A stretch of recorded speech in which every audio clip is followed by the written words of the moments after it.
First things first.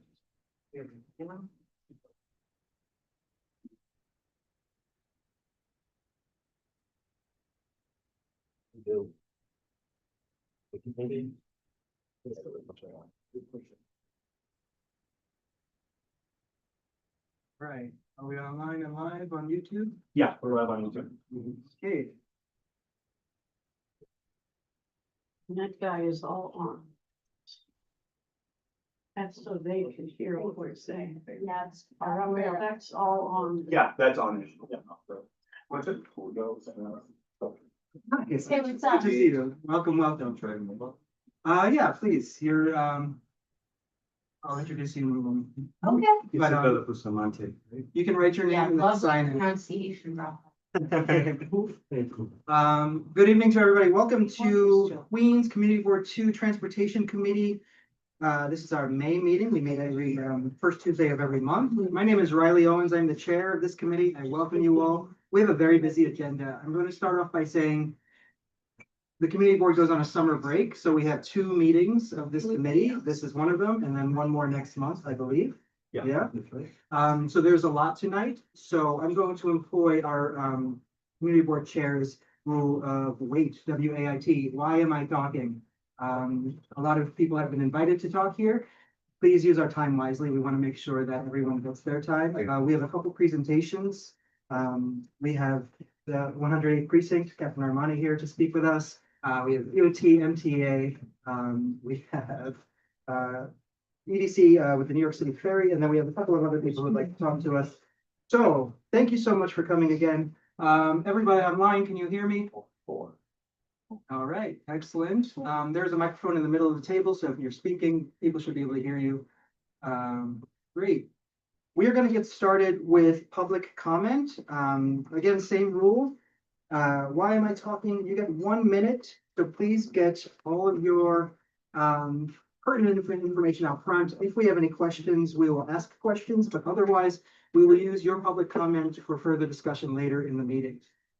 So, do we have anybody signed up or? One of my colleagues is trying to get in on Zoom to Okay. public speak. He cannot get in. His name is Jack Narenberg. Sure. Okay. Do we have representatives from the MTA here? Yes. EDC, New York City Ferry? Maybe online? Yes, and a couple of other folks from our team are on the way to where you all are and should be there shortly. Okay, no rush. We have you at the front, but I think we're going to do 108 precinct first, after public comment.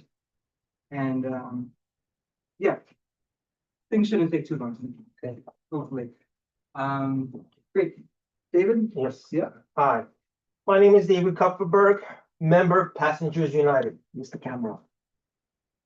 Stand up. And on April 15th, despite no advance notice from the media, over 200 seniors and local residents attended a rally sponsored by Passengers United at the bus stop located on Springs Boulevard at 39th Place.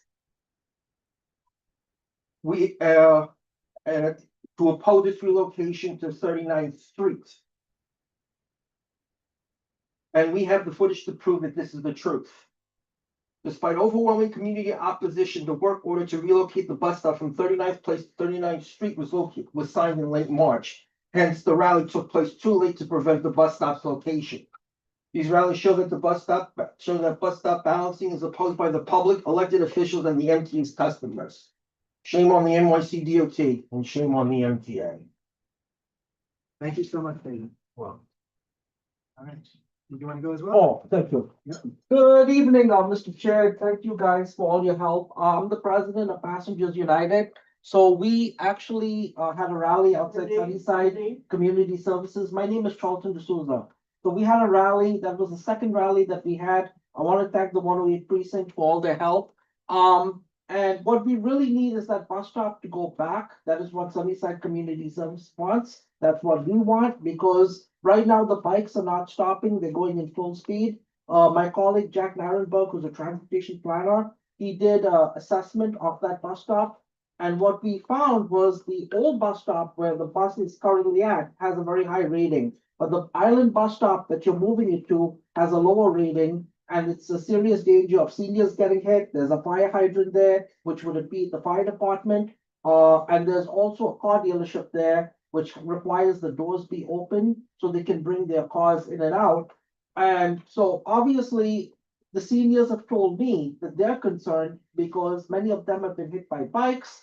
The rally at Julie Wan's office was on our YouTube channel. We had testimonies from all of the people. Many of them are documented who got hit by bikes and never filed a police report. That is a serious thing. So, Mr. Chair, I implore you, I implore this committee, and Sunnyside Community Services also implores the DOT and the MTA, all of us. Please put that bus stop, keep it as is for now. And if they have to put an island bus stop there, they're gonna have to put a speed bump on either side or some sort of curve, but we really don't want that. Keep the bus stop as is, it's good. And bikes have to wait for the bus. I'm sorry, but that's what Transportation Alternatives was saying. Their concern is that the bike might collide with the bus, but I mean, it's traffic rules of the road. Everybody has to stop, everyone has to wait. Thank you. Thank you so much. Thank you. I do have a list here, so I'll go in order. And I just want to make a quick note that this committee, as well as the full board, is on that same side that we have asked that the stop not be moved. We support the bus islands, the bus boarding islands. We've asked that the stop remain in the same place for all the same reasons you've said. We've heard the DOT and MTA, the reasons for moving it right now, and they really want to get that project, the bus boarding island project done. And unfortunately, there's infrastructure there.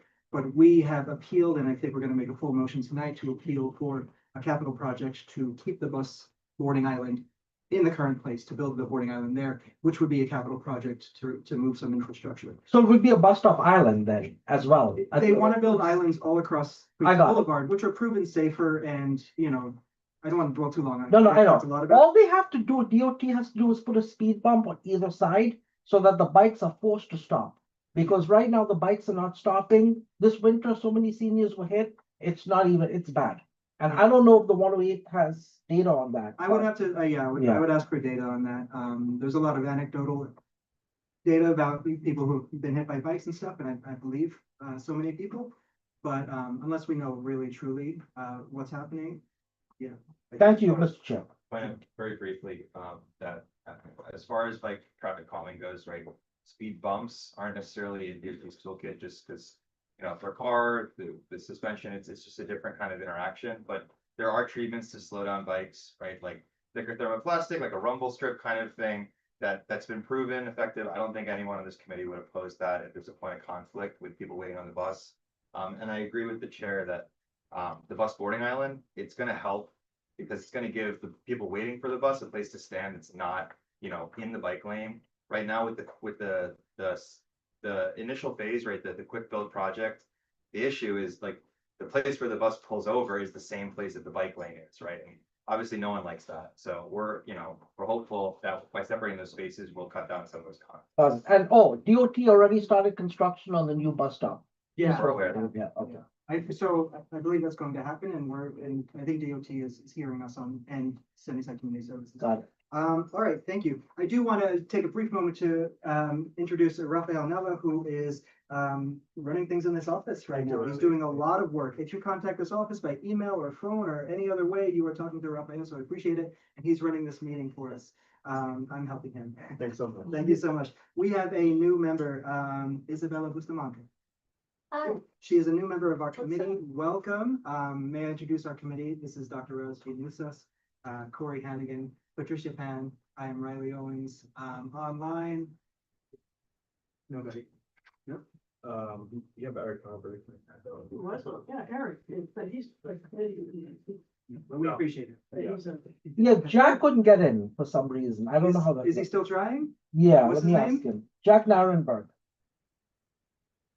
Can you go on the agenda that's posted on our website, Okay. click the link? He did that. It wouldn't let him in. Weird. Yeah. Okay, next for public comment is Isabel Wiesner. Oh, I'm sorry. I thought that was the signage. Okay, now you have to say this. Oh. Oh, did we have a public comment list? No, it's the guest list. We don't usually have so many guests.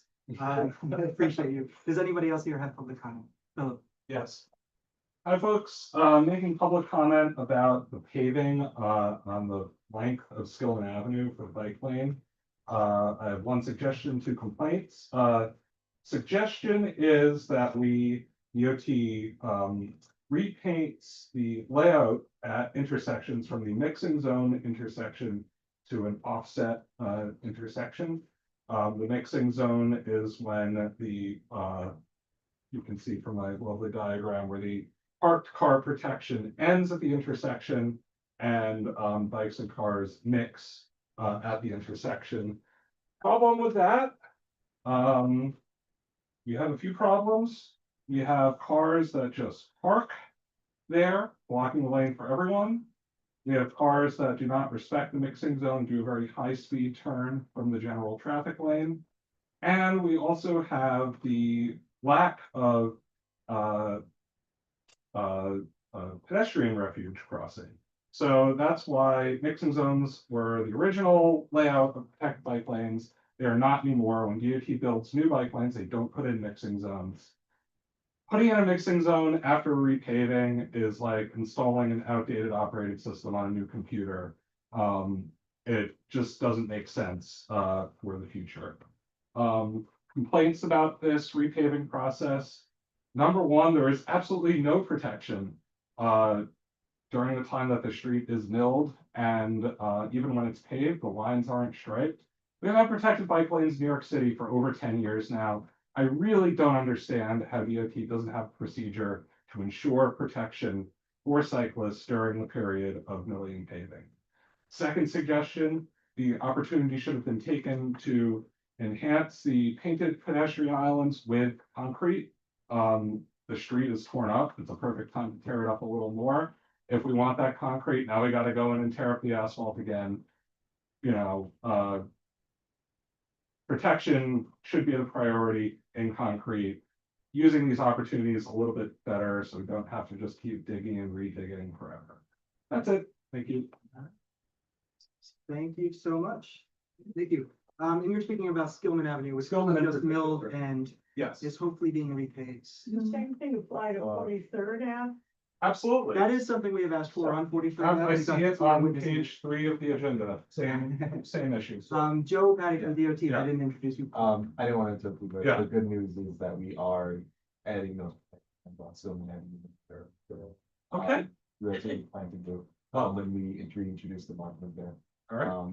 The 43rd, that's another, we're working on that separately, so Okay. I'll have more updates like as the months go by. Wonderful. Yeah. All right. Well, I That think it's the is right great. place. Wow. And You we gotta do- join the board, you have a lot of power. Yeah, It's like that. we do try to come back to any, the development, to add more concrete, Queens Boulevard is a great Yeah. example of that. That we, wherever possible, we try to have them. Okay. Good. All right. Thank you. Beautiful, thank you. Yeah, Thank you, Joe. Jack is on now. Oh, great. awesome. Okay. Great. One, big kudos to DOT, like I appreciate now that concrete's being brought back in-house, that some small scale concrete work can be done, like we're seeing it roll out very quickly, like on 39th Street. So great to see that happening. I do want to second the point though, about there being no protection during the milling. Yeah.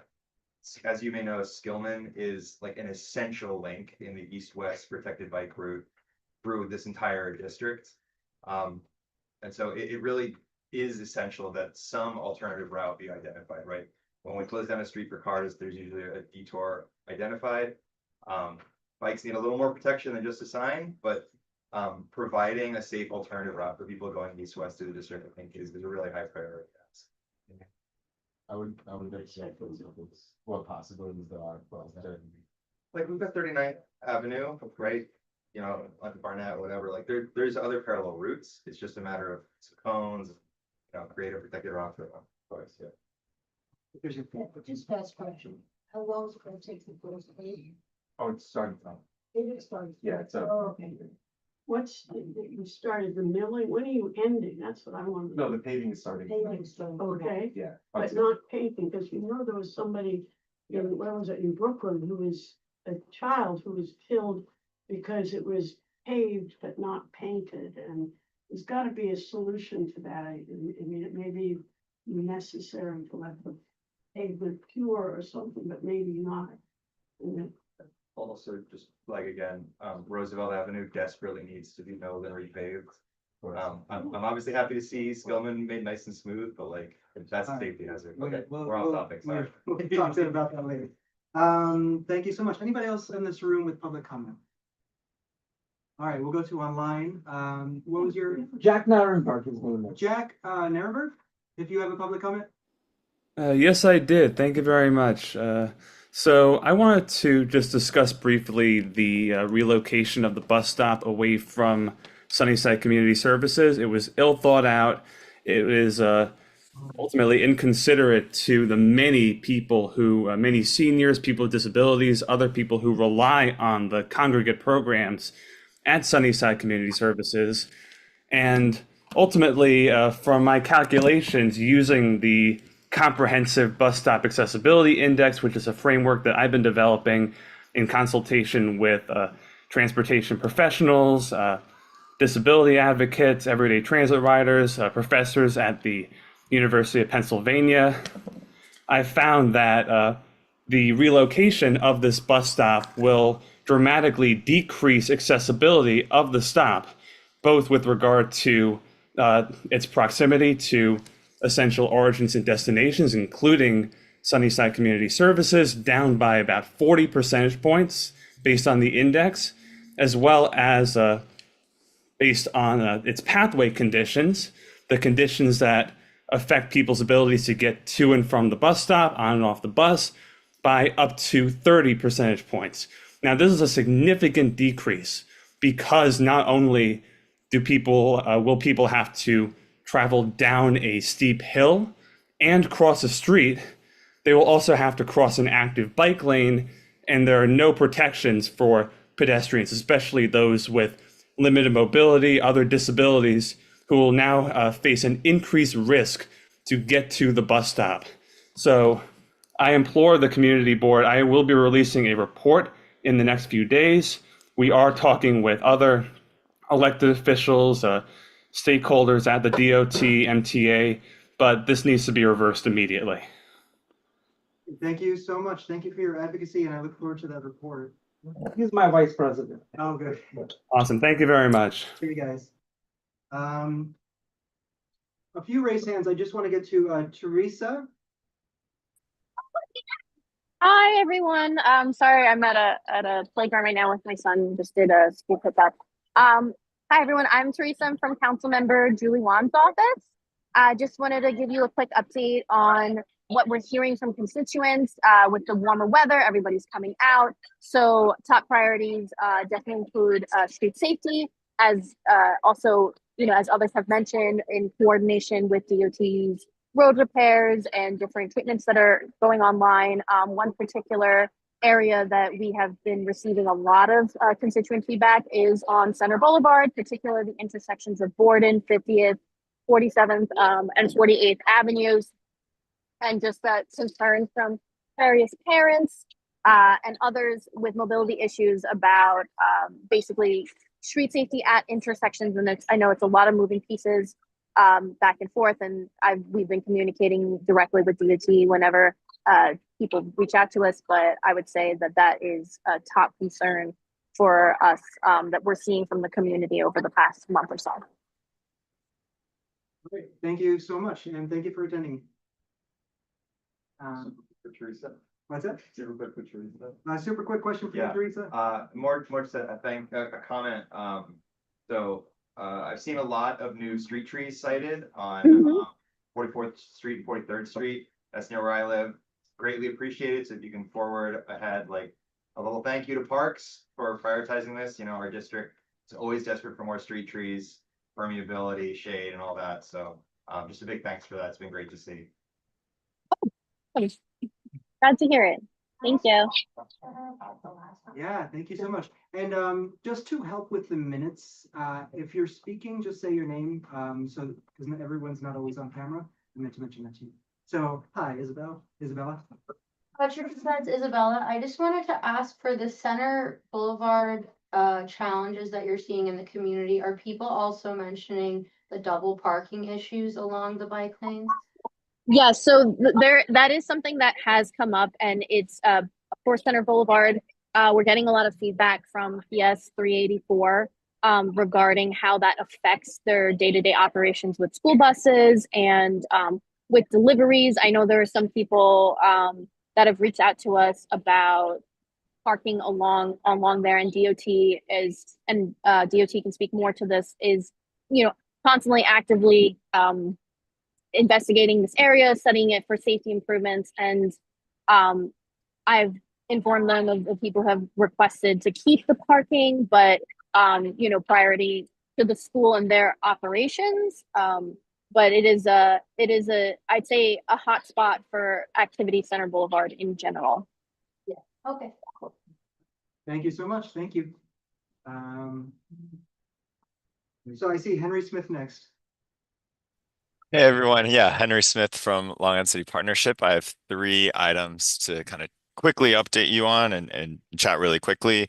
One, thanks for letting me, explain and talk through the Ryder truck last meeting. I just want to announce that we sent that yesterday or 2 days ago to our partners at NYPD and DOT, but also with the Deputy Mayor of Operations. So hopefully get some more traction and support from our great agency partners in the room there. Hey guys, sorry I couldn't be there in person.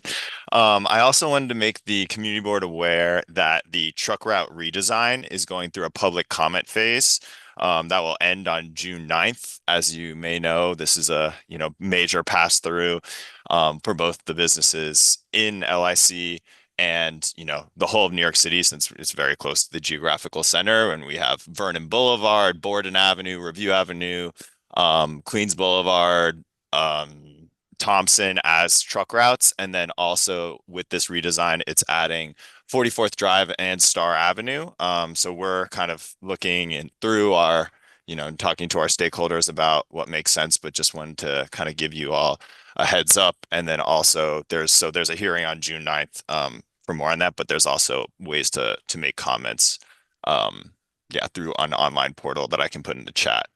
And then with that, I also want to thank DOT, Joe, for coming out yesterday to talk through the Borden Avenue, which I think is on the agenda. Phase 2 of the street improvements and street safety plan. I guess it was great, kind of talking through each loading dock, but I think as our stakeholders definitely would appreciate and encourage DOT to find alternative routes than Borden, just because of the conflict of lots of trucks in and out of loading docks all day long, and they want and appreciate bike lanes and want the neighborhood safer, because we agree there's a lot of safety and crazy intersections, but want there to be less conflict between trucks and bikes. And I think the only way to really make it safe is to not encourage bikes to come here and find like a good alternative route. Just wanted to kind of say that, and we'll stick around to hear these presentations. And Thank you so much, Henry. Just as a reminder, we have heard a lot about the intersections on Borden Avenue and how unsafe they are. Whenever there's a street safety project, as you know, it's not simply a bike lane. Bike lane is one part of the mix that makes it safer. So I hope you're bringing that back to those businesses. For sure. And we went through that with Joe, and especially like the 11th Street in Borden. I think that stop sign has helped a lot. And that's what the businesses have said. There's one that's like right there who's literally saw the difference. So that was good to see, but still like that turn. And I still think there's some confusion on who has like right of way from all those different points of entry. So continuing to work through it. Seeing the plans for the project. Yeah. Thank you so much. All right, I'm going to jump in and say I'm going to keep things moving along. Next, I have Samuel. Hi, yeah. So I want to talk briefly about the bike lanes on Northern Boulevard. I spoke with Teresa actually a couple weeks ago about this, and she was super helpful and recommended I come bring the issue here. Basically, I think there's 2 main issues. One is the cars parking in it. I biked home. I work on the Upper East Side. I biked home over the bridge today to get to this meeting, and there were two cars parked in the lane, two more cars partially blocking it, in like legal or semi-legal parking spaces. There's one bus blocking lane, which is fine because it's the bus stop and like, yeah, like the bus is supposed to be there. Frequently the cars will block the bus stops themselves. So it's not just a problem for me as a cyclist, it's a problem for everyone who's like taking the bus. It forces me into traffic. It kind of makes the protection on the bike lane useless. The other thing I want to bring up is that those bike lanes themselves are in kind of a bad state of repair. They were already pretty like cracked and like in some cases potholy. And then after the blizzards, the like big ice flows like melted and left a bunch of dirt in the bike lanes that's still there now. I think that's an issue for DSNY when I talked to Teresa, but I'm just bringing it up here for completeness. Yeah, it's like a huge pain point on my way home. I don't know what can be done about the cars because they're usually just stopping. They're not like fully parking, but so many of them stop that invariably there's like two or three every day when I come home from work. Okay, thank you so much. We appreciate that, especially since we have DOT and NYPD here, who can help us with that issue. Thank you so Thanks. much. All right, As do you want to get? Northern Boulevard. Yes. I will say, I think what Corey Hennigan here, one of the things that contributes to that, I think, is the fact that most of the protection on Northern Boulevard is flex posts, which a lot of vehicles run over, the flex posts get damaged, they get destroyed. You know, we've asked previously for more concrete. Northern Boulevard is such a high-speed corridor, high-volume corridor, and it's such a direct route for a lot of people, coming, you know, east and west through Queens, between Astoria and Sunnyside. And it's just unfortunate. I think a lot of people probably don't even use Northern Boulevard because they don't feel safe on the protected bike lane there. So I think there's just a lot of opportunities, like you said, to improve this. Some hardening might also prevent cars from obstructing these issues, and just encourage more use. And we know there's safety in numbers. If there's a lot of visible cyclists using the corridor, they're going to be respected more by the drivers on the corridor. I have a brief Sure. comment. Dr. Raz. Yeah, I think that, the Northern Boulevard bike lanes and the enforcement, because I'm so glad you folks are here because right now, while the Stillman Avenue and 43rd Avenues are being taken out of service, because as far as I'm concerned, there's no bike lane right now on Stillman Ave until it gets done and paved and so on. And that means that one of the options is to go on Northern Boulevard. And so it's especially important right now to have that, the car parking. It's a crack game. I did come out and it was relative, maybe only 2 cars were blocking the bikeway a couple of days ago, but this would be the time when we should pay special attention. In my opinion. Thank you so much. I don't see any more raised hands, so we will move on. I thank everyone for being here. We also have committee member Maury Gallinoy online. Welcome, Maury. Good to see you. All right.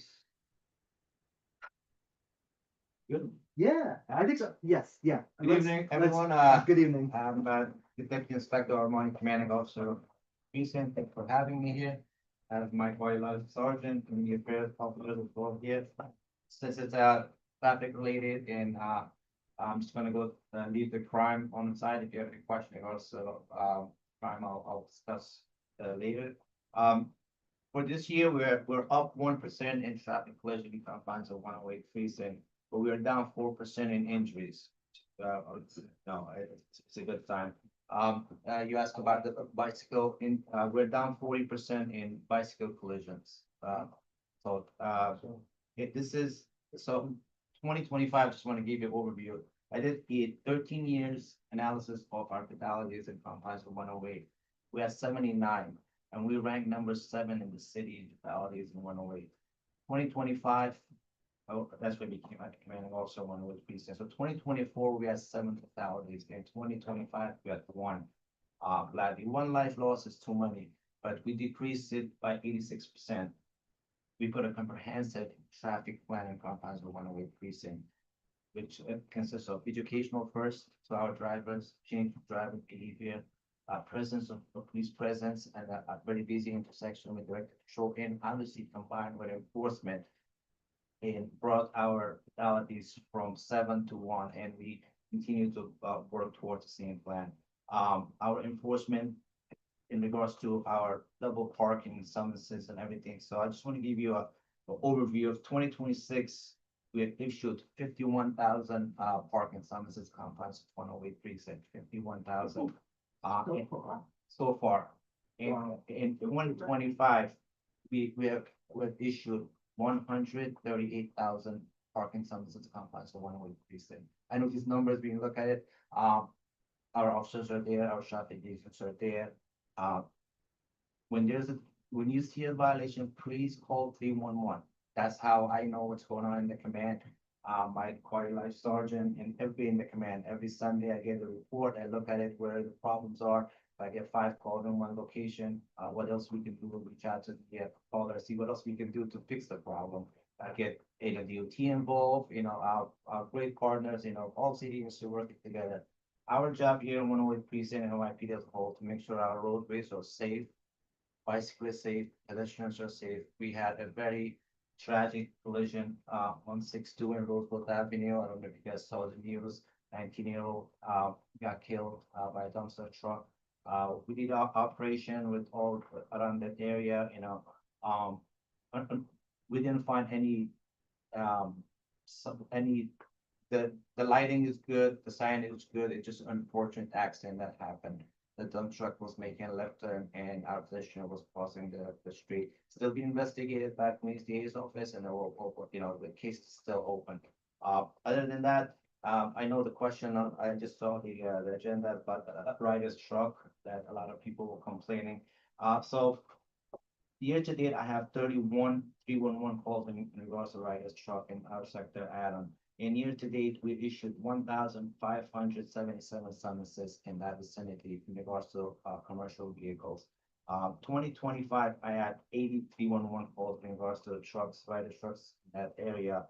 And in 2025, we issued 2,570 parking summonses. And in confines of 108 last year, we towed 523 vehicles in regards to traffic violation. So if you see any violation in regards to traffic, wildlife, please put it 311. That's how I know. You can text, call me, call my office, it's great. We'll respond. We take care of it. But 311 keeps the trail. I know what's going on, what's working, what's not working.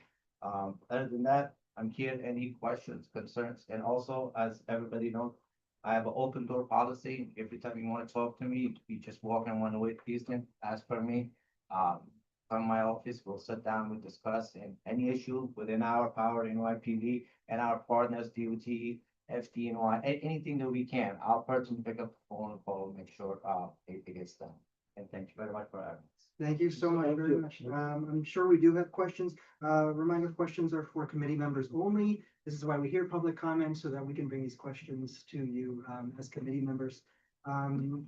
We appreciate it. The things we hear about the most are illegality of cars parking on sidewalks, in bike lanes, double parking.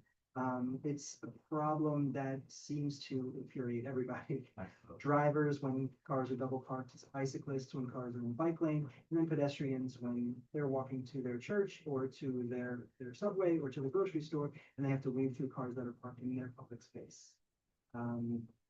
It is an issue that is very, very challenging. I understand. We are a district with a lot of automobile-based businesses, so dealerships, body shops, mechanics, they all park on the sidewalks. Unfortunately, it seems like if you open an auto dealership or auto body shop in this district, and most likely this city, it means you get to take the sidewalk, and you also get to take the crosswalk, and you also get to take the street and the bike lane. One such case was next to Sunnyside Community Services. For years, a flower shop existed on 43rd Avenue and 39th Street, and they closed down, fortunately, and then a automobile mechanic moved in, and all of a sudden there were cars parked everywhere. There were tow trucks blocking full lane of moving traffic. They saw, hey, I can open a business here, and I have all this space, and it's all mine.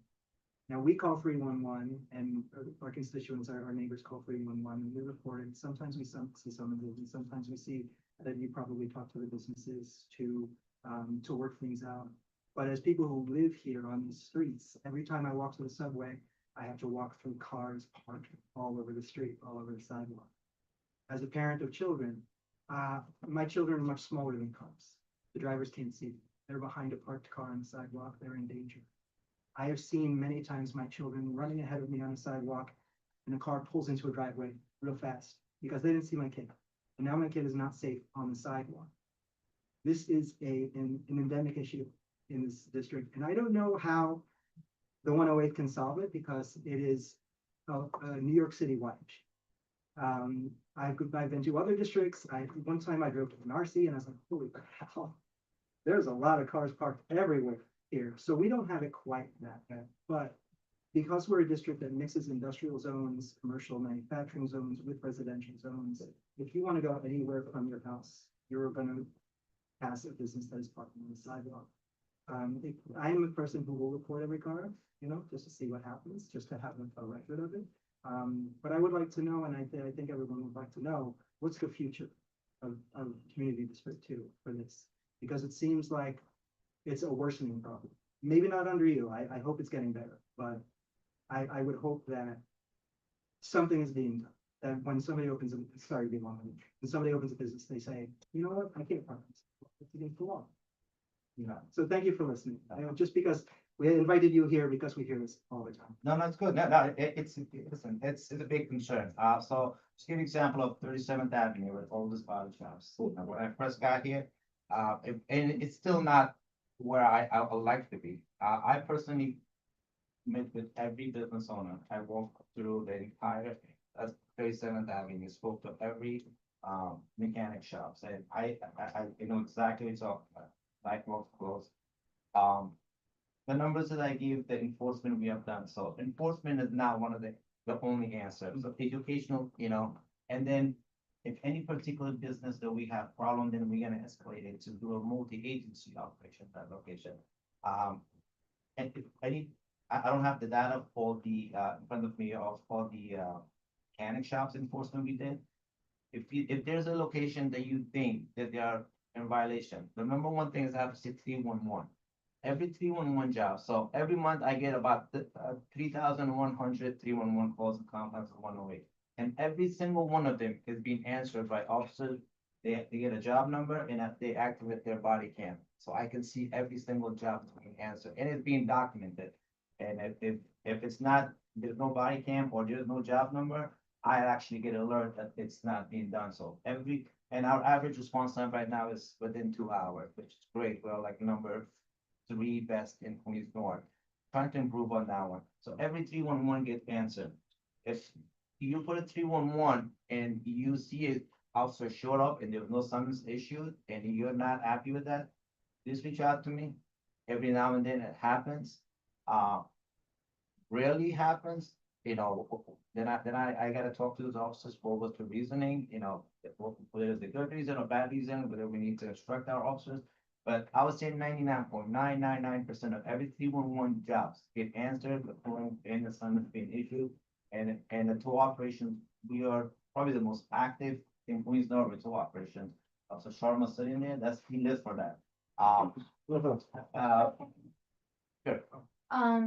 So how 311 will ask you like, what's the exact address in the cross street, but there's sometimes I'm thinking like 23rd Street in my head going up to 36th Avenue where Ravenswood houses is, and also 44th Drive. It's like double parked cars for more than one block. Would you suggest just reporting each address that you see a double parked car in front of, or what would be the most effective way to cover more surface area? I mean, you could do both. The best answer would be just put one for each. You know what I mean? But if it's a lot, obviously, you just put the whole block of Villa Park, because we'll read the job. Whatever you write, we'll read it. Okay. Picture, speaks 1,000 words. Just take a photo and upload, and then we see there's 20 cars, and those 20 cars is gonna get addressed. But write down that there are 20 cars double parked on this location, and this, put a photo.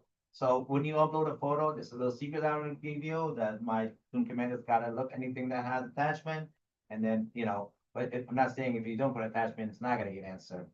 Every job is getting answered. And if you're not satisfied with any 311 job, it happens every now and then, like, oh, I put it for this commercial car. And then I speak to the officer, they say that there was no violation, the car had to, supposed to be there, but sidewalk is, it's, cannot park on sidewalk, it's period, so, you wanna put it individually, or you wanna put one, just write a narrative, exactly what's going on, and take a quick, photo, and we'll address all of it. Yeah, thank you. Corey?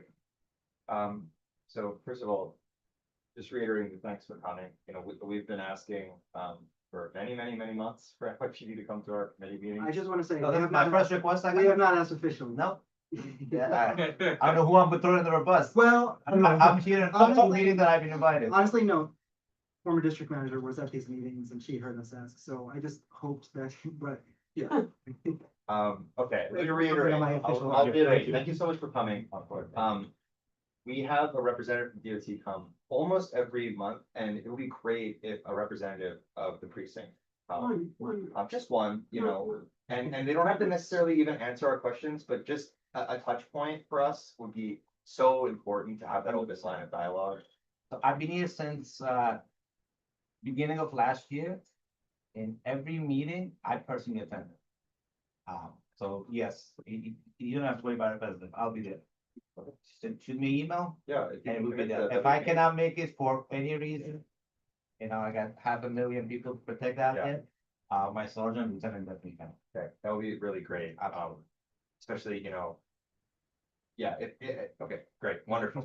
We'll be here. And I'll also acknowledge that, I have absolutely seen, an improvement in responsiveness on the timing on 311s. I'm getting phone calls now, from an officer, basically to talk through like, hey, like, here's the situation, right? That's all been amazing, and it's great to have someone to escalate to. Because, I've done a lot of 311 requests. I don't think I've ever had a summons issue for one of my requests.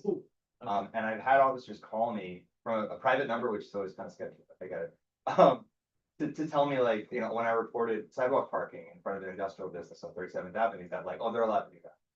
So I'm getting that. Stop you right there.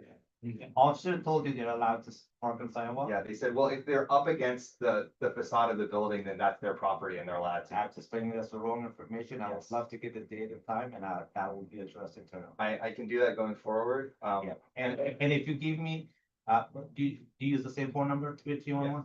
If you can share that offline, I'll look, see how many 311 and how many team answered, I'll get back to you with a full data analysis.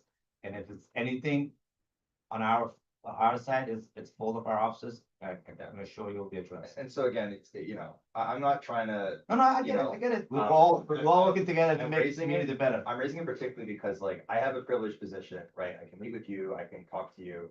But I'm thinking about the experience for other people in the district that might, you're already weird if you're doing 211 at all, unfortunately. So for someone to take the effort to do it and then not have a summons issue for something they know is illegal, it really discourages them from participating further. I'm the first person to encourage. That brings a lot more work for us, believe me. Yeah. I have 4 cars out there and I'm answering 3,100 311 on top of all the 911 calls that respond. But I encourage everybody to do it, please.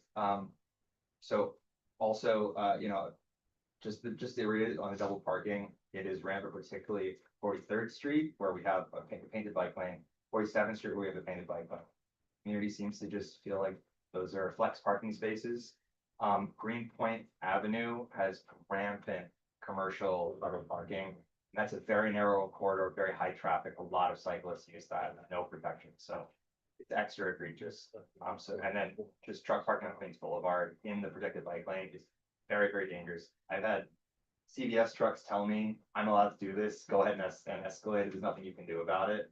So there's like, it's like a brazen, and they know they're gonna be gone by the time, anyone comes to investigate. But I do wanna raise a very, very important issue, the combat parking in front of the precinct.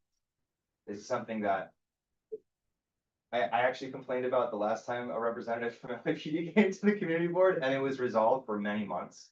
And it's since reverted to. It hasn't. So when I became commanding officer, across the street from the precinct, Runaway Precinct, it was all combat parking. Yeah. What do you mean by combat? Like angle parking. Well, it's really not even angled, it's the back wheels are up on the sidewalk, like encroaching on the pedestrian. So we call combat parking. So across the street was all in combat parking. And as you guys know, we're very limited with parking for the personnel in police cars.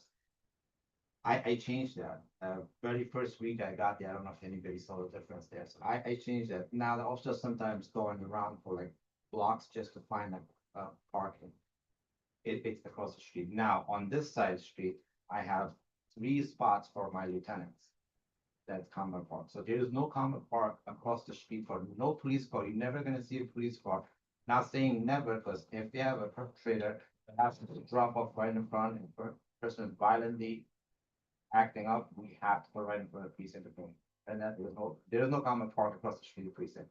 I addressed that February of last year. Yeah, so I got off this 7 train at what's it, Jackson. Vernon Jackson. Vernon Jackson, right? There's common parking on the street fronting the precinct. For the precinct, I have 3 cars. There's 3 spots that I have for lieutenants, and that's it. With their wheels on the sidewalk? They're combat park. There's enough room In the back, from the garage, for- for AD compliant. for- In front of the garage, right? Yeah. From the garage, okay, and on the other side of the street. I'll send you the. I photos, I live at the precinct. I'm Because there I 24/7. photographed it through in London, and then I walked to the water, and then it was closed. Yeah. And then they told me the issue was resolved, and I walked back and it had changed. So, listen, I mean, we're all talking here. Across the street, I could have put 9 cars, and they've been there since the precinct existed. I don't know how long this precinct was. I've been there only for a year, a little over a year. I addressed that issue the first week I was there. If I find more spot for these 3 cars that I have, we'll promise we'll make that happen. But across the street, I saw it was pretty bad. People coming from the train. Did you see that difference from across the street that there was common park? I'm usually on the north side of the street, so like that's Walk where on the the side. exit- that's where the exit is. I But got yeah, you know, it's a busy sidewalk because it's the 100% closest agree. we have it, it's up to the waterfront and it's like single file. It's just, so, you know, I'm sure you appreciate this. Of course. But, you know, for the general public to feel squeezed by the fleet of the NYPD, it just creates a lot of like tension, you know, and lack of trust, right? And that's not what we want. We want to feel respected by NYPD. NYPD wants to feel respected by the people. So that's what we want to get to. 100% done. No, absolutely, I'm with you. Like, listen, whatever, I'm from this community. This is my community, you know? I'm from 114 precinct, so my biases say 114 is better because I live here, but no, this is our community, you know? I spend close to 12 to 16 hours, 7 days a week. I mean, it just makes communities happy, so. Any issues that I can resolve, believe me, it gets done, so. Great. Awesome. I appreciate it. There's a lot of questions, but yours. Geographically, the 108 is large. And the precinct is on one end of it. And that was always, I mean, I'm here over 50 years, and that was always a problem when you really needed a policeman, knowing that they were coming from all the way down there. Now, when we have different problems that are related, like 37th Avenue and Queens Boulevard with the double parking, would it make sense to have some kind of satellite further, you know, towards this area? Not permanent even, but I know you're limited in the amount of police that you have under your command, but that they would have a list of, you know, Monday, Wednesday, Friday, check the cars on the street, on the sidewalk, so that those businesses know somebody's coming around. You know, and then if they also have to go to Queens Boulevard for the trucks and other places that are real, you know, neon light problems. I don't know, it's just a suggestion, but it seems like it's difficult to manage such a big geographical area of this precinct with this diverse problem thing. True. So we're about almost 5 square miles of one-way precinct. I get it. It seems like the precinct is all there in one corner. We have 4 sectors: Adam, Boyd, Charlie. Each sector has assigned cars, police cars, just assigned to that. So it doesn't matter from where they're coming from. I get it. That they are within that sector. Then I have the wildlife team, they have their own assigned sectors, Adam, Ward, Charlie, David. So they are always there. If we have a satellite, the logistic, it's not gonna, it's a lot of logistic behind the scenes to have like extra place on this side of precinct.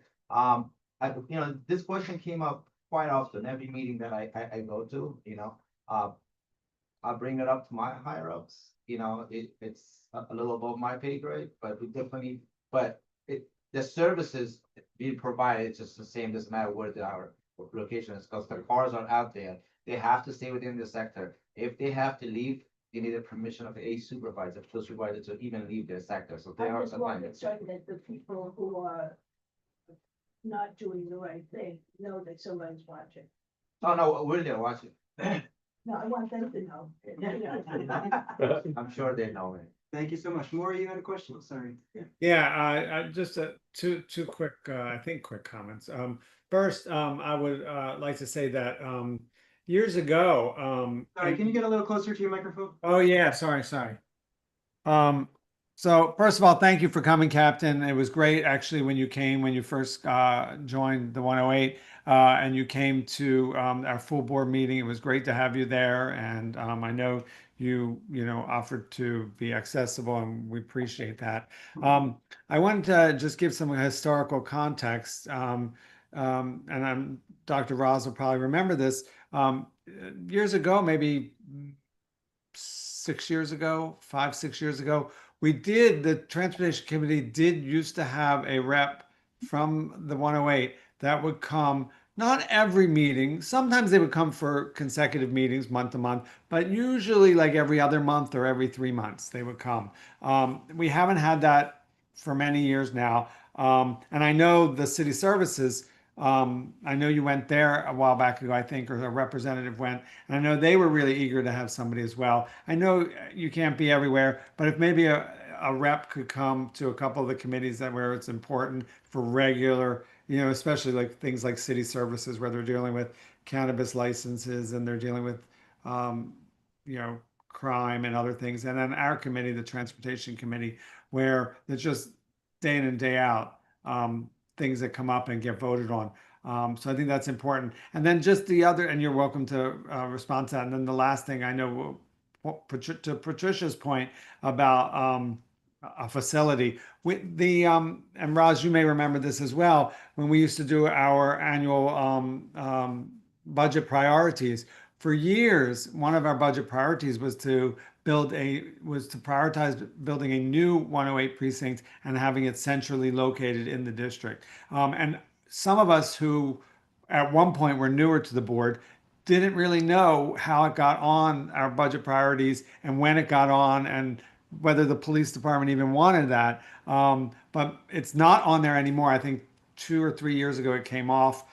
Because people didn't know if the 108 wanted that. So maybe that's a dialogue that can happen on the executive committee and when budgeting comes around to whether or not the 108 wants a centrally located facility. Maybe you want to respond to any of those? Okay, so the first one, in regards to attending meetings, anytime there's meeting, shoot me an email, you will have a person. If I can make it, I'll definitely be there. And if I cannot make it, my sergeant, my lieutenant definitely will be there. I would like to be here myself, so to hear from the community and from board members, directly, what are the issues in the community. I would like to be there, but as I said, I cannot be everywhere. But every time I got an email, we attended and we will continue to do that. Just shoot me an email, text, you guys have my number. Just give me a day or two advance notice. If I don't have any prior engagement, I will be definitely there. We appreciate that. Thank you. Yeah. I think we can give more than 2 days. 2 days is And as long as somebody can come, right? Or even if you could have regularly scheduled like every other month, unless we don't need someone that month, right? So then, because there's always stuff that come up that's related to law enforcement and 100%. and transportation. Any meeting you guys have, we'll have representatives. Thank you. Thank you so much. Thank you. All right, last question, Dr. Ross. Okay, I'll get the last. Well, I want to say two things. One was relating to Corey's suggestion, Joe of DOT, Joe. We need you, Joe. Joe, you're being summoned. Please, come back. I think, things with my group. All right, sorry, Joe, I definitely. think that Joe could solve some of the problems that Corey was talking about down by the precinct. I mean, why aren't there, more spaces along that road for police department vehicles and, private parking, people that are storing their cars will have to store their cars somewhere else. I mean, I just think you could repurpose that and create, I don't know whether it's not really a loading zone exactly, but, some provision for, and that might address that problem. To get. Yeah, I mean, Yeah, like all well- trained to work, but they're municipal vehicles for sure. Yeah. Yeah, authorized parking is always a conversation I can have internally. It's always a little difficult to get them adjusted, because it's usually based on the amount of vehicles like officially registered. Yeah. Like it's based on the number of like city vehicles, any authorized parking spaces, so. I'm not sure if it's ever been looked at recently, because a lot of these, have been in place for such a long time for a lot of authorized spots, so that's something I could look into to see if it can be, adjusted. Hearing that. Yeah. The last thing I want to resonate to the appreciation that everybody said of having you guys here, but I also have to say with a lot of respect, it's a little bit intimidating to have so many of you guys here. And by the way, you're not out there being the eyes on the street that Patricia's asking, you're here. This is not where the crime's happening, so send one person and create, a relationship, much as we have with Joe. That's all. With this. Okay. Yeah, thank you so much. Thank you. Thank you very much. If you could just share that one on 311, because I'm gonna give you all the details in the. Thank you very much. I appreciate it. Thank you. Thank you so much. Thank you. Appreciate it. Thank you. I appreciate it. Nice meeting you. Okay, I appreciate everybody's patience. Like I said, there's a lot to do on our agenda before the end of the year. I'm going to switch things up one more time, just for a quick one. I have a family waiting here who would like to speak to us. Would you like to speak?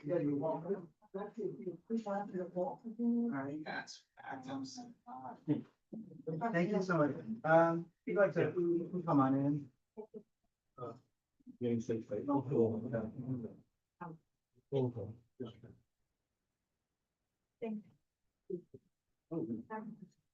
¿Puedes sentarse? Pasen, pasen, por favor. Pasen. Siéntese cómodo. Sí, claro que sí. Sí, claro, claro. Siéntese. Usted, si usted quiere, puede sentarse. No. Okay,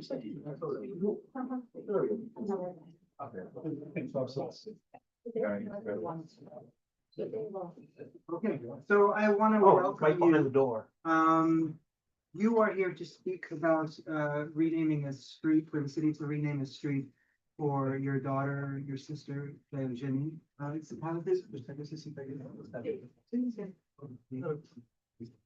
So.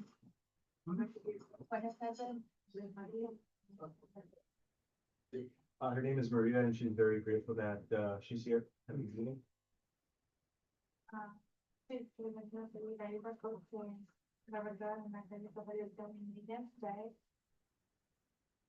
She's here seeking assistance because on the street where her daughter died.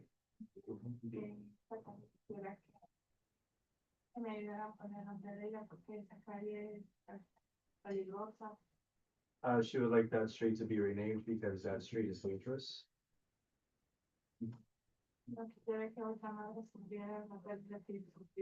She wouldn't want another mother to experience the loss that she experienced.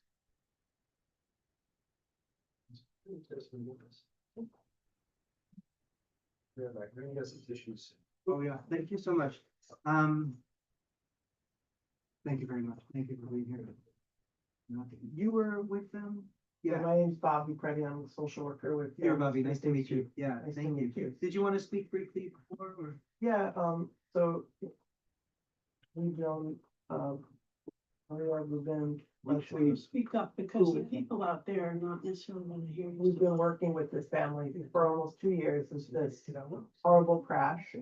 And we just want to support them in their efforts to have the street renamed in Jael's honor. And obviously this crash really devastated this community. Leslie was injured in the crash, as well as her sister, Jael being killed. And just want to support them in any way, just to honor Jael's memory and her life, which was cut short far, far too soon.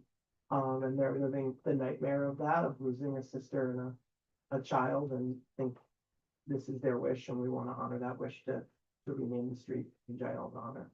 Thank you. Can you just briefly tell me which street it is, and which section of street? So I'm not sure of which one we're asking for, because it's 47th Avenue and 46th Street in front of the school. 47th Street or 46th Street? 46th Street and 47th Avenue is where the crash occurred. But I don't know if any has, which segment they're asking for the lease. Whether it's part of 47th Avenue, of course, 46th. Wouldn't that be partly a matter of the discretion of whether it's DOT who cites these in terms of what is? Just put that on Google Maps here. Thank you. And just for anyone, we of course are on this board are very familiar with the crash. It was on 47th Avenue. Okay. So it would be just the corner renamed? Maybe you could share that. Yeah, I'll screen share that. This was almost 2 years ago on the last day of school, when a truck turning into a crosswalk struck Jael and her sister. Well, this is my personal laptop. Okay. Yeah. Yeah, I'll just say, so I live really close to that location. I live just on 44th Street, but also in the south side of the neighborhood. So, I mean, I'm strongly in support, right? I think it'd be a beautiful gesture. You know, it won't do anything to bring a child back, but I think it's a way to make sure that, you know, Jael's memory lives on in the community, and that this issue, right? That this issue is taken seriously, right? That it's an epidemic that is affecting everyone, right? It's not just the family, but it's the community at large that feels that loss. Thank you so much. And so you're coming to this board because there's a deadline coming for when you can file for this, and that's pretty quickly. There are other conditions for renaming the street. Do you know if those conditions have been met? Hay más condiciones que usted tiene que seguir para que pueda cambiar el nombre de esa calle, o ya las logró, ya las.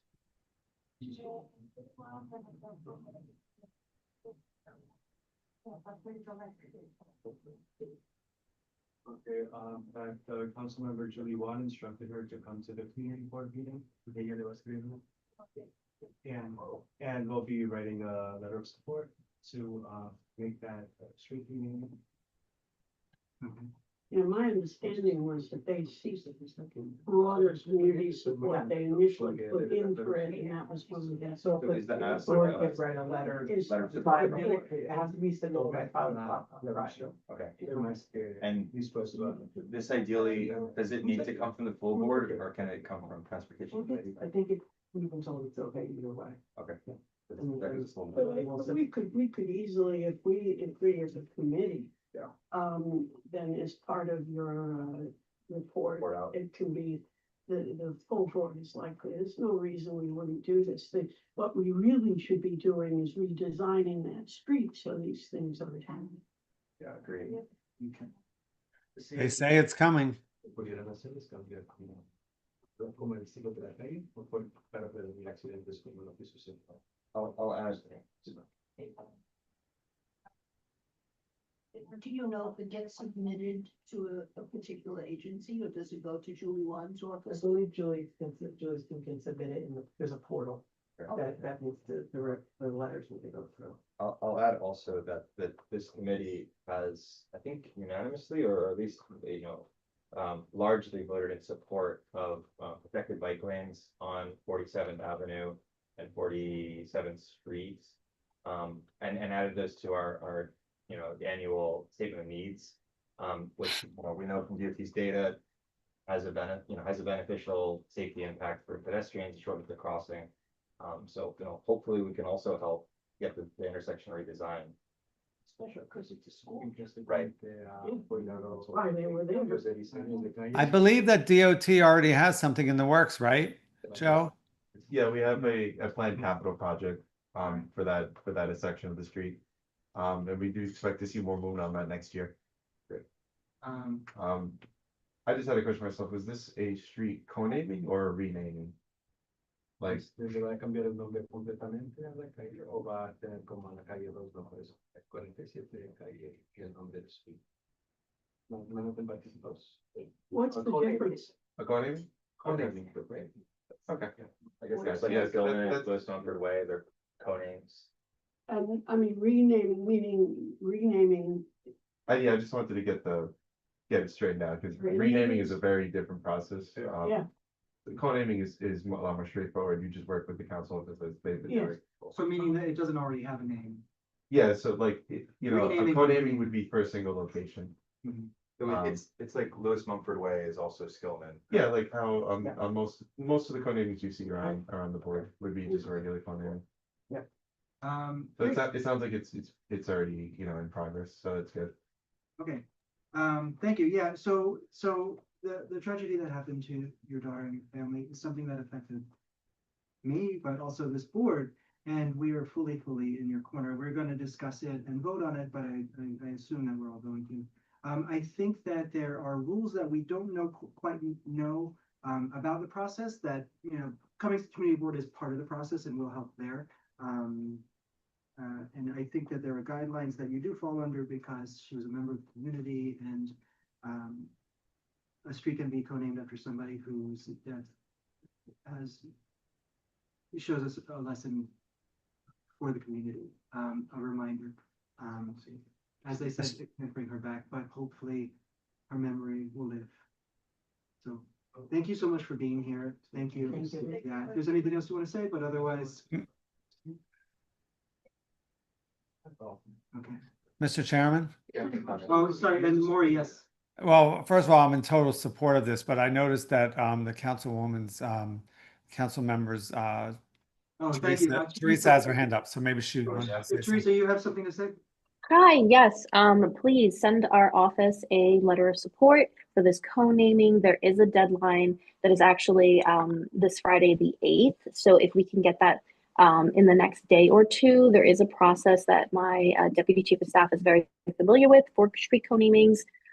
So glad to hear that you are all in support for this, as this was a terrible tragedy, and we look forward to hearing from you. Thank you so much. Thank you for helping them, and thank you for being here today. Thank you. So should we vote on it now since the deadline is Friday?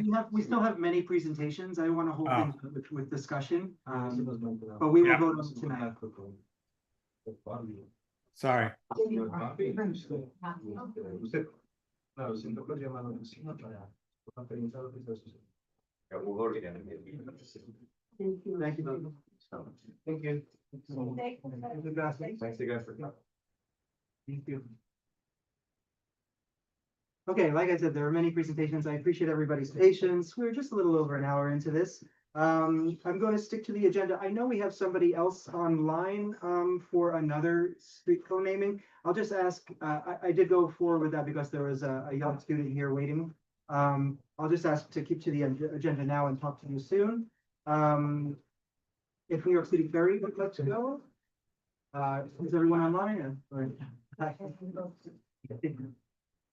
So if you want to grab some empty seats here at the table. Do you folks need screen sharing privileges? We do, Dave Barrett Jackson online.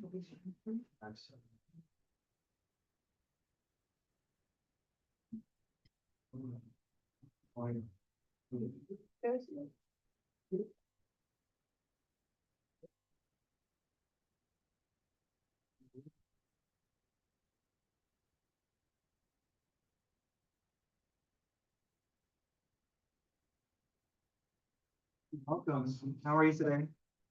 Thanks for being here. Are you presenting the full board on Thursday? Yes. Are you seeking anything from us, a motion, or is this just informational? Thank you. So I would say to this committee that, first I'll ask, are there opportunities for many changes to this plan? We are towards the final design of it. So, it's more of a information sharing as well as we move into the next phase of the project of really finalizing our design here and then moving into construction. Great, thank you so much. So our committee can ask the questions, but we have seen a lot of this project over the last couple of years, so. Yeah. It doesn't have to be too long, but have it. Thanks for the South Ferry land. Is it Bob? Do you have a copy? Well, I'll grab a.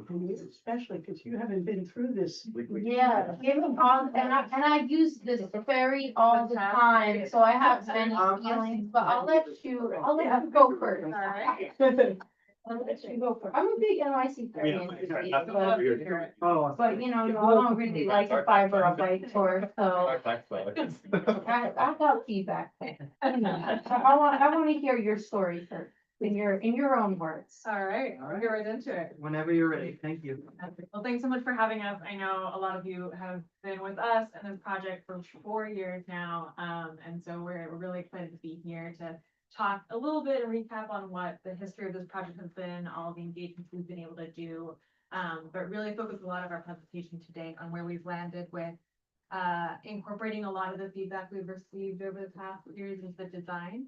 And then we'll talk a little bit about next steps following that. Just to quickly go over introductions, my name is Tara Duff. I'm with the Government and Community Relations team at the New York City Economic Development Corporation. And I'm Nina Verzosa. I'm a transportation planner at EDC with the NYC. And we're joined by 3 other members of the Capital team and our land use team, Gabe Barrett Jackson, Miriam Gittleman, and Shapiro Farrell. We can go to the next slide.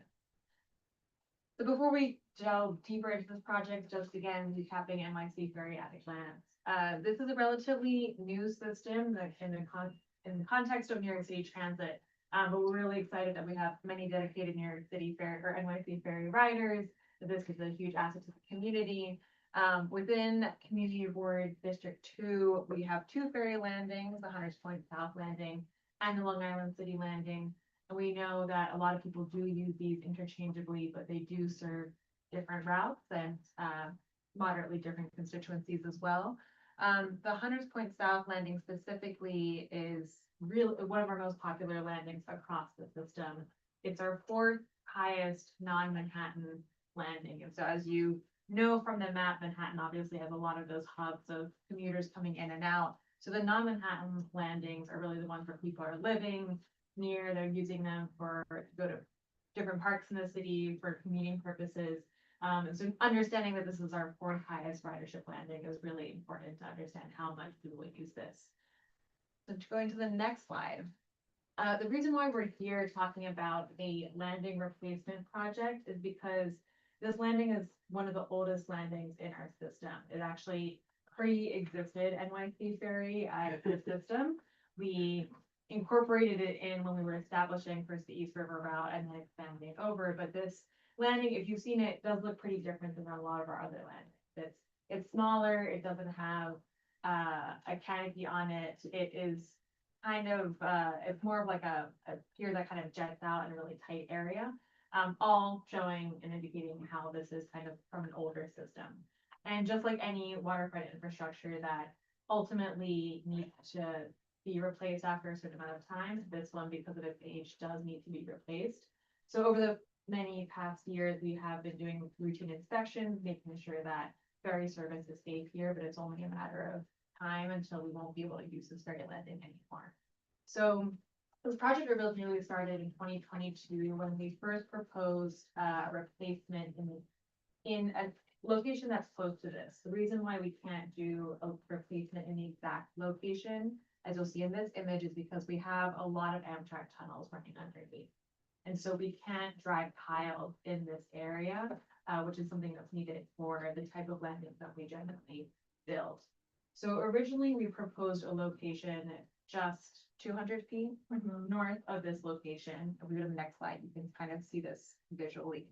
So you'll see the current landing is what's located in blue. The original location that we first proposed was option A, so just a little bit north of it. But again, we recognize that we weren't presenting all potential options that we could possibly look into. We were looking at something that we understood as closest to the existing location, and something that will serve this population as much in terms of its geography. But we heard a lot from folks in the community with reservations around how a landing that looks like all the other landings in this exact location may obstruct views. It's bringing ferry service closer to the oval, which, you know, obviously has a lot of programming. And so we wanted to go back to the drawing board and do much more robust look at alternative locations that we identified with the council member, the Hunters Point Park Conservancy, and members from the community board at the time, to not only look into these other sites and engineering side of things, but also do a much more robust engagement effort to get as much feedback as we can about these other locations. Go to the next slide. That engagement was really, really helpful for us to understand all the different factors that go into this community wanting and understanding what they want from not just a landing itself, but also how it can fit into the greater neighborhood. And it was really important to us that we were reaching people who were not just using NYC Ferry, but also using the park, who are residents. And so our data really showed that. We had over 2,000 responses from folks. The majority of them were all from this neighborhood. The majority said that they use the park, that they use the ferry. And so we knew that we were talking to people who were seeing this in the greater scheme of things. And it was also important for us to understand whether a replacement of this exact location was actually important to people. In some of our feedback that we had gotten in the first round of going at this project, we had heard from some people that, you know, they use the Long Island City landing and we don't use this plan, or, you know, so why can't we just consolidate everything at the Long Island City location? And so understanding that 90% of people who responded wanted a ferry landing in this location was helpful for us to make sure that we're going forward with something that people actually. And then we also asked people to rate their criteria for what matters to them. And of that, what we learned was that most people want to make sure that they're not disturbing tranquil areas of the park, that they are, that this project is minimizing changes to the park, that this is accommodating ridership demand and minimizing environmental impact of the park. So this was important as we got to understand from an engineering standpoint what the possibilities and what the impacts of those other locations would be. And then if we go to the next slide, we also asked people to rank their preferences. And so we asked people to choose what their preferred option was, what their second preferred option was. And most people did want a modified landing design at the existing location. Now, the reason why it was to be a modified landing, again, is because we made something that had piles right in that wouldn't be feasible. And so we were suggesting a landing design that was a little bit more flexible. The downside of that from an engineering standpoint is that wouldn't be able to accommodate consistent service. It would probably have to be taken out of commission for a large part of the year. Our operator said that's not something that they'd be able to feasibly operate. And so though that option B was the preferred number one choice of people, it wouldn't be something that we could feasibly do. And so of the other feasible options that we had, which was again, that original location along the Esplanade, also around 55th Avenue, the Luminescence area, and by the outdoor gym, the one that actually came on top for the community was that originally proposed location. So the last time that we were at the community board, which was, I want to say summer 2024, we're at the end of this stage of the process. We had shared all of this information. And at that meeting, this communicated that we were going to go forward with the originally proposed location. But since then, the work that we've been doing, the reason why we haven't been here for almost 2 years is because we've been working on the design and permitting to make sure that even though we're going forward with the originally proposed location, we want to make sure that the design was really getting at what we had heard from people in terms of their priorities. So I'll pass it to Nina to walk through those design phases. So thank you, Tara. So in the next slide, As Sarah highlighted, the extensive outreach that we did, as well as technical analysis, really informed our decision to relocate the landing at the site that we initially proposed back in 2022. We are making adjustments to the landing design as well, based on what we heard from the community and stakeholders within what is technically feasible and in alignment with the permitting requirements. So these are the list of the changes that we are making, and we'll go over each one in the next few slides. So in the next slide, this is the old landing design that we presented back in 2022. So for reference, that little rectangle right across the volleyball court at Hunters Point South Park, that's where the current landing is. And it's just 200 feet from the from the new landing location, which is right across the concessionaire and the oval. So this is the standard NYC ferry landing design. So you have 2 slips, you have a 35 by 90 barge, and then that is secured by the piles, and then a gangway that is attached to the Esplanade area. So across the NYC ferry network, you'd see a layout similar to this. So with the new design, we're really trying to be proactive about responding to some of the comments that we've heard. One of the primary issues that we've heard is that this new landing and location will block the view of Manhattan. So with this new design, we are removing the canopy. We are also shifting the landing back by an additional 10 feet away from the Esplanade. This approach will also reduce some of the air and noise issues that we've heard. 10 feet is the most that we can set back the landing without hitting the Federal Navigation Channel, which is just the line on top of the landing there. So you're getting 10 feet further away from the lane, so. The dash line. It used to be 90 feet away, and now it's gonna be 100 feet away from the Esplanade. Yeah. Is that because of the Amtrak tunnels on It's mostly to reduce some of the visual obstruction. And it's also an approach to alleviate some of it. But the reason that we can't go further is because the Army Corps of Engineers, right, has designated a federal navigational channel, so you can't build anything out beyond it without going through really impossible. Yeah, I think people in the past were very concerned also about pollution and such, because that oval area is a park and playground, so on. So this just pushes the, I don't know. The other thing that we've heard is that the landing activity would impact or conflict with the use of the Esplanade. So one of the solutions that we are doing is adding a cantilevered platform. So that would take queuing off of the Esplanade. So you can also see here the lines. So the lines represent the queuing flow that we are proposing for this landing. So the idea is that passengers will enter the southernmost corner gate there, and then the queue will split into 2 lines. One of the lines will be for passengers who are boarding towards East 34th Street, and the other line is for passengers heading to Pier 11. And then in terms of passengers who are exiting, it would just be a straight direct exit from the gangway towards the exit gate that is along the Esplanade. So this is a way for us to separate the entry and exit flows to make the flow of passengers a lot more smoother and efficient.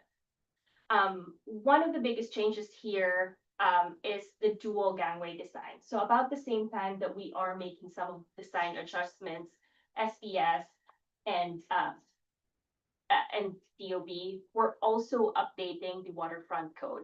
And as part of these changes, they recommended that we adopt a dual gangway design. What that is that there's a 2 gangway that is separated by a 20-foot clear space.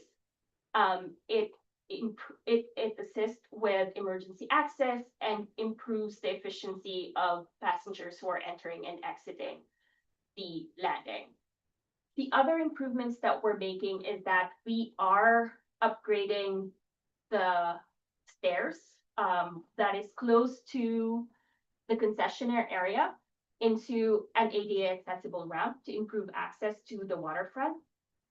We are also retaining the platform where the existing landing is currently located and turning it into a viewing platform for public access.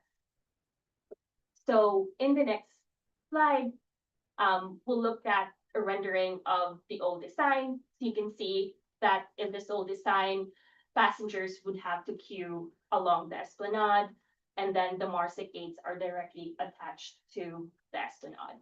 But in the new design, in the next slide, you have the cantilevered platform. So passengers would have to queue there instead of the esplanade, and the barge itself is further out, reducing some of the visual concerns that we've heard from the users. The benches will also be moved to the northern part of the esplanade. That's a request from Parks, so that we will make that change as well as part of this project. And in the last rendering, one of the things that we've heard as well is that the landing would actually obstruct the view of Manhattan from the Oval. And this is an image from a spring or summer season when there's like a peak usage of the park. And you can see here that the canopy of trees that wrap around the concessionaire area actually covers the landing itself. And this is simulating like a high tide situation. You can barely see the vessel that is docked in the land. So I am going to pass it to Tara to talk more about the next steps and outreach. Great, so where we are in this process, as we kind of mentioned at the top of this meeting, is that we are pushing what we call a 90% design milestone, where we've done the majority of our design, but there obviously is room for a few more tweaks.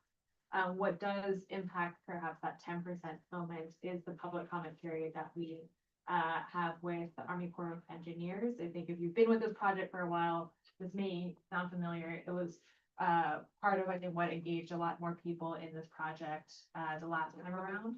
So where we are now, wanted to make sure that we had opportunity to share where we are with our design and integrate a lot of that feedback that we've gotten with you all. We've also had conversations with various PTA groups, with the Conservancy, with Automated Millie's Cafe over the past couple of months, and are pleased to share that most people are in support of where this project has landed in terms of integrating a lot of the feedback and really being responsive to a lot of the advocacy we had heard from over the past few years.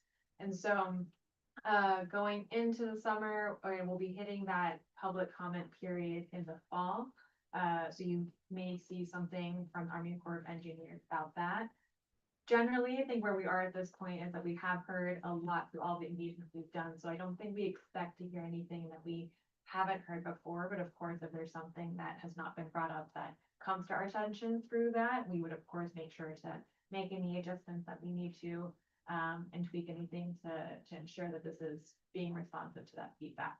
But assuming that we're getting through all of that, we're looking at construction starting towards the end of this year, winter 2027, and running through the summer and fall of 2027.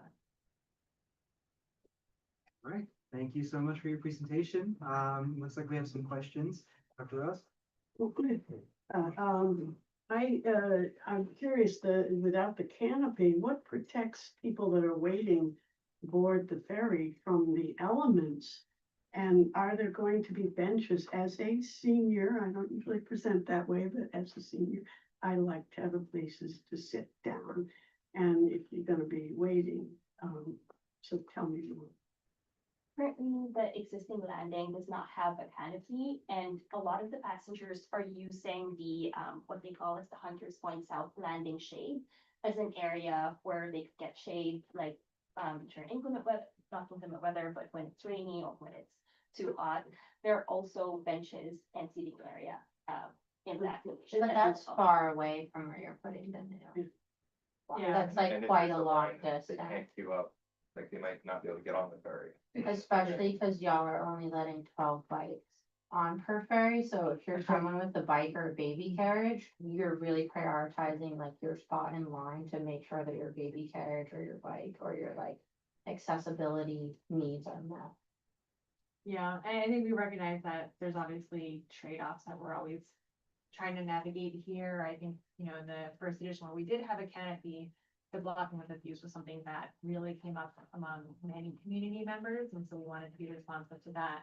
We know that that means that that's kind of missing out on, again, having that shelter at the landing itself, but hoping that because of the amenities that we have in the area, there's at least some of that accounted for.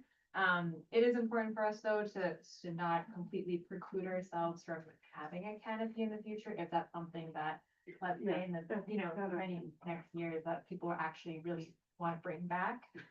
But you know, the Conservancy actually brought this up of like, does that mean that you're gonna change the design and put the canopy back on within the next couple of months? And that is not our intention. I think we've heard so much about this that we don't have the intentions of having a canopy on in our next phase of this construction, but of course, this is a landing that we want to build for many years to come, and we obviously, the needs of the communities and priorities can change, and so that's something that people are really advocating to bring back. That is something. I think also the other concern I had from, you know, when we were considering all those other options as well. I mean, it is a long way from any public transit to get to this. And so people that are using walkers or not electric wheelchairs, my son who lives in an electric wheelchair says, hey, mom, I can be the far end of the parking lot because I can zip over there. But all the other kinds of wheelchairs and strollers and so on, this is for pedestrian access. It's unfortunate. I know from what you've all been to, I wouldn't, you know, I just think it's unfortunate. I mean, one of them, there was a bus, the plan that was a little bit to the south would have had at least a bus route that would have taken you much closer. And buses are the only universally accessible form of public transit. Maybe you could argue the ferry also, but that exists, and it's important to appreciate that. Thank you so much. Thank you, Corey. Yeah, so just 2 points. One, just on the same point, and bikes were mentioned earlier. Be interesting to see what can be done in terms of bike parking and bike docks. Obviously, you know, I don't think we're gonna see them on the promenade itself, just because of conflicts of uses, but you know, how close can we get a city bike dock and maybe secure bike storage to the on and off ramp? I'm someone who lives in Sunnyside, but I work near Pier 11. I would, you know, Pier 11 obviously doesn't connect directly to this, but I'm thinking in general, how do people transfer, right, from the ferry to other transit? I'm curious how far away the nearest bus is, if you know, and that could be good information to bring to the next meeting so people understand in the implications of transferring from this location. I think. Yeah, we'll definitely come on Thursday. Yeah. Bike dockage, and bike storage, we're actually working with parks, because that was something that we heard from one of the briefings that we've had, so we'll hopefully have more information on that in some way. That's good. Yeah, just a flag that this corridor is part of the Queens Waterfront Greenway. You know, it's an EDC project to connect all the way to Astoria. So, you know, as that gets built up, as this project goes forward, right, hopefully we'll be seeing a lot more cross, you know, pollination between these two modes. So it'd be nice to make that as seamless as possible. Second, I really appreciate the renderings. But I do note that the rendering of the new design doesn't actually show the ferry's dock there. I mean, that's part of the potential obstruction. I see the ferry rendered in the view from the oval, but I'd be very curious. You know, I'm kind of, you know, I'm kind of annoyed because this, like, I get drinks at Autumn and Ellie's and sit exactly there, but like I understand, you know, conservation comes first. It'd just be good to know, like, you know, when the ferries are there, what is the actual view gonna look like? Just so we know what to expect. That'd be also useful to bring to the next meeting. And I'm just here to advocate for that canopy. It's easy to install it and have it on and then take it off if people are raging. But as you know, that park goes on up like north to south. There are many other views that you could have. I don't understand why these 2,000 people would prioritize that very specific area when they could just walk a couple feet and have their view unobstructed. And when it pours, especially, on a waterfront and people are waiting there, especially if they're vulnerable, pedestrians, like not to have any covering, especially for the workers as well, just seems to me kind of silly. This is a cosmetic complaint, I think, that a lot of the community had rather than a functional one. So if there's any way that y'all can be emboldened to put it with the canopy on, and then if there was backlash, take it off. I feel like it's better doing that than the other way around. Thank you so much. Thank you. Patricia? You had a question? No? Awesome. Great. Anybody? No? Okay. Yeah. I do have a general question about the service patterns. Is there a particular reason why there's the switch stop running down the waterfront, where one line only serves one of the two? And I'm sure that you've been asked that question a million times. I'm coming into the stream now, so if there's a short version of the answer, I'd be very. Great question. Yeah, so we run those during hours. It's mostly because East River is one of our busiest and most productive routes, and we really would like to increase capacity for that route. That would actually reduce a lot of the waiting times, and left behinds, reduce the left behinds, at the station. Okay, that makes sense. All right, one other question, because you're here. Is the College Point route ever coming through? So we are actually, we announced back in November that we will be conducting a vision study, and as part of that, study is looking into, unserved waterfront neighborhoods and see what service options might be viable for those locations. And yes, that is part of the study. Very exciting. And somebody online points out that the Q101 and 103 have a bus stop at Central Boulevard and Gordon Avenue, which is right across the oval, right? Great. Thank you so much. Thank you very much for your presentation. We look forward to it. To this committee, keep notes of anything you've observed, and anything that you want to relay to the full board when they ask. Thank you so much. Thank you so much. Thank you. Thanks. Yeah. All right. That's great. It's just across the. So it's closer than I Very thought. close. Is that part of the bus redesign? Brought the bus down? Thank you. It is, yeah. It is, oh, so then that's the answer. Okay, I'm gonna jump the agenda one more time because our other street co-naming people are online and they were gonna lose their online very soon. So I wanna just welcome them for a very, very brief statement about their street co-naming. That is if Naomi Verona is online. Yes, hi, can you all hear me? Hardly. Can you speak again? It was very soft. Hi, can you all hear me? Yeah, thank you. If you speak up, yes. Okay, I'll try to speak as loud as I can. Crystal clear now. So, hello, good evening, everybody. My name is Naomi Varona, and this is my sister, Julia Varona. So we are asking for a street co-naming support for a letter of support for my nephew Julian. This is Julian's mom. Julian was 14 years old when last year he was murdered in the Sunnyside area on February 14th of 2025 in the afternoon.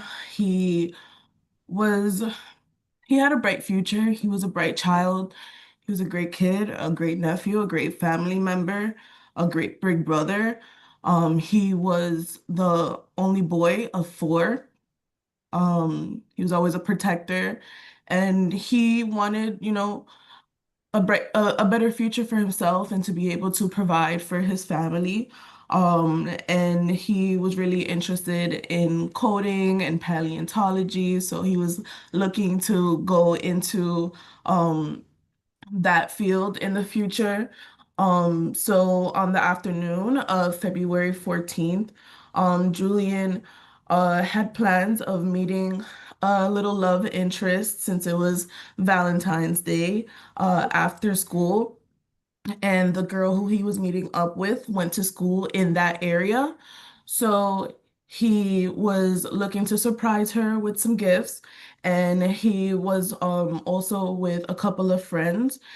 They stopped in the local McDonald's there and to use the bathroom, and a brawl broke out, and Julian was stabbed inside the McDonald's. He was able to get out of the McDonald's and run across the street, where he later took his last breath and collapsed on 38th Street between Queens Boulevard and 43rd Avenue.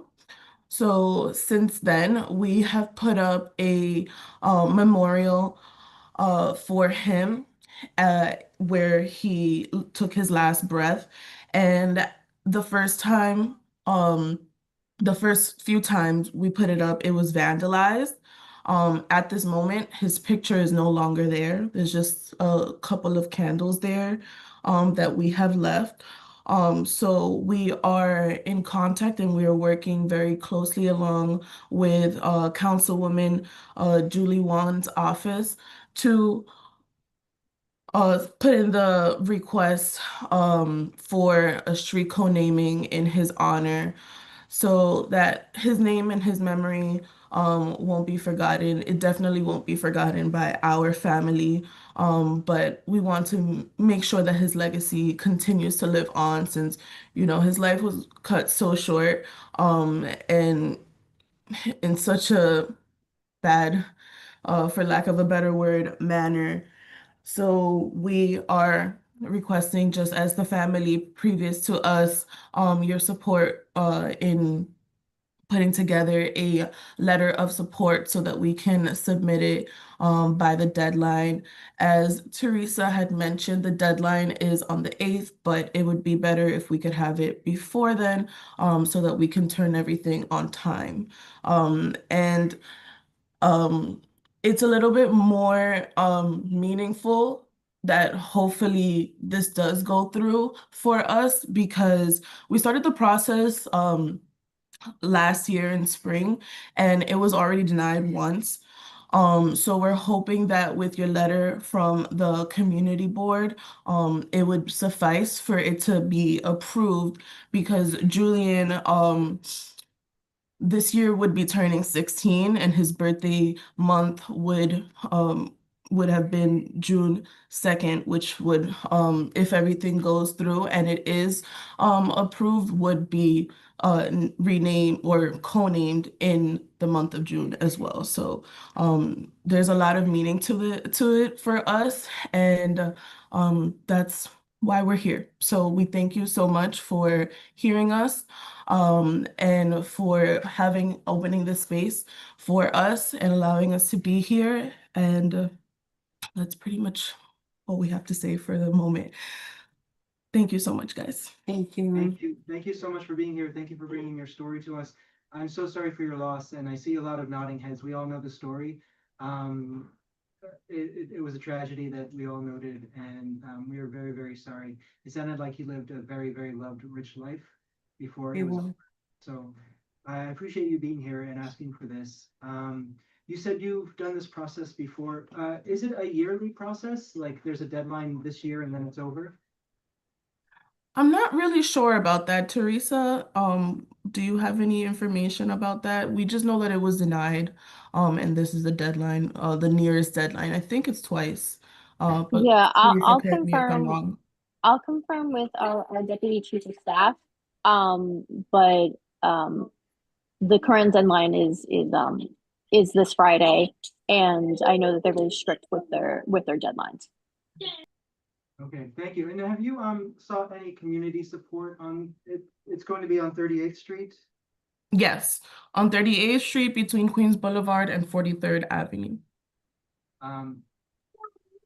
So this is my first street co-naming, this and the other one this evening, so I'm not familiar with all of the community board's rules for this, so I want to make sure that we do the right thing.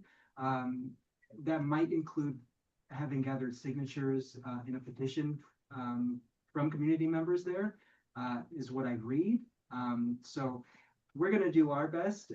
We'll discuss and vote at the end of our meeting on this. And then I'm going to talk to Rafael here and then our chair Anatole to see what the process is.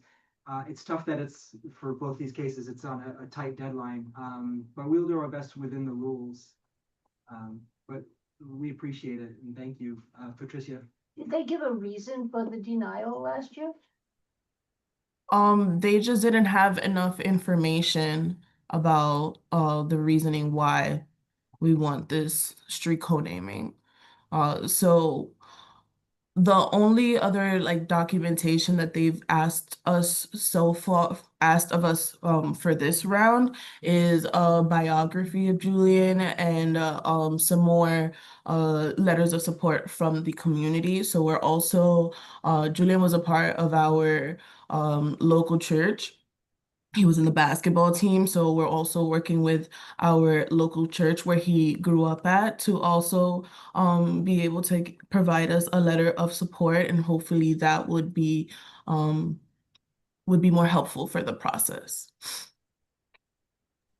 Thank you. If I could also chime in, we've also been working with Julian's family on youth violence prevention. We recently, for his the anniversary that this past February, we were able to work with a couple different nonprofit organizations in order to raise awareness. So with this location in proximity to the schools that are right there, just as serving also as a reminder of youth violence prevention and working with the youth to make sure that they know that violence isn't the answer. That's amazing. Thank you so much. Thank you again for bringing this to us, and Teresa for your help. We'll discuss at the end of the meeting and bring a motion as we are with the other one. But thank you again. Please stay if you like, but I'll email you later with whatever comes out. Thank you so much for your time, everybody. Thank you so much. Thank you very much. Thank you. Okay, thank you, everyone. Again, doing our best to move quickly. Next is MTA. All right. Yeah. And if you'd like to join us at the table, please. Yes.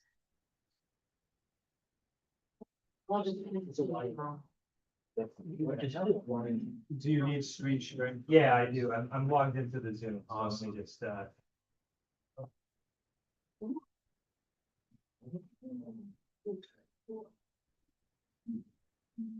if you could just tell me your name.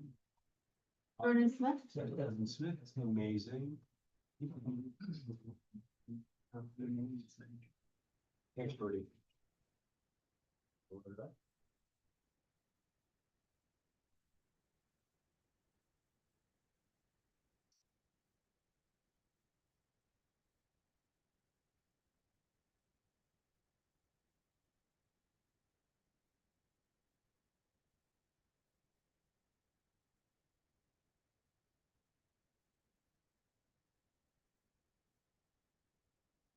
Whenever you're ready, and welcome to the MTA. Thank you for being here. Thank you for having me, Charlie. So I just want to do a couple of brief introductions. So thank you for having us. My name is Ruby Benitez. I am the new government and community relations rep for this community board in this area of Queens.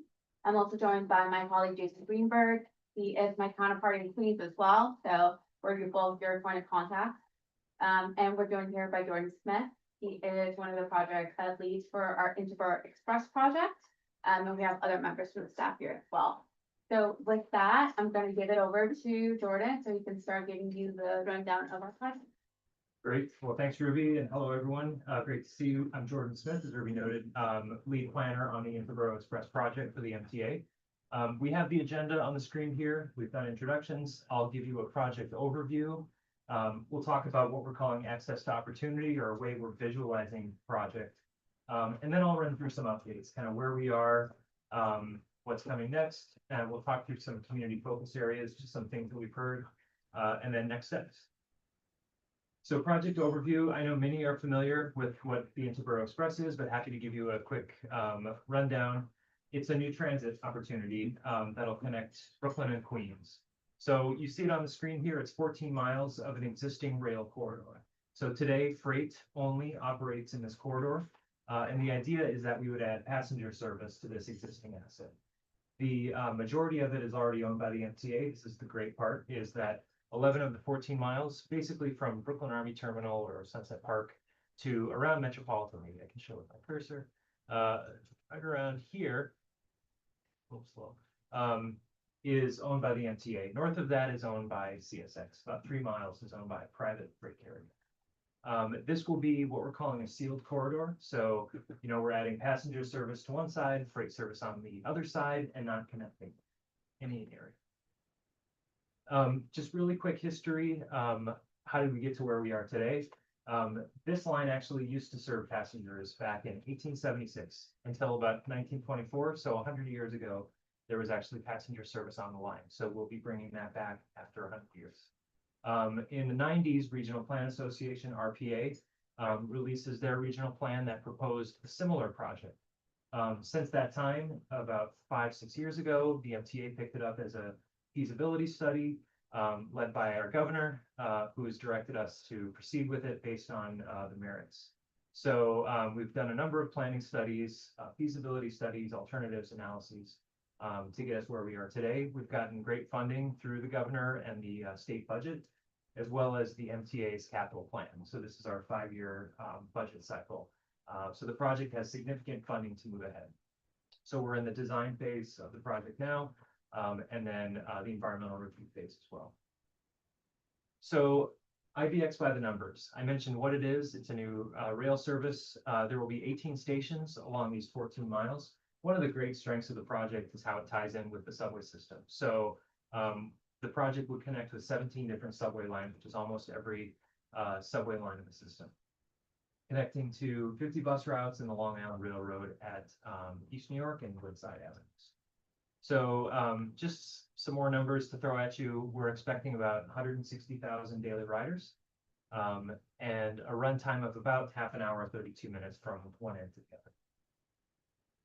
Explain the Woodside Avenue connection. Sure. So it's from Roosevelt Avenue.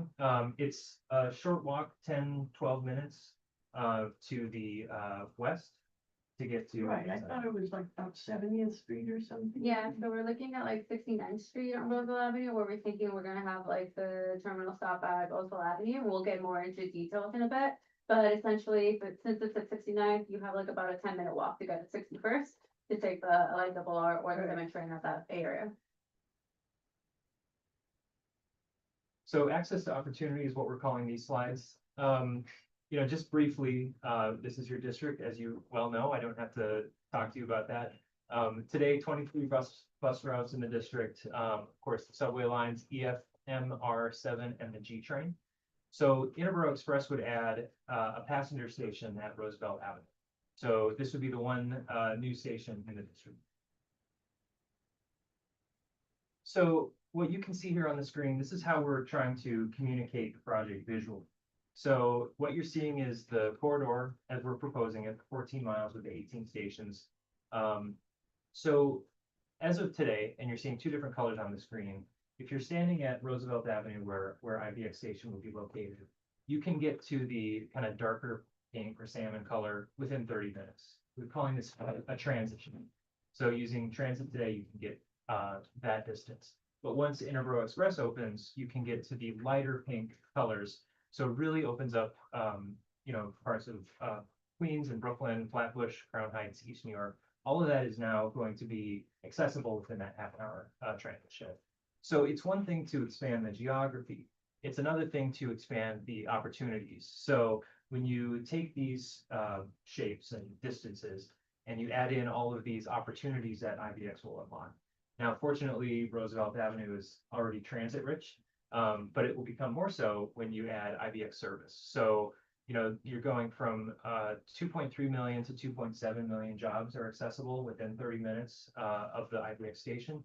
Healthcare goes up by a 50% from about 1,000 to about 1,500. The same is true with every other criteria we applied. Higher education, daycare, cultural institutions. I think the last point on here is one of the most important. It's the working age population. So you go from 2.4 million people to 3.8 million, a factor of 1.6 will now be within 30 minutes of that station. So these are customers for businesses. It's also employees for businesses. Okay, so moving on to project updates. I mentioned earlier there are two main kind of work streams that we're in right now. The first is environmental review. So we kicked off the EIS, environmental impact statement process, last fall. This is what's called scoping. So we kind of talked to the community about what this environmental impact statement will look like. We had 2 opportunities for public comment. We went to Christ the King High School in Middle Village, Brooklyn College, obviously Brooklyn, and then had 2 virtual scoping meetings. Got a lot of good feedback, and we take all of that incorporated into what our environmental impact statement will study. So we're doing all the work now, and we expect to come out later this year, likely this fall, with an environmental impact statement to talk to the community about. This will be an opportunity for public feedback. So we'll have a hearing, a draft EIS hearing that will encourage people to attend. And so that's kind of the environmental impact statement process. We do hear got a lot of public comments about property acquisition. So just wanted to touch on that briefly. It's a matter of concern for a lot of people. The good news is the corridor exists today. So this isn't building a brand new rail corridor where we have to acquire huge chunks of land. We're expecting a small number of property acquisitions. We'll have more information later this year.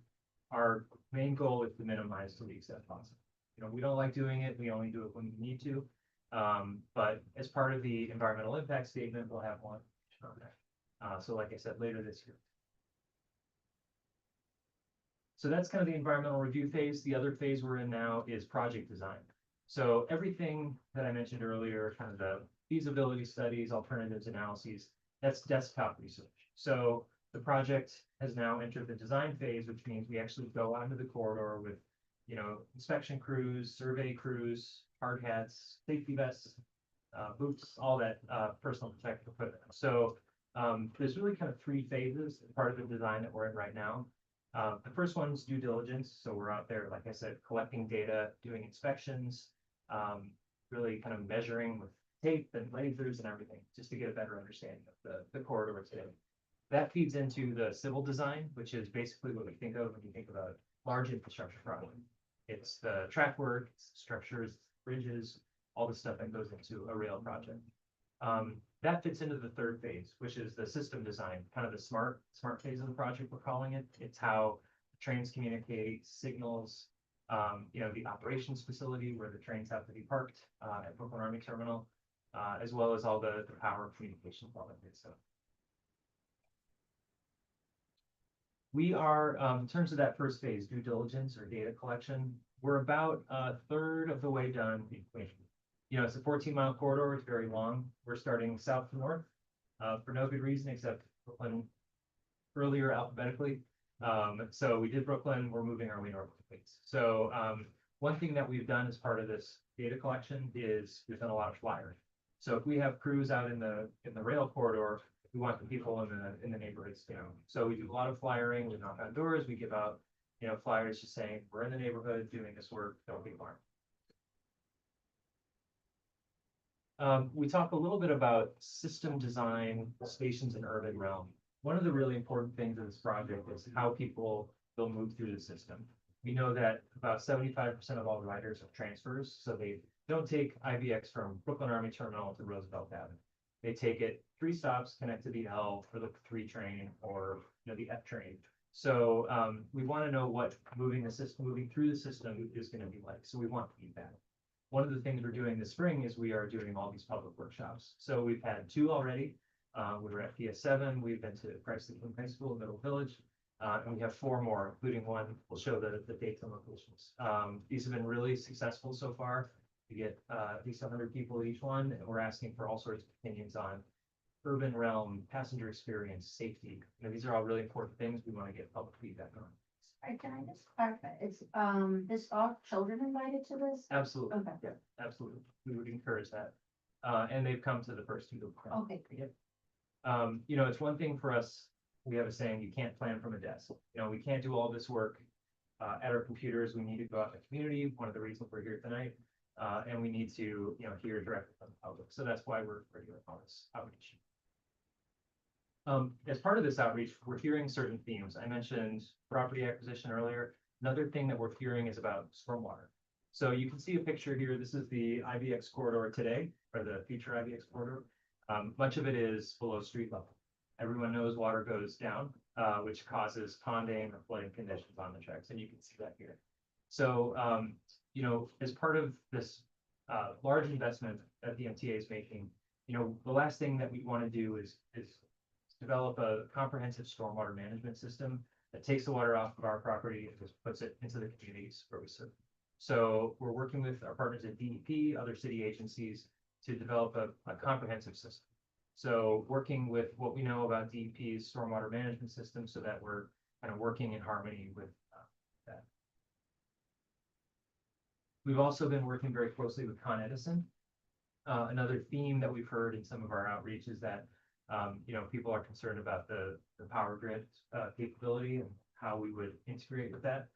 The good news is we are not drawing from the residential power grid, so a lot of people have been concerned about that. We've been meeting early and often with Con Edison to make sure they are expecting our needs when we come online, so that we're working very closely with them. This is just another task for the project to keep up with our agency coordination, Con Edison, DEP, other city agencies. Just briefly, kind of on next steps, you know, I mentioned the outreach that we're doing. This is happening now. We've done a lot of open houses. I've been out doing public outreach since 2023 on the project. We do a lot of it, and it's all for the good of the project, certainly. So we have the workshops that we will show in a second, the dates and locations. We have the draft environmental impact statement hearing, which is coming up later this year. We'll have more dates on that too. So lots of opportunities for public feedback, and we welcome all of that. These are the workshops. Like I said, we've had two, PS7 Jackson Heights, and then Christ the King in Middle Village.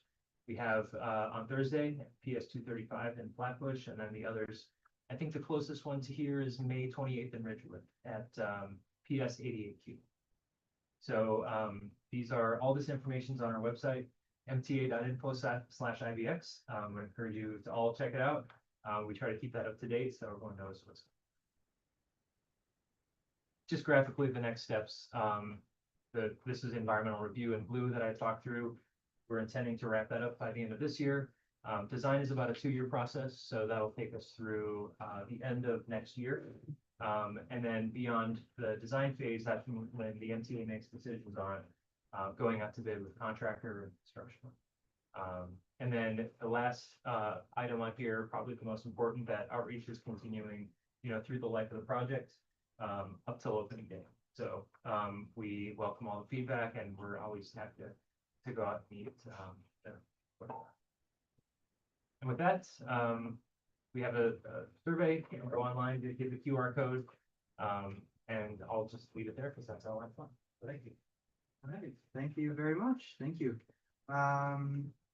Very exciting. The new train line in New York City coming to our district. Corey, you have a question?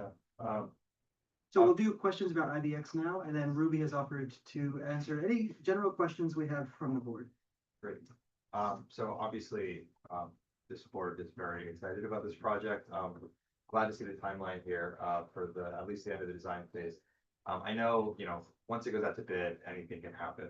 But what's like the rough ballpark in terms of like when you're hoping to complete construction? So obviously we're focused on design now. Right. We just started kind of late last year, October of 25, excuse me. So that's a 2-year phase. We're getting more information by the day. So learning a lot about the corridor. You know, once design is over, which is fall of next year, roughly, then we'll have decisions. So I mentioned the funding. You know, we have 1.75 billion in the 2025 to 2029 capital funnel. So you know, we're trying to be very smart about construction. The last thing we'd want to do is start something that we don't have the funding to finish. Right. So a project of this scale, and it's, you know, we've been very public about the enormous price tag, 5.5 billion. It's a lot. You know, we have half of that. It's 2.75 billion in the capital plan. I said 1.75, but we do have 2.75 billion today in the plan. So that's half of it. A project like this typically spans multiple capital plans. So, you know, I would expect that it's likely we could begin construction in this plan, which will take us to 2029. And then beyond that, you know, we need funding in a future plan or some sort of federal support for the remaining 50. Great. And just a comment. So I love the connection to opportunities, right? For wider travel, right? All that stuff. Something that I don't see highlighted very often is the safety impacts, right, of expanding transit service in the city, right? You know, we know that the train is way safer than driving, and there's certainly people that, you know, maybe don't have a lot of other options than to drive when they, you know, would preferably not be, right? They're tired, you know, they're drinking, you know, their faculties are waning, right? And so I'd be really curious to see, you know, the anticipated mode shift from this project, particularly these are some very car dependent communities that it's going through, and then helping people see, you know, the safety benefits of that, right? We have like 250-ish people killed on New York City roadways, you know, thousands injured. And I think this is an opportunity to really take a dent of that annual fatality rate. And obviously I see that, and it'd be amazing if at these workshops there was like a stand that talked about that relationship, right? Because when it comes to transit safety, a lot of people, they think of like, oh, like violent crime on the subway, and maybe it's an opportunity to help talk about the larger network impacts of safety. Yeah, it's a great point. We did kind of the precursor for the capital plan is called the 20-year needs assessment, which is all these potential MTA investments. How do we decide which projects get funded and which ones, you know, don't? One of the ways that we quantified project benefits is we looked at vehicle miles traveled, VMT reduction. So we know what that is for the project. Don't quote me on it because I don't know the number offhand, but it's in the tens of thousands per day. So that's well quantified. It's based off of our ridership model. We typically use vehicle miles traveled reduction, VMT reduction, in the context of carbon avoidance. So greenhouse gas avoidance is a way that we quantify that. We can certainly think about the safety implications of reducing vehicle miles traveled. That's an interesting angle that we can kind of dive into, and how we would correlate, you know, vehicle miles and safety issues. Yeah, I know that the ITE's been talking about VMT as an exposure, you know, metric for like traffic violence and first aid crashes. So yeah, it's great feedback. Cool. Thank you, Dr. Ross. A small point, it just occurs to me that another benefit is the route that most drivers would take to go from one end to the other is the BQE, which, as we know, that whole area, the cantilever is gonna fall down. I mean, so let's get this going. Interesting. The Queen's terminus is 69th Street Roosevelt Avenue. on Roosevelt, not Woodside. It's right at the end of the corridor on Roosevelt. So where the corridor stops today. Like around 70. Yeah, it's like 74th. I think. Well, 74th is the hub. Yeah, so it's like two blocks, like 72nd Street. Yeah. So it's not gonna be connected at all to the 7th train. Not in a physical, like a Times Square station where there's a large, you know, campus connecting all the different ones. So one of the things that we're doing with our workshops is we want to know, you know, what matters the most to people, because basically what you'll be doing is if you're transferring at Roosevelt, you'll be exiting IBX. You'll walk the 2 blocks to the up train, for example. You know, that's leaving MTA jurisdiction, going to DOT space and going back into the subway, for example. So we've set up advisory committees. We work closely with our friends at DOT to think about these design questions, because that's really what it boils down to. You know, what is a design look like? How can we improve for the benefit of our riders and the city as a whole? These are open questions for it. Would there be like a transfer? So yeah, so the idea is that the project would be on the Omni I mean, system. price point. Yeah, so it would be what we call an integrated fare. So it's just like a transfer from the bus itself. Also, the, consider also be, besides the BQE, you'd also be meeting all the accidents on the Jackie Robinson. What are, it's interesting that it goes through a number of cemeteries. Yeah, right? I'll second the comment, just, you know, about wayfinding, right? Like, I know there's a whole committee and, you know, maybe there's a structure or something, but, you know, with Woodside Station, right, there's a lot of tourists that come in that are trying to find, they're getting off the LARR, they're trying to find the bus to LaGuardia. I can see the same issue with people on the IBX. You know, they get dumped, quote unquote, out on the street and they're like, okay, like, how do I find Roosevelt? It's like one of the busiest hubs. So some kind of highly visible wayfind that's like, Yeah. yeah, it's over here. You're almost there. These are top of mind for us. It's, you know, something we're. It's hard to understand though, if it's interconnected with the rest of the subway system, why, what is the stop 68th on the 7 train? Why aren't you connecting more directly to that? So, yeah, so the IBX stop would be basically between the two 7 train stations. So people will have a choice. You can either go east or go west. What I think people will do is they will go to 69th Street if they're going, you know, inbound or Manhattan bound morning. I could be wrong, but you know, people will have a choice. They can go to either. Isn't 69th basically right where, I mean, is this new station gonna be on top of the BQE? Maybe that. No, it's in a trench for us, so Yeah. they're trying to avoid extra tunneling if they don't have to. Uh-huh, So the trench is literally like, it runs under Roosevelt. Yeah. So you're gonna come up from the trench onto the street. And then, like he says, you'll walk in one direction or the other to get to the 7. Is it gonna be more like Staten Island Railroad with trench stations? So we're operating in the existing alignment of the freight today. So some places it's elevated and some places it's, you know, below ground trench. So whatever it is today is how. We go further out. Yeah, they had, yeah. Yeah. That had to be. A good marker to like make it visually would be like the Long Island Road. If you could take the Port Washington branch, Yeah. a lot of it, you could see that it's underneath, or goes underneath, a couple of like bridges of sorts. And then it's similar to that type of, Yeah, like Murray Hill style. like a Murray Hill style, where you actually have to come up the stairs. To actually get to the street level, that'd be kind of similar in terms of how you would be coming up the stairs to walk towards like either a bus or the train at both directions for the station. So, yeah. Okay, so it is light rail.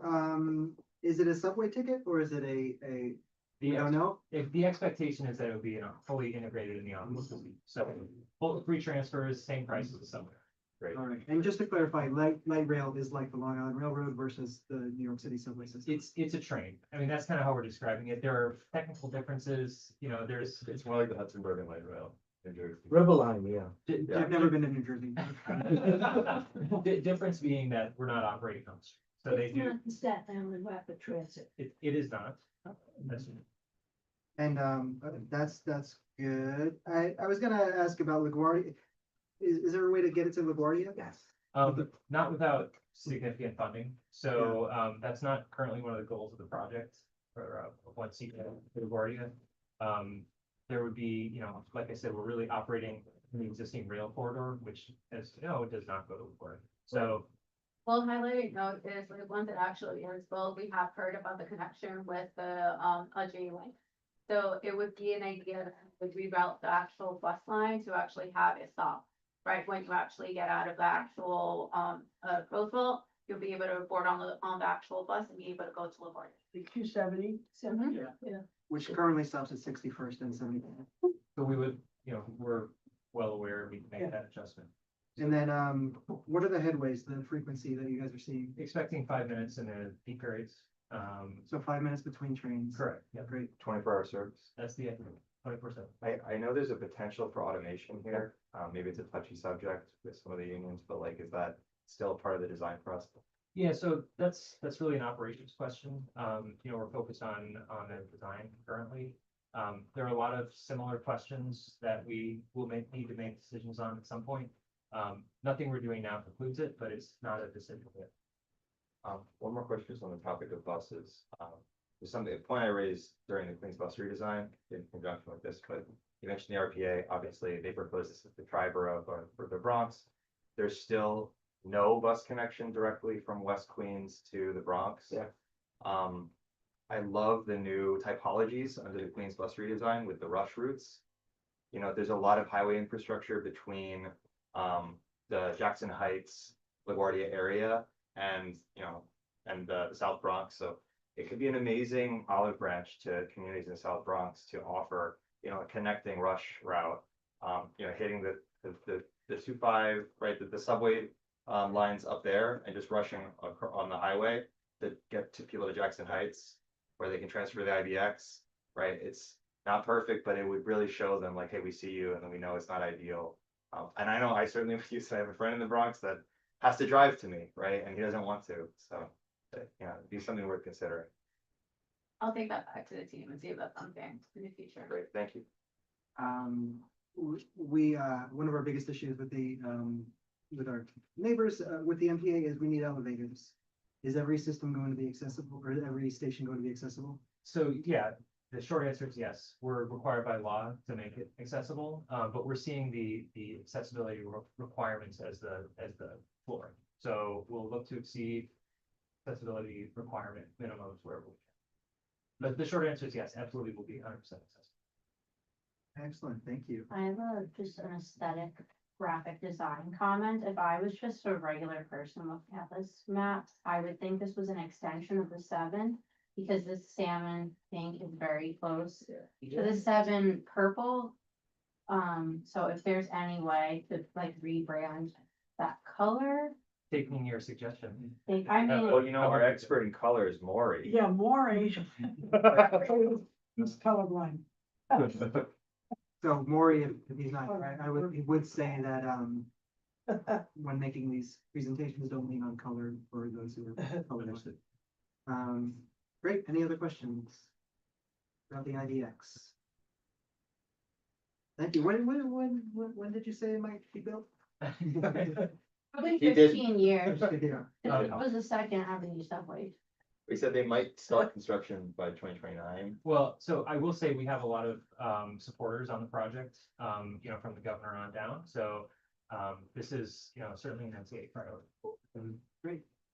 Just to reiterate, you know, we approved of the 1 LIC rezoning with the full knowledge that the 7 train is very much at capacity for us. We'll talk more about that, but like, that's one of the reasons we're so excited about this project is like any additional subway capacity in our district is something that we're very eager for, you know, yesterday. So any way we can help make this happen faster, I or might take you up on that. yeah. We've got shovels. Great. Thank you so much. Thanks for the presentation. It must be nice to be part of a project that everyone's excited for. Absolutely. But thank you very much. Thanks. Do you need anything from us? No, Yes, we just have public- the only thing is just, we are just giving everybody, that's gonna be one of many multiple touch points throughout the project. As my colleague mentioned, as Jordan mentioned, outreach is fully like throughout the whole time from the beginning of the inception that we've been thinking about this project all the way till we actually complete the project. You'll see us multiple times giving updates as we go and as we progress. This is one of those touch points, and it's just telling you about our workshops.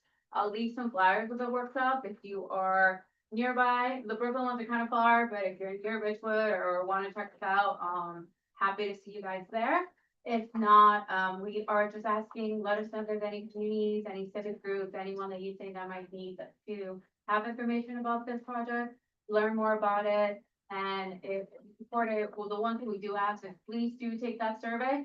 We are trying to get much more of a very basic line and understanding of where people are about the project, where they come from, who they support them, what areas.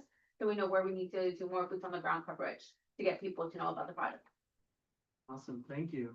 Thank you very much. Thank you. And then Ruby, do we foresee a lot of questions for the MPA? I know we have several members of DOT waiting here. Does everybody want to fire up one question for the MPA, that Ruby can help us with? Speaking for the whole board, who has many questions for us. Okay, you talk about, trains at capacity in our, district and growing numbers of residents coming here. I have. Yeah, okay. I didn't have a specific question yet, but go ahead.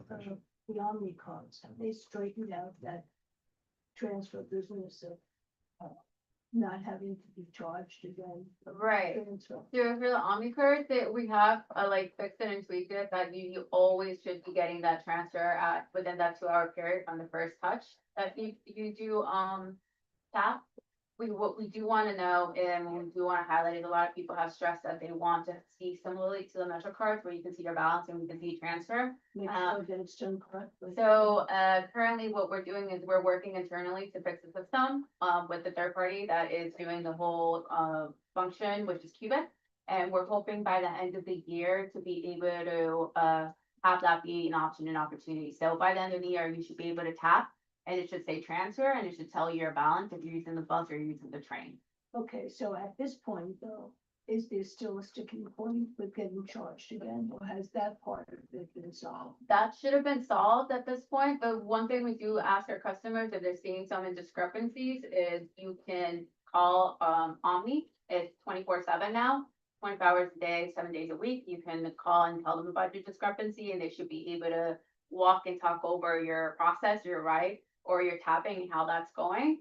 A thing we also have been asking folks in the meantime is that you can create an account online. So you can create an omni.info.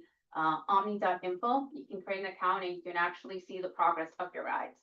So you can see where you have been taking where you've been tapping, which ones have counted as a transfer. And if you've done more than 13, I think it's 13, more than 12 rides. So once you get to that 13th ride, everything else within a 7-day period should be free. So what I mean by that is, let's say you start on Monday, and then by Thursday, you already hit that 12th ride. Everything from Friday, Saturday, Sunday should be free. You shouldn't be getting charged more than $34 throughout a week. Are they making it easier to purchase an Omni card? I don't know personally, but my brother who takes 86th and Lexington Avenue said there was no place to purchase an Omni card on 86th and Lexington Avenue. Wow. So this is like the beauty of like Omni is that there's multiple ways that you can use their system now. One is you don't want to have an Omni card, you can use your debit or credit card. So you don't have to have a physical travel card to be able to use it. Number two is if you do want to buy an Omni card, you could buy it at one of our stations, but we have this new retail network, which is something really new that we haven't had before, where you can go and actually purchase an Omni card at CVS, a 7-Eleven, a Duane Reade, and you can actually add value there as well. So let's say you're nowhere near a station, and you want to add $5, $10 to your card, you can go to the CVS and let them know, hey, can you add $5 to my actual card? Your Omni card, when you flip in the back, it does have like a little bit of a barcode. So similar to like a gift card where you ask them to add value, we're scanning that barcode and they will add $5, $10 or whatever much you want to put on them. You can also call the Omni hotline and they can add money to your card too. You don't have to physically be in a station to add money. You can have an actual one of our call centers. They can add that value in those funds as well. Or you can add value online as well. You can create an account and you can have it that it does a reoccurring charge of $25 each time you reach a threshold, and it'll do it for you automatically. Thank you so much. Thank you. I've only enough time to write my laundry list. I'm so sorry. I'll move through it super quick. Sure. Okay. Very excited to hear about reforms to the Eagle Team bus ticket checking. I'm really hoping that opens the doors for all-door boarding, which we know is going to improve service. I have heard a lot of issues with people who did legitimately tap to get on the bus, but when the Eagle Team checks, their card, there's an issue. It's not showing that it was paid. They get sent to go to contest the ticket. I have a colleague who, they went to contest the ticket and then the Eagle Team officer didn't show, so they postponed it, and then he missed the follow-up one, and then he got charged double, and he's like, so I took time off work to contest this thing when I tapped to pay. Now I'm paying double. So I think we want there to be trust. We want, fares to be enforced. But it's just not fair for people if it's not their fault. And there's some issue beyond the payment. What's the Eagle Team? Sorry, Eagle Teams are fare enforcement. They board the buses. and they'll check, whatever you use to pay your tap, like it was an Omni card or a credit card. Yeah, and they'll verify that. So they're like our traffic checkers, like Yeah, you put them that they make sure that you pay. So Yeah. similarly in European countries, they use that type of style on their buses or on their train. Right. And It's so I know no one likes enforcement, but one of the things that, the MTA has installed Omni readers on the backs of their buses for years, but because of concerns about fare evading, they haven't had them turned on. And so they've actually decommissioned buses that they already paid to put the Omni taps on. So they're basically like increased dwell times because people are queuing to get onto I know I said I'd go fast, I'm so sorry. There's like dwell times because people are queuing to get on the buses when they could be using both doors, but because of the fear of fare evading, they're not allowing that backdoor. But the hope is with the Eagle team, with these better, checking on board the bus. Now we can open up the back door and like it's easier to get on and off the bus and et cetera, et cetera. Okay, next up, I mentioned wayfinding for SBS routes, particularly at Woodside Station. I think with the World Cup, this is going to be even more important. But like the way people get to LaGuardia Airport is they go to Woodside or Jackson Heights, and then they get on the Q70. Jackson Heights has a much more visible, robust place for people to do that, but Woodside really doesn't. And I've had to help many lost tourists that are like getting off the LARR in the middle of the night in the cold, and it's the whole station under construction, obviously, can't be avoided. But they're like, what? How do I get to the airport? There just needs to be better wayfinding for them and a better environment for people getting on and off the bus at Woodside.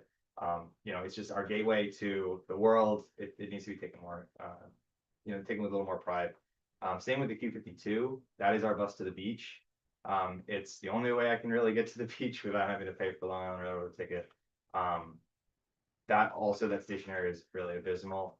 So just, doing something about that. These are like really, really important routes for us, and Woodside Station as a whole is just a hub for us. And the escalators at that station have been out of commission for, I think, over a year now. And the date of completion keeps getting pushed out. I understand there's delays with construction, but it's really betraying the trust of a lot of people in the community that they just, they're all crowding onto this elevator. When the elevator goes out of order, they're screwed. So there just needs to be more visibility on like, what is the problem? What is the delay? When is the new finish date? Just giving that information will help people feel a little more empowered about what's going on in the community. That's good, Peter. Yeah, I mean, my partner like curses the MTA every time he goes to Woodside Station, and I feel bad about that, right? I want him to be able to take the escalator. I'm just gonna do a quick little too, with wayfinding, currently, because Woodside is under construction, it's really hard to put permanent wayfinding. For a lot of it, you'll see a lot of our blue kind of like plywood all throughout the whole system. Yes. But what we can do is I can collaborate with our LIRR counterparts. So other New York City Transit wants to see if we can put temporary wayfinding within the blue. So I'll have that conversation with our team. Essentially right now with what's going on at Woodside is in October of last year, we did come out with a reason why we were so behind on schedule with everything, including the escalators, is when we opened up the actual steel rails within the columns and the beams at Woodside, it was actually worse than what we expected. So a lot of the times, and it's hard to say it that way, that is actually was worse than what we actually had. So a lot of the materials and things that we were going to replace, we have them, but for the extent of what was happening in terms of like, we saw a lot of when we actually opened it up, there was a lot of holes, there was a lot of actual erosion. So we needed to buy new materials, buy new beams that actually we didn't even have in plan that we needed for that project. So that's what happened, which also kind of pushed the timeline of escalator, because that goes in conjunction with that part in the section. It's right next to the Manhattan bound side of the platform that we're currently fixing. So currently we're projecting Q3 of 2026 for the escalator, hoping it stays Q3. We're trying to really push for that. And then for Woodside, what we do want to let everybody know here, and we sent notices to the community board, is that we will be reopening the Manhattan bound track, so that's C1 track, in Woodside by the Monday after Memorial Day. So that's when we'll be opening it up. What we do want to let everyone know is once we open that up, we're switching over to the Flushing bound. So we're still going to be here, unfortunately. we're gonna be fixing the Flushing bound side, but similarly how you are taking right now the 7 train where you're going up and it's just one platform where you can either take it on either side. That'll be the same type of mechanic, type of, way that you would be taking it either to Manhattan or to Flushing. So we're using the middle track as bi-directional.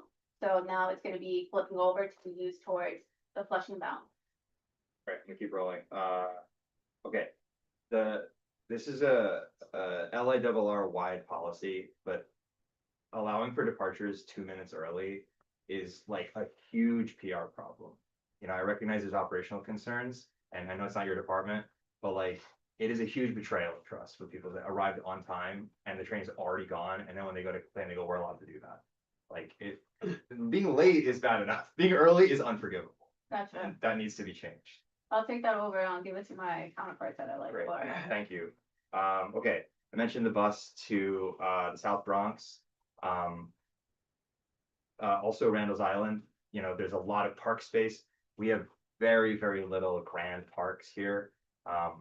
And I know it's out of our district, but you know, we go up to Randall's Island and we have to go into Manhattan and up and then over, you know, a single local bus from Astoria to Randall's Island, I think would have extremely high ridership, to be honest. Just flagging that for our counterparts CB1. Okay, please. Oh, okay. You may have seen QueensLink has been by a lot. I know it's a testy subject. They are touting a new ridership report, a new study they did. I'd be curious to hear some feedback from the MTA, maybe reconsidering the prioritization of the QueensLink. I know it's not called QueensLink under your guys' thing, but reconsidering the prioritization of that project in light of that new data, or at least a response to it. Acknowledging it would be helpful. And then on the One LIC thing, so you know, we approved the recent rezoning in One LIC, with the acknowledgement that our subways are already at capacity, at least on the 7 train. And there are, you know, issues with standing room on some of the platforms, particularly Court Square. So it will be great to understand or to hear, you know, anything that's possible to accommodate the expected increase in population from this, as far as, you know, standing room and the stations, but also any additional service that we could see in conjunction with all the new population that's coming. It's like 14,000 new residents we're expecting, plus like thousands of new jobs. I'm very excited to welcome new neighbors and address the housing crisis, address the climate crisis. I'm not looking forward to fighting for standing room on the 7 train. I'm hoping you guys can help us out. For One LIC, one thing got passed, we're having continuous conversations with Councilmember Wong. She made us aware, and we're having conversations where we're telling her we're observing the new change, so what's coming in. We're having dedicated research into it, so that's something we're evaluating at this very point. We don't have any answers that I can give you right now, but that's something that's on our radar. We're looking into it, and we're having our conversations internally. One of the things QueensLink mentioned, right, is like opening up the M train could potentially open up capacities to run the T train in Forest Hills. Yeah. So I do want to preface QueensLink, and with the QueensLink and IBX are 2 separate projects, but what I do want to do really stress about the QueensLink is, as my counterpart here, Jordan mentioned, is during our 20-year assessment, so that's like, and I can share with everybody here, that's something that was evaluated and looked into, and what we came and concluded is that it's very expensive. It's a very expensive project itself, and a lot of the portion of where they're mentioning and discussing is owned by the city. It's not even owned by us, it's a city, the area or jurisdiction where they want us to bring the line through, it's to the city. So that's really the city, and what they want to do with that section. We have no jurisdiction over that, it's really on their term. Could I the state and the city talk to each other about it, if it serves the constituents? I think what they're also saying is the new study shows that the MTA's numbers were maybe not the numbers that they're getting in their study. And it's not as expensive as thought to be. So it's something that we're actually going to try to vote on at the end of the meeting tonight. Whether we support things moving forward. Gotcha. I mean, I'll take that over. I'll take that. I do know that our CEO, he did mention Dano. He did mention that that's something they're looking into. This was in January. He mentioned they're looking into the QueensLink. Sure. The same excitement we had for IBX, we have for QueensLink, because it is one of the few remaining rights of way. And we don't want to see that go away. Well, so very excited for Thank you. DOT's new Just bus on the action. Court Square thing on One LIC, I did get a letter from a constituent, who says he's living in Court Square. There's construction project at 2419 Jackson Avenue adjacent to the 7G subway entrances. As part of the zoning, this development is required to install new 7 train entrances on 44th Drive and 23rd Street. Are you familiar with that? I can look at that back. I mean, currently what we're doing in that section is that we're putting a ramp underneath. Yeah. So it make it easier access between, the G, the E, and then towards like the So is that under seven. the high rise building? That is under, I think it's right adjacent, like near like where the Target and the is the jurisdiction in that area. When is that gonna be? That one, we're looking for, later this year to be completed. Currently, we're excavating, so we're excavating to put the roofing and the installment. Because we are having the ramp underneath, but we need to waterproof the sidewalk and everything in there to make sure that it's actually compliant. So currently, we're excavating in that location. That's what's happening in the next couple of months, and then we should be minimizing our MPT and completing the project in terms of the ramp for 8855 CL Court Square. But Yes, if thank you can But send on this, I'll send this to you, because they're saying that this would have been an opportunity for connecting the 7 to the E trains. If you send that to me, and I can look into it and see what it is or how, or what they're Yeah, doing you about. can give me clarity. Mhm. on this one. All right, thank you so much. Thank you. Can I do one more quick More comment? Stella. Can we get more Q32 buses? I love this bus. Yes. And we just don't have enough of these Manhattan to Queens buses. Overnight. So I'll take that back. We're currently finalizing our 6-month evaluation period for the Queens Bus Network redesign. So a lot of it is that we're currently right now looking at the trends, seeing what worked, what hasn't worked, which ones might need an uptick in service changes. Once we publish that, we'll see, and I'll take it back that we are getting from the community that Q32 is great. We just want more of it and see, keep it on the radar. Because the wait times on the weekends, sometimes are 28 Yeah. minutes for that bus, and it's my only way to not be underground to go back home. And a lot of other people's, like, especially good for like shopping and Right. when you have lots of things. And when the train breaks down, the 7 and the E and F, they send everyone to the 32 and the 60. But the problem is the rail control center, they don't call the bus command center to let the bus drivers know. So now you got 1,000 people trying to get on the bus. Thank you so And much. I want, Yeah. I want to flag on the same topic, right? Like, we're about to suffer through a huge period of no local service in Sunnyside on the 7 train, right? Like, I think it's what, 40th Street only for about 2 weeks. So that's part of the 7-line state of good repair. So starting May 11th, 33rd Grosson, 46th Bliss Street, and I think those are, I'm missing 40th, It's then. like 74th to. So those are the general, so let me throw that. So we are having 2 major planned service changes, and this is to expedite the work at Woodside, 52nd Street and 69th Street. So Woodside, 52nd and 69th, we currently want to bring them back, as I mentioned, that Monday after Memorial Day. We want to bring them back to restoration for folks to use to go towards Manhattan and then switch over. So we need these major geos in order to complete that project for those 2 weekends. Complaint is not about the work.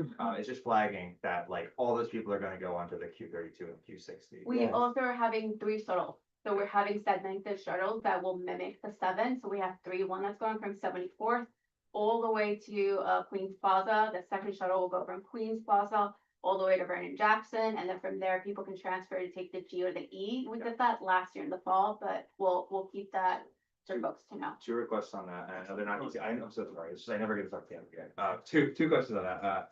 One is wayfinding again, right? Obviously, the bus stop is not always exactly at the subway entrance or exit. So very, very clear signage showing, like, walking people to the place to wait for that bus. And also, if it's possible to have the heads up display on the, I don't know what it's called, but on the bus, right?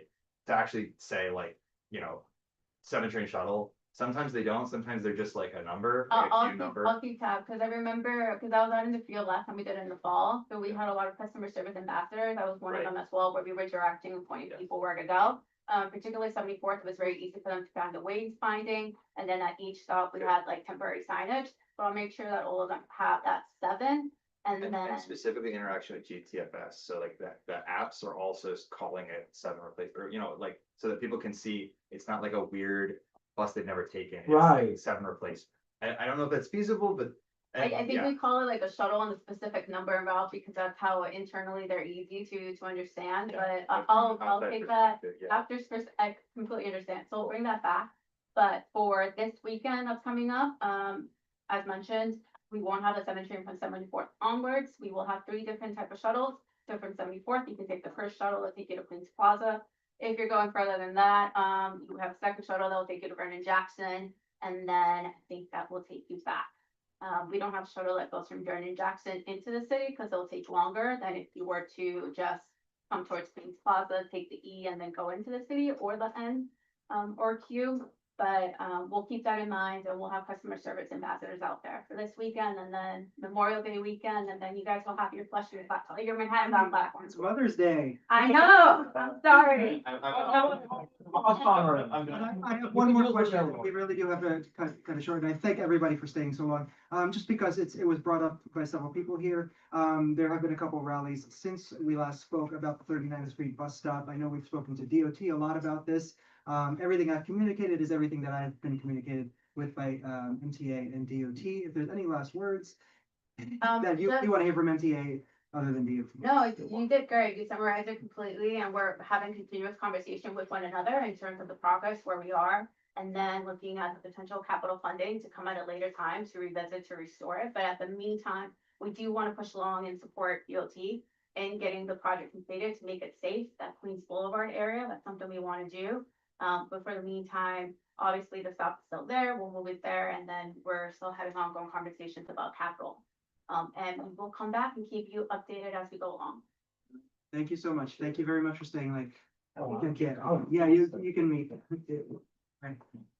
Thank you so much. And DOT, thank you so much for your patience tonight.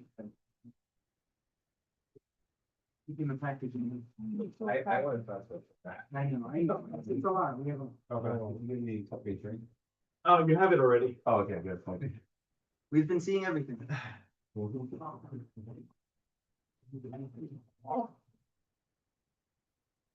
We just like to make the community sweat. All right, you know, I found a way where we can use the Zoom summary, to, like, potentially generate. Nice visual. And information for that, yeah. Rewatched, YouTube recording.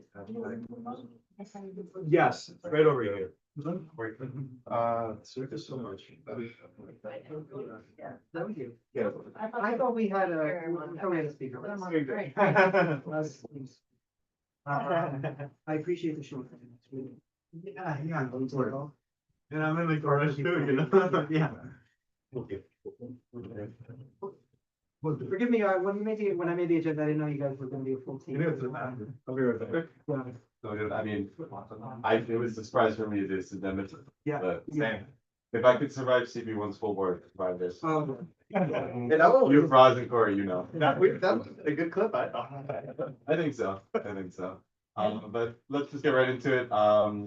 You all know me, I'm Joe Patty from the Queensborough Operations Office of DOT. I'm joined by Craig Burwald and Rosie Dowd from our bike team. Today we're going to be giving an update on the project the board's all familiar with, the Review Star Borden Avenue Safety Improvement Project. That we have completed some sections of that last year, section from Memorial Hill Boulevard up until Borden Avenue. Just wanted to give you an update on the progress we've made on both the design and also a lot of the outreach we've been doing since that project has been implemented. We've done some tweaks to the project here and there based on feedback with a lot of the business partners that we've been working with, including the Long Island City Partnership on working on behalf of a lot of the businesses there. And also shout out to the precinct who's been helping us with a lot of the enforcement issues we've been seeing along the corridor. We've seen a lot of good progress on that. And some of the new activities as well. So now I'll pass over to Rosie, who's the project manager for this. It's really going through some of the both progress we made and what we have planned for the project. So this should be really quick. Just a little refresher and so these are the project, the full extents, with phase 1, which was the review portion and the STAR portion. being completed last year. But just to like reiterate what our goals are here, we're really connecting like Long Island City down to the bridges, the Kosciuszko and the Greenpoint Ave Bridge, as well as the industrial area here. And also there's just like a lot of growing uses along Gordon Avenue. It's becoming more mixed use. You have the water in front, but there's local dairy. There's a lot of key destinations that we're trying to connect here. And of course, we're always looking to improve safety. This is the paper for this? No, that's the MTA's paper. I don't know. Did we get a didn't get presentation, a Joe? presentation yet. Yeah, I don't think we've got it. We will be posted on that. Thank you. Yeah, so like we said, we presented the whole project in 2024, and we implemented in 2025. Some other things that have happened along the way, sort of like related to the project, is the always stop control at Gordon and 11. And Greenpoint Avenue, that like one portion where it is one way, was supposed to be done last year, but there's work being done at the Blissville Triangle, which is now complete, so we should be starting that soon.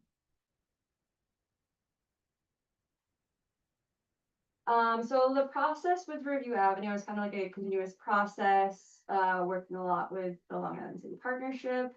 Both before implementation, we had on-site meetings, and then afterwards, we got a lot of feedback about how things were working, so we continued to meet with them and make adjustments to the plan in order to accommodate all the truck movements that are going in and out of the loading docks there.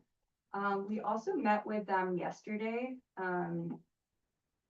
about the with the businesses, primarily to understand like what their uses are, what kind of trucks they're using, and like how they're going in and out of their loading docks. Just so we can like design it so that we won't have to go back and make those changes. So yeah, just like to introduce the proposal for the phase 2. It's a two-way protected bike lane on the south curb from Center Boulevard to Review Avenue. And then from Review Avenue to Star Ave, it's an eastbound protected bike lane on the south. So existing land use, it's primarily industrial, but there's some commercial and housing, and connects to Hunters Point Park and Gentry State Park. Lots of new developments. And we have a sort of interesting condition with the street grid where there aren't a lot of intersections on the south. So that makes a condition where you can have reduced conflicts for the bikes that are going through. Some of the issues that we see right now, the major one is really large trucks mixing with bicycles and pedestrians. And the streets are not really designed well to, accommodate residential uses and waterfront access. They're not very pedestrian or bike friendly at the moment. And they're heavily trafficked by these really large vehicles.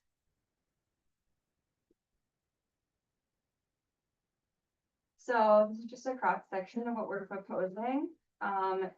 It is it's a two-way bike path on the south side, where there will be a physical separation from vehicles and bicycles.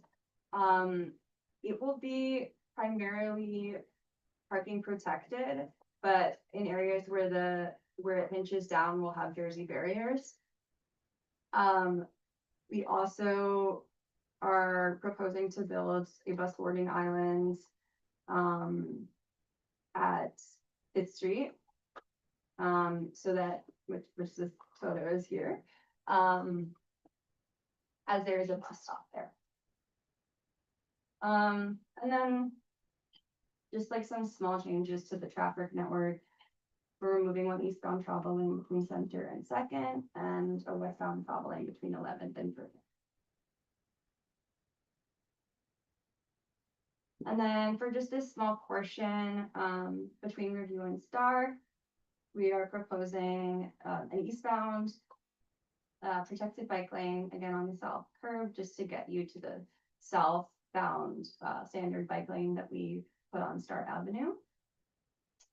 And, that'll be parking protected, and you will also be removing one eastbound travel lane between Review and 29 in order to get that in. Yeah, so we're really excited about this project. We think it'll really improve Borden Avenue, creating more of a expansive bike network, and also like building on safety improvements for all road users. And yeah, hope to install phase 2 soon. Excellent. Thank you so much. Thank you. Very exciting. Can you go back to what is happening on Star Avenue? How do people get westbound? If there's Yeah. only an eastbound lane? So Star Avenue, basically this is connecting to the existing network. So you have Review Avenue between Greenpoint and Borden Avenue is northbound. So if you're trying to go westbound, you wouldn't be going up Starbound to Starbound. Star is one way southbound. So basically, like you would be taking Review up and then continuing north and then going westbound on Borden. If you want to go south, you're going east, then you would take it one block further and go down Star. Excellent. And Thank Star is you. where we have the existing standard lanes right now. we have. Yeah. So Van Dam will be protected or not? Van Dam, we already was part of phase 1. Yeah. We put that curbside in. Is Star Avenue where we're seeing conflicts? Right now, the business owners who came to us, they said that trucks were having a tough time making a turn. Yeah, that's at Star and 37. And yeah, we were to have some extra no standing signs installed there for truck turning clearances at that intersection. And that's a conversation I've already had with the priest and. Oh, so this goes Star to Greenpoint. Yeah, as part of the phase 1 of the project, there was that traffic reversal on 37. And now that trucks are coming in from Star to get onto 37, we're just installing some additional no standing signs for that turn clearance. And that's an area that I had a meeting with the priest about, and including partnership to flag for them that this is an area we want to see some concentrated enforcement. Make sure people aren't parking about that area. Thank you very much. Thank you. You said the two-way bike lane on Borden is on the south curb. Is that where are most of the businesses? Is it mixed? They're really on Industrial both sides, yeah. Yeah. It's a lot of large buildings, Yeah. so it's on both sides, to be honest. So it's just a mix of like floating gates here and there. So, Corey? couple questions about the design. Can you go back to the like cross section slide? That one's good. Just a quick question of why the parking lane on the northbound, the north side, like the westbound part of the road isn't striped, like why it's a combined travel and parking lane? Well, when we have 20 feet, we often will like do it that way because, well, I guess it varies in road width. And so like when you have a combined, you can kind of like use a little bit less space than would you are to like stripe the parking lane and then also strip. I'm not sure I understand, but I guess it doesn't affect the bike lane. So I'm just thinking, that it'd be perceived as a very wide travel lane and maybe encourage slightly faster driving speeds. When you've got 18-foot right of way on the other side, that's clearly delineated. I think it's parked and there's no parking lane currently. Yeah. What's the standard width of a moving lane? 11 feet is route standard, and this is a truck route as well, so it has to be 11 feet. Yeah. We can double check to see if it's possible to add, but usually like in corridors, it just needs a little bit more flexibility for like using space. We're just doing all the marking on the south. Yeah, on the south curb as well. So you're not like, we could put 11-foot travel lane or 11-foot plane travel lane, but then some of the curb use might be like a box. So well, but strictly, by car. I see too. Yeah, I'm just wondering if it could result in a lot of double parking. But again, I'm more concerned about the cycling, so it's probably fine. I mean, we are trying to like modify the signage order to assist in the double parking or to help with curb access issues. I wouldn't necessarily the parking lane line might not help mitigate that as much as the signage. Another, and there will be overall a visual narrowing of the road regardless. Yeah. So there will be that benefit. Another question is, you've got 19 feet of travel lane on the south side and 20 on the north side, right? Like, I mean, is it possible to balance that out and squeeze a little more space into the bike lanes? The 4 feet is kind of below the current standard these days. So this is, the road width actually like varies quite a bit, so this is sort of just like an average. Yeah, that makes sense. Do the bike lanes stay 4 feet the whole way, or do they widen up when there's extra right of way to play with? Well, we don't usually have a lot of extra right of way. I don't think that there's a space where it really widens up past the point where we could make the bike lane wider. Okay. And then one other question is, how are right turns? Like, let's say that, a cyclist is traveling west, they're on the southern, edge of this, and they're trying to make a right turn to go north on, for example, Fifth Street. Right? Is it a bike box? How are they protected? Because they're going to be basically crossing both lanes of travel. You're saying the bikes? Yeah, like how do you turn off of the greenway to get into the rest of Florida? Okay, so like LAC? so the intersection design. Right. Yeah, we have the standard bike boxes All right. that we see around the city. We just kind of do like the cross section, but the whole, we Yeah, have. it's just every bike coming on or off of this is going to cross the roadway. So, I get there's a standard design, but it's good to see, especially with heavy truck traffic, like what that maneuver looks like for people. Because it could be kind of stressful. I don't know. Yeah, I mean, it's signalized, so they would be going. Is there a protected phase for the bikes? We're talking about when you're turning, because so Yeah. basically like the whole point of this design is that there aren't really a lot of like right turning conflicts. Yeah, I'm talking about, so, a cyclist is gonna come to the intersection and on a green light, that's when they're gonna make their turn, right? Like, normally, just you make your turn when you have the signal, but that's also when the trucks are gonna have their, right? Is it No, like, are because there there's no traffic coming from there, so you're going like, basically like with the pedestrians. You're talking like a cycle street, like we're trying to connect to the existing lanes on there. Yeah, like, you're turning off the greenway to get into So, LAC. As a cyclist, are you moving into the car lane to make a turn, or are you going to the intersection? And I mean, if I'm in a protected bike lane, I'm not leaving it unless I have to. so you come to a stop at the intersection Right. and you wait for the light to change and then you go. Yeah. You'll They'll you be lose the going- P5 and the crosswalk, and any truck turning will have the DOT going through that movement. If it's connecting into. Unlikely to happen, but that's fine. If you're That's very connecting, unlikely. I mean, you'll.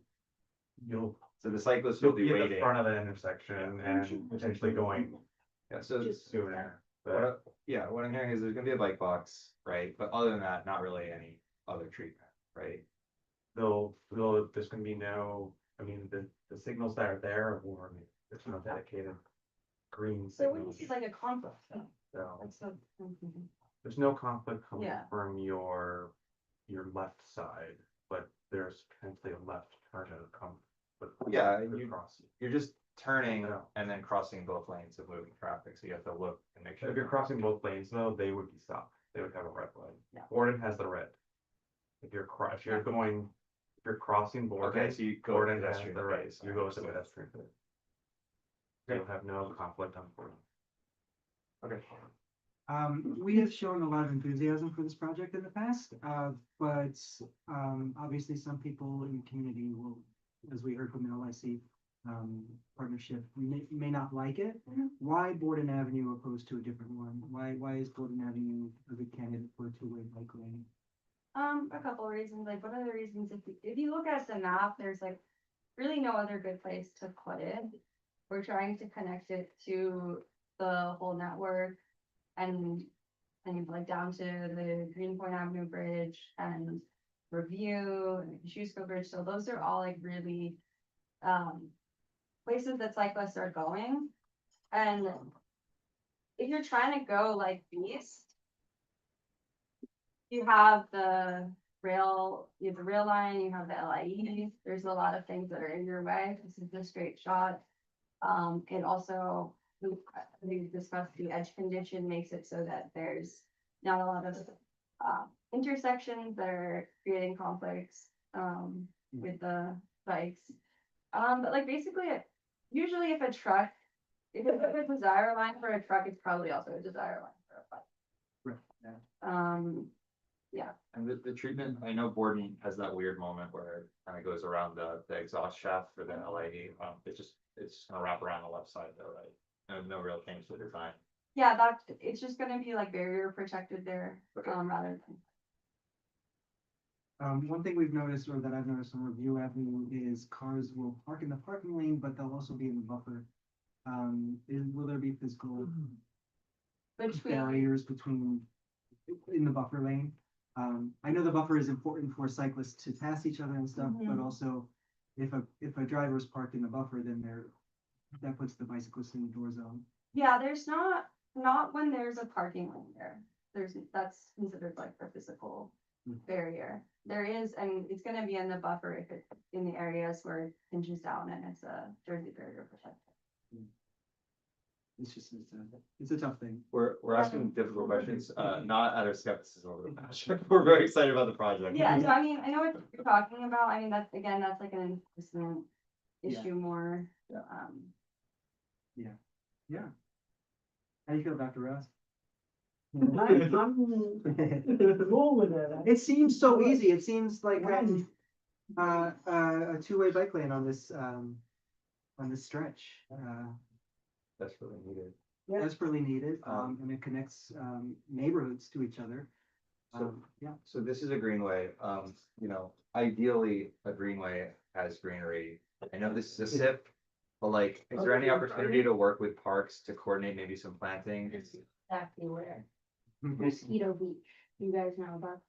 Which location, but So, behind Sparks Deli, there's an unsanctioned skater area. That's our future park. It would be amazing, yeah, if you could. yeah.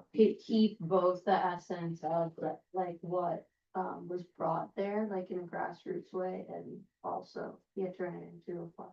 Yeah, that's a whole separate conversation we are having with parks. Okay. But I'll be able to speak to more about. That's something that we've talked about in the full. Okay, So- cool. So obviously, basically, like, I know generally trees are capital, we just don't wanna have to wait until we revisit this for a capital project. If there's anything that we can do now to like flag it for parks and be like, hey, we're redesigning this street, or are there any upcoming plantings that can be coordinated here? Like, I mean, that's something I can, talk with parks about. I will say, like, the caveat is that Borden Avenue is a really hard place to even find them because of how many curb cuts are on that. On just the south side of the sidewalk itself, and both the length and the number of them is what makes it challenging. I'm sure there'll be places to plant them, but I think that's a conversation we'd have to have with parks. My office does meet with them regularly. great, so, Nice. And then when we were speaking with Captain Armani in the 108 precinct, a lot of the issues that were discussed were double parking in the bike lane, double parking on the street. And, my brain was flashing like we need metered parking and loading zones. Like then people won't double, like on 43rd Street, they won't park in the bike lane if there's an available spot for that. Hopefully, I don't know how drivers think. I'm a driver. But does this plan include meter changes, loading zones? I don't know the parking situation on Borden Avenue. I don't bike on it. But yeah. We're not like Not yet. proposing any new meters, but I mean, we could potentially like. Is it all commercial parking, do you know? There's no commercial parking currently. The only commercial parking is further down on 56, and that's the 24 our commercial media parking. Mhm. So if you were to keep, going down review into past the Cape Bridge, that's what that. parking is. I think we'd be very inclined to support any proposals for residential loading zones in front of anything new develop, like redevelopments on this corridor. So if those were added to the, like, so there's residential, redevelopments that are happening on the LIC part of this, right? Like if you can see one kind of in the picture. I support metered parking. Well, And certainly loading- they're and parking, he said but I'm loading saying zones. loading zones, residential loading zones. Oh, yeah, Yeah. yes, oh, yeah. I know those are often fought by the community, so this would be a great place where the community might receive them well. Is the same effect accomplished by having metered parking with very short term, like half hour, an hour max, Yeah, I mean, it would seem to me that in front of every large residential building, they should be, those are the only kinds of space. I mean, that's probably, I think the only place where we would really have that conversation is like in the Columbus Point area. Yeah. So happy to have that continued conversation. Meters are really dependent on the land use that's on there. So it's not really common, you would see them in an industrial area, which is what most of this project is. Right. So we can definitely discuss Well, that. they have those 12-hour meters, Oh, do we have Skillman still, right? Yeah. I know, like on the Manhattan, West 72nd Street. Proposal, they showed, an analysis of like where the most double parking is occurring. Obviously, that is a high profile project, there's a lot more work going into it. But generally that kind of thing, I think people would love to see, that get some visibility, so it's not a huge lift. That could help people understand like the struggles with some of this stuff. I could actually add a little bit to that, because I was just over on West 72nd Street. What struck me, a lot of the double parking was contractors, people, you need to have your curtains replaced or something done, and these people do need to have a place to come in, and so we need to provide for that kind of use. That's generally what the like, commercial metering is Yeah. for like those Yeah. fires. That's it. 100%. All right. How's that gonna be? Great project. Yeah, like I said, thank you so much. Thank you again for your patience. This is very exciting and something we've been anticipating. What is the schedule? We move at a faster clip these days? Yes. We don't want to say if. I mean, we wanna start it ASAP, like, Yeah. we wanna start this summer. Yeah. So you have done outreach to the community, you've heard from every Yeah, you could. I think we definitely want to shout out the meeting that we had yesterday with a lot of the businesses on the corridor. Definitely have to take back a lot of what we found out, digest that data and then, inform the design. That's the next step with this, and then we'll be able to have, something more to show for it. Because it's important that we, know what's actually going on with those curb cuts over there. May I ask, so we're talking about the bike lane a lot, but this is a street improvement project, safety improvement project. Does this include daylighting, the way that we saw it like Skillman and 43rd Avenue when they got their bike lanes? Well, it's because of the edge condition. Because there's pedestrian islands? Or just because there's not really an intersection there. Not There really. really are intersections Yeah. on it. Actually, there are, I think. Yeah. I don't think there are intersections on the whole. I think we have like one eye, but there's not a lot of intersections. There's really daylighting though, like for we have to clear turns to make this. Yeah, that's ability. So there will be For, like, daylighting the- associated. What about street lighting, like actual lighting? That's a separate conversation we were having, especially, we're really involved with the partnership about, lighting in the whole area in general. Okay. It kind of gets handled a little separately than these projects, but, I think especially with the rezoning and a lot of approved lighting that's already, happened in this area, we can definitely, push our street lighting team to see where we can go. I'll put it frankly, it's a painfully long process to get the engineering done for it. So. I can't wait to get off the ferry at Ernie Ferry Port, right by Borden and bike home. Are there any updates on Russ Street? Like the next phase? It's still in development. I mean, we've been focusing on this, so I think that's kind of like the next piece of that, but. to kickstart that, hopefully we can bring you something. Cool, but that is like a clear project that's identified, it's like in the chute, so to speak, Yeah, right? yeah, definitely. I mean, having Review Avenue in now, obviously, the next piece up. Great, okay.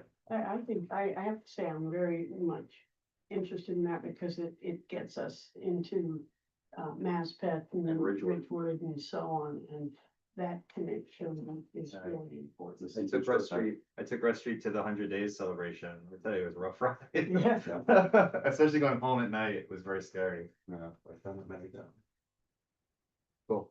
All right. Thank you so much. Thank you very much. Yeah. Thanks for Thank you.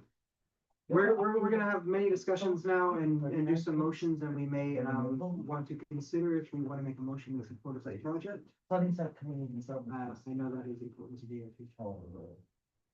And Joe, do you have? need a statement or I think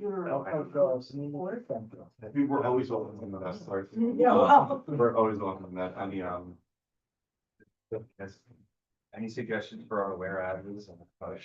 whereas, It's like, what are the great benefits of this project? oh yeah, I mean, I think, a big thing was the.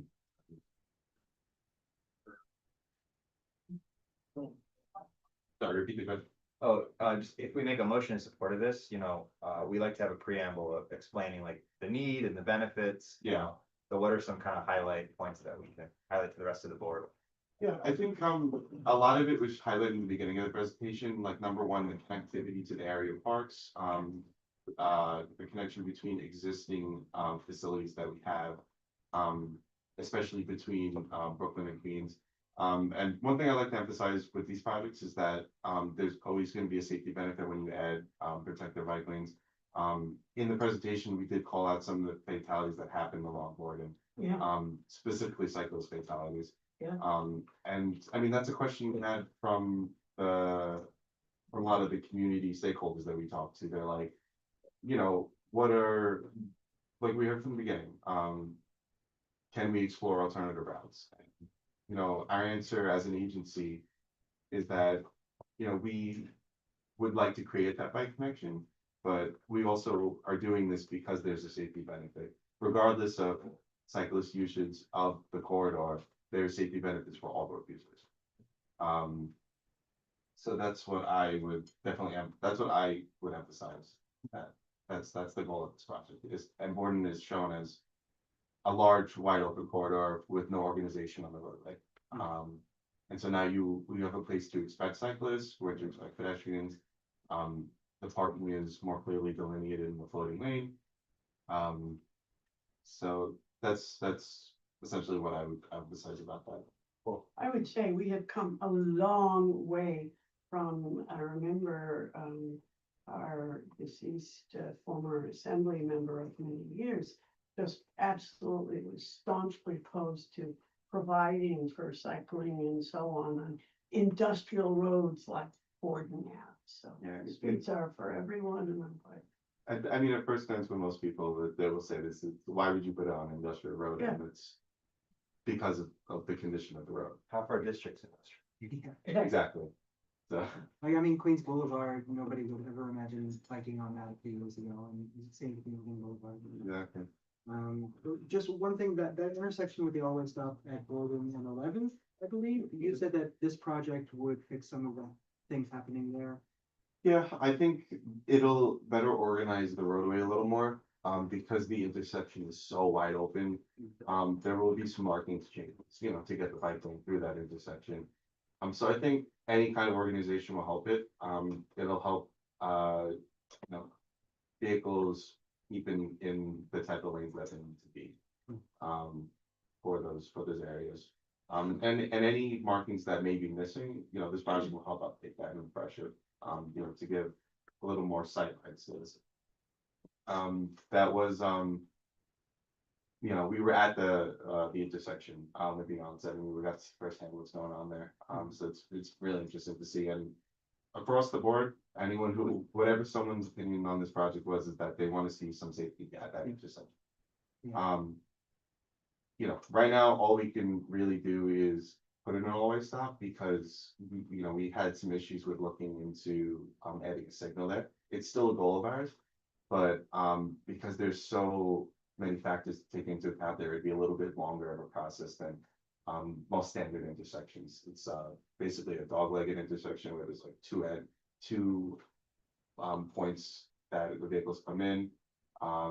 It's on entrance exit ramp of the tunnel, and also the biggest complication is the railroad crossing.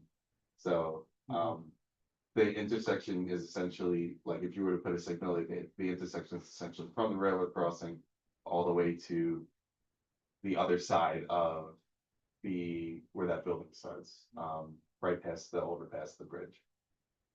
You guys have some challenging intersections. Which Gordon and 11. okay.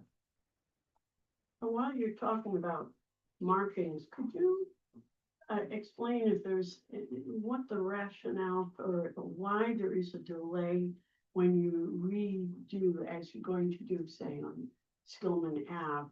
You put the pavement down, but then, I mean, I understand there was, need to have it cure for a while, or is that a real thing, or is that? Yeah, there's a period after you lay asphalt down where it doesn't actually have to cure. And Nobody's figured out a solution to that, because that, I mean, even a temporary something, because the disasters we've had with these unstriped, nice smooth pavements for everybody to race through.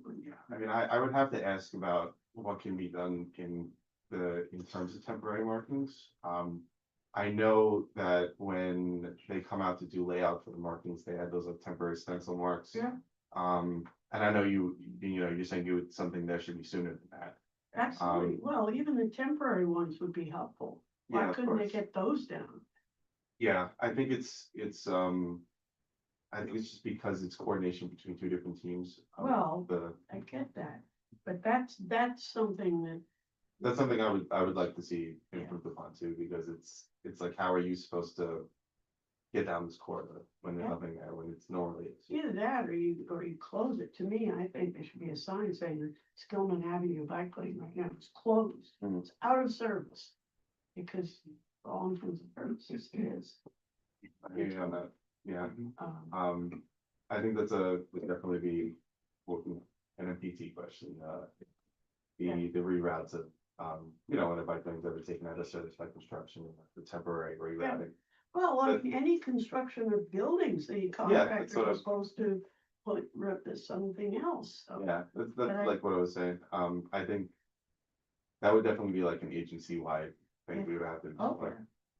I'll bring that back. But the temporary markings would at least give a little bit of a clue. Yeah. We've already written a letter about this from last year because there were so many gaps between building, paving. I'm happy to see the repaving happening soon. We're going to be a lot tighter about it. Yeah, Um, somebody could follow the asphalt truck with a spray paint and just, That would be awesome. because I'm sure the cars go right back into it as soon as Yeah. it's open. Off right by the sidewalk.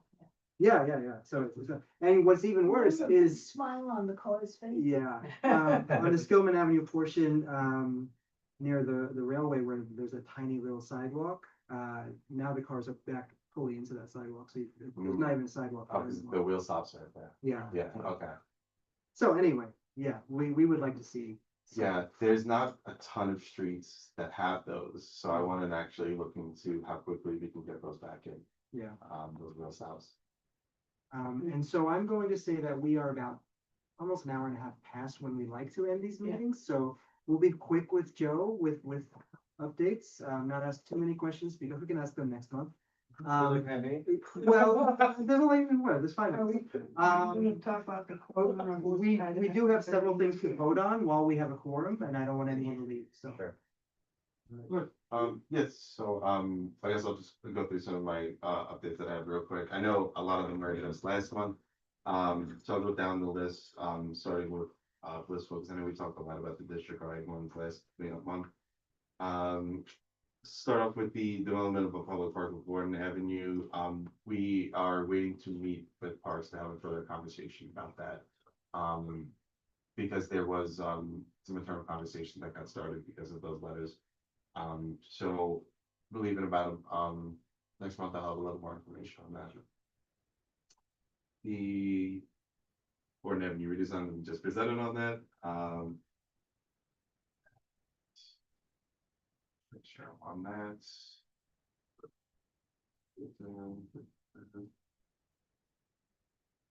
Excuse me.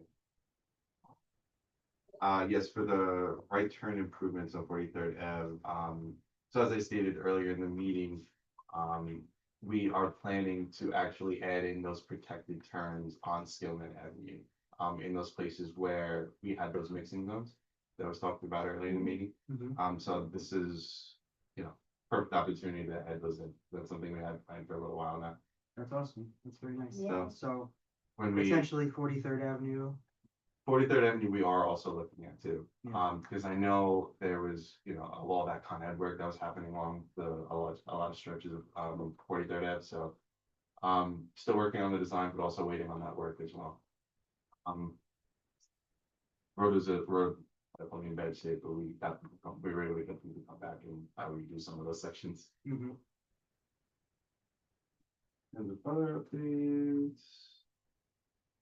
That whole thing with the bus stop on 39th Street, Yes. was it ever brought up to them to have a Mid traffic block. light mid-block? Yeah, that was definitely brought up to us, and that's something we're actually gonna be looking into to see if it's feasible, Okay. with the mid-block crossing there. I also think that there should be signs coming from south to north for cars to know that when you're in that left lane coming north on 39th Street, Yeah. all of a sudden it becomes only left turn lane. Which is Okay. what I was concerned about In originally. the middle of Queens Boulevard, yeah. Yeah, because then all of a sudden people are gonna try and get over Yeah. and, an accident waiting to happen. Or speed bump. So, something, the big sign saying this is a left turn Yeah, like only. the lane assignment signs, like it tells you like which lane does what, those signs. Yeah, beforehand, before Yeah. you get onto it. I think, no, that's a pretty straightforward aspect of the thing too, because I agree with you, it's a little disorganized. Yeah, I mean, last minute you see it in the wrong place. Yeah. And, just going back, I believe we've discussed, this, location, be that between 60th and 60th Street. That case number was denied for that. I believe that was a multi-way stop request.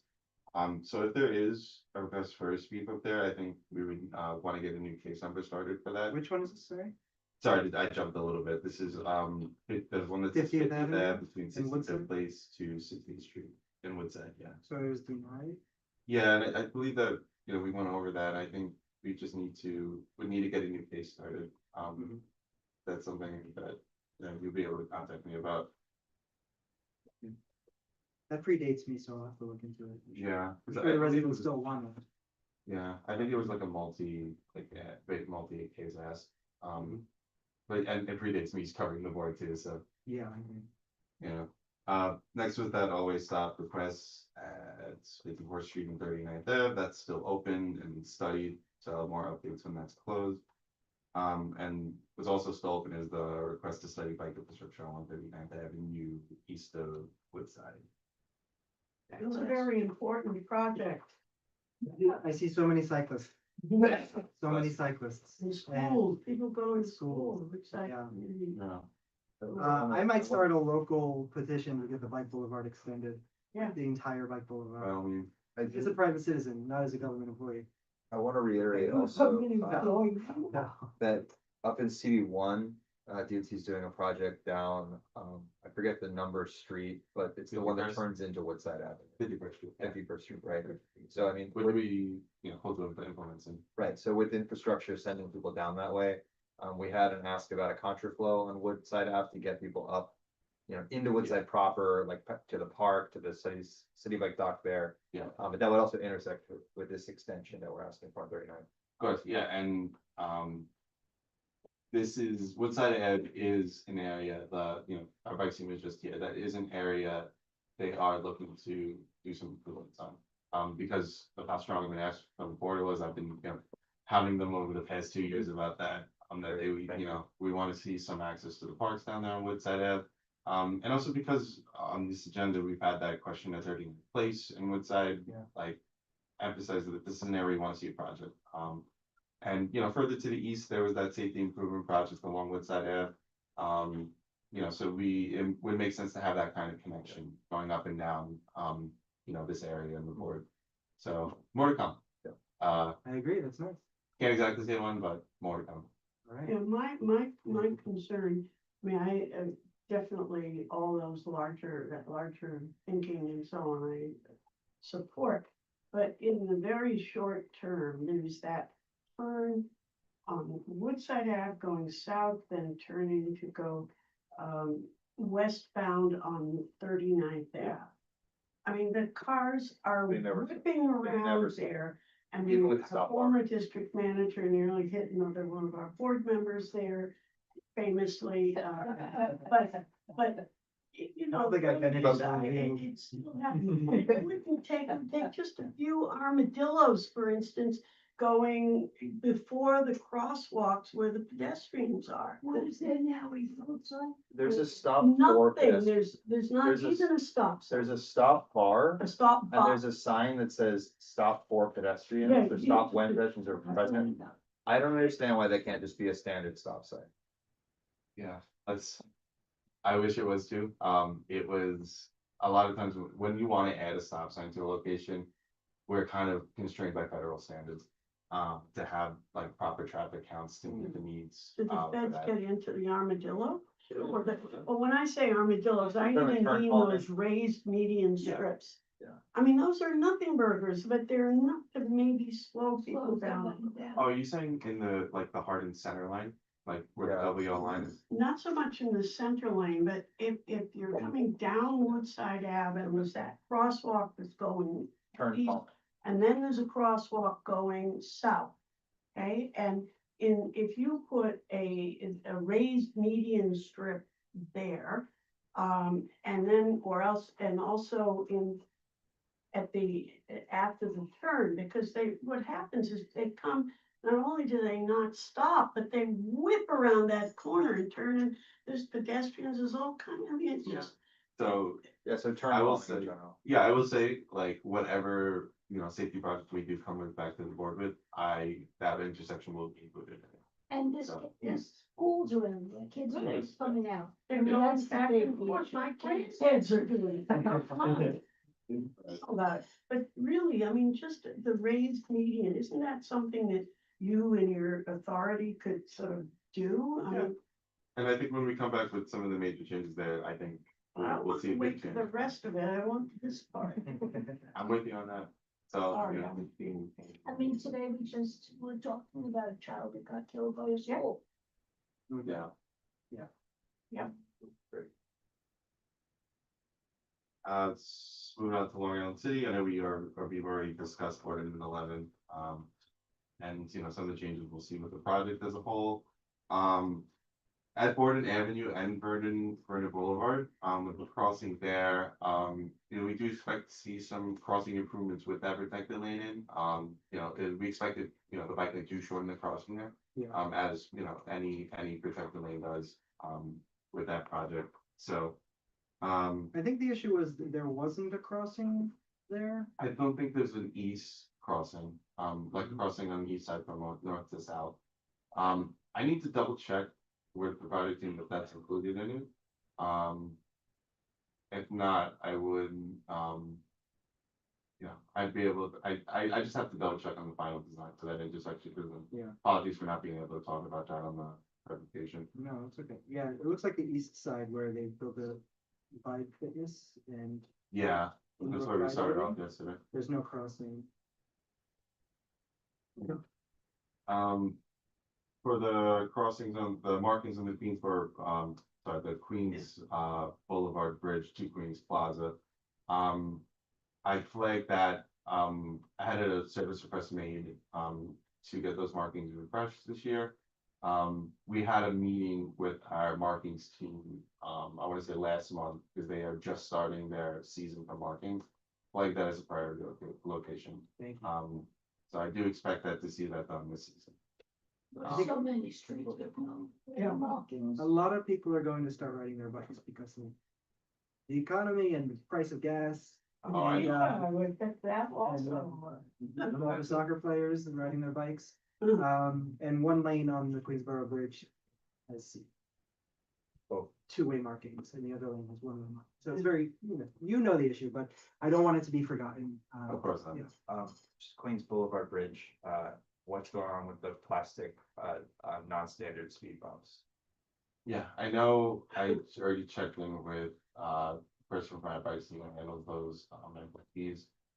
So he's going to inspect it, I need to check in to see what he found and if there's anything that needs to change, because I'm definitely gonna emphasize that it is super uncomfortable to ride over. Yeah, and we've been asking about it for like months. Yeah. So, I'll be able to, I should have an answer by next month. So they added scaffolding. Yeah. I think there's opportunity for a turnstile maybe, and maybe some of those pendulums that swing back and forth. Yeah. I think we can make it a little tougher on cyclists and pedestrians. We had some years. Yeah. Oh, that's fun. One area where we need to, I think maybe have a crosswalk, but you need to focus on the elevator entrance to the Northern Boulevard subway stop that's east, it's up actually by what, 54th, 5th, 6th Street somewhere. So you're going on Broadway, and if you're pedestrians that need to go across to get to that entrance of the subway, the one that has an elevator entrance and. Yeah, by the school. Huh? Oh, that's the high school. Yeah. Yeah, that one. Well, it's But it's a beyond couple the high blocks school, down. beyond the high school, but it's a crossing of Broadway there that there's no, there's not even a zebra stripe. Well, it literally says pedestrians are not allowed to cross. Oh, okay. And like, people have to cross the subway. Yeah. Okay. It says that. I'm pretty sure I saw a no cross, Like, it's probably one of those no, so. like under the viaduct, But Yeah, I I might be think I- imagining it, but I'm pretty sure I saw that. A little further down. Now the new stairs, they put in on the, Well, Yeah, you're talking about Broadway and 56th Street where the elevator is. but I'm talking about. And there is no crosswalk. So you yeah, have to. that's. Yeah. But I'm talking about, there are people in that portion of like Woodside / Astoria, the points, that usually use the entrance that's now closed. So they're gonna be walking Yeah. to the Broadway entrance. They have to get across Northern, right? That's kind of what they're. Well, they reopened them. That's a real, okay, good. Just last week or so. I think you're right. I know, it was nice. And that was all from my mother. That was all. Thank you so much. We have very limited questions, if any at all. I'm ready right now. Yeah? Because one of the reasons I even joined the community board was to talk about Shibuya Crossing 2.0, Jackson Avenue and 23rd Street, by Core Square Diner, underneath the 7. Okay, yeah, 23rd, okay. Yeah, Is that a- just a hellhole. Yeah, Do we have updates on that? I know Mama PS1 was involved in getting the new crosswalk a little yeah. further one up the across way. street. Yeah, which people are really happy about, and the community is under the impression that we're gonna add traffic calming. At 23rd, I don't know of any requests that were done for that, like, Where people are making that left turn up 23rd from Jackson, up Yeah. 23rd Street with that delayed light that a lot of people don't understand. Delayed light, but it was blocked. Okay. Blogger. I'm not like single timing at that one. So is it, so the people making the left turn, is that, they're like the separate pedestrian lanes, or? Yeah, so the drivers go, I think it's something like 12 seconds before it changes to being pedestrian to cross. But as you know, it's extremely overcrowded there with the Trader Joe's, the diner, the subway, the museum. I'm Milky. And I've seen a lot of close calls, especially for people with accessibility challenges and being a transport hub. So we would love any traffic calming, Yeah. restriping, pothole love. Have you seen that Instagram with the pothole? It was just featured recently, that intersection, so. No, I think your points are excellent and we obviously need to pay attention to this and it's something, rather than doing it at the end of, I would think, let's get it on the agenda Okay, for next month. What about that, Riley? would love that. You know, I This- mean, that was the first the time thinking about it. whole area. We don't. Yeah, I mean- With our public, they do not bring these complaints. Once they get it. How dare they? They're willing to receive this information. You're so ready. For all the Jackson Avenue vibes that I I will appreciate it. bring from my community to you. We have long needed somebody from Long Island City here. We have many on the full board, but not on this committee right now. Oh, We've also Heavy listened- Sunnyside representation here, not very heavy LA. Okay, so 19 years of Jackson Avenue pain and suffering is coming. It's I coming hope that through. make it better, especially because the rezoning too, so we got a Oh, lot of changes. Okay, cool. Well, I'm glad that you're receptive. It was really nice to meet you. Thank you. How's everyone feeling? Any more questions? Sunnyside, 39th Street. The 39th stop, and so as we heard from MTA and as I've discussed, we are at a point where you are building the bus boarding island on the opposite side, Yeah. in spite of what the community in that area is asking for. You feel that a bus boarding island is very, very important for safety and for the flow of all traffic, pedestrian, bike, and cars and buses. And we are asking, we're gonna make a motion tonight to ask for a bus boarding island in the original spot, which is a capital project and requires capital funding and planning. Do you have any updates beyond that? Yeah, I will say, we've had conversations with, some of the elected officials who've said the same thing. Our team who is on the call with, Sunnyside Community Services and the elected officials on the board, are definitely aware that, like, people want us to explore any kind of capital reconstruction for that bus boarding island. I think that's something the team is going to be looking into. So, and if the board wants to also send a letter on that too, that would be a great push for the team. So yeah, that is something we are definitely looking to the feasibility of that. Is Sunnyside Community Services opposed to the idea of a mid-block crossing? No, that was one of the asks that we received. Yeah, I mean, They were very excited for it. That's the solution. I mean, A and B aren't working, but C. Of course. Yeah, so we're also looking into the feasibility of that too. Yeah, but I'm done.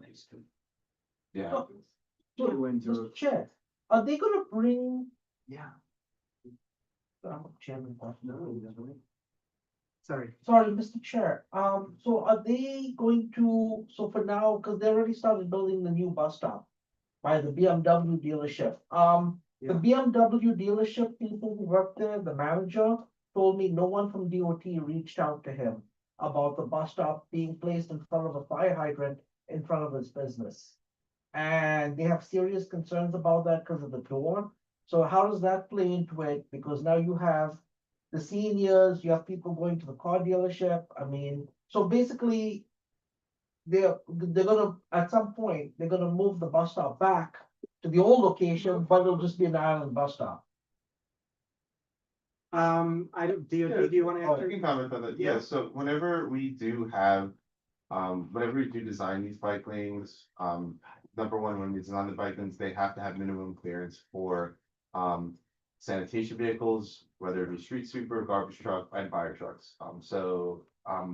The current bike lane is designed at 11 feet, which is enough to get a truck in there up to that fire hydrant. And the concrete also takes into account that space. Even if the bus stop were to be moved, there's still the traffic calming benefit of having that bus boarding island in place, which could be a pedestrian refuge island for crossing.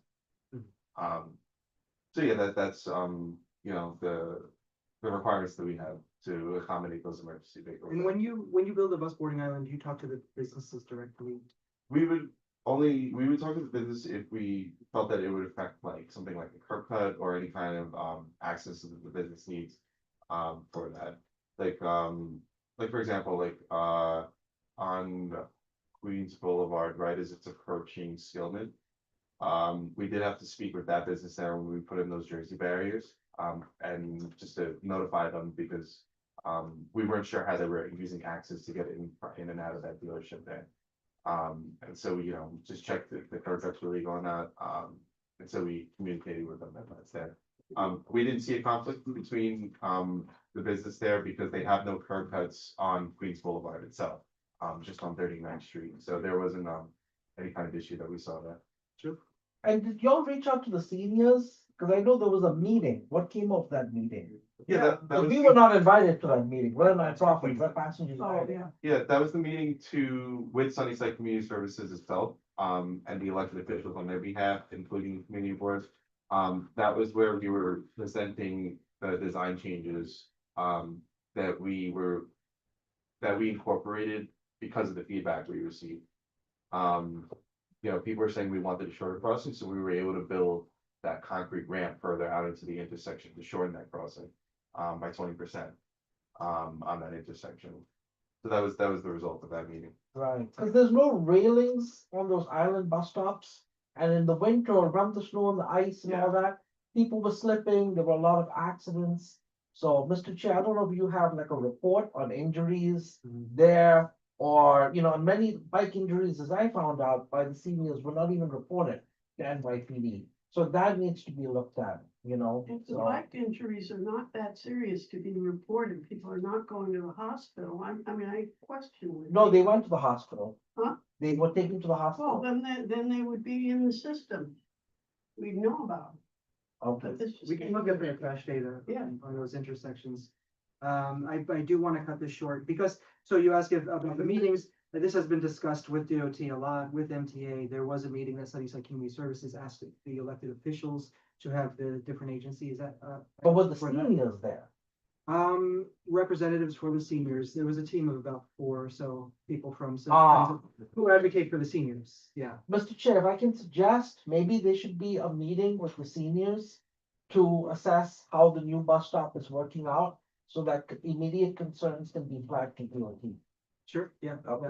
Yeah. Once it's built, I hope that once it's built, everybody enjoys it. Well, it's being built now, so Yeah, even the one across the street, yeah. All right, but I do have to really cut. Okay, I this got short. you. I'm gonna hold people here a long time, Sorry. but thank you so much. Yeah, Thank yeah. you very much. No more messages or messages, secret messages for Joe? No more questions. Joe, thank you so much for your time as well. Of course. I really appreciate it. I Thank you. don't have anything on the agenda for next month yet, so get in there early and we'll try to Show move you you. punch out. Like, I could do that remotely. What's the attack? Oh, Yes. Appreciate you all as always. Thank you very much. Thank you. So parking have to be as a business card? Yes. Oh, I- Don't have my card with me. Oh, you should. Yeah. Well, no, we're good. Yeah, I'm just-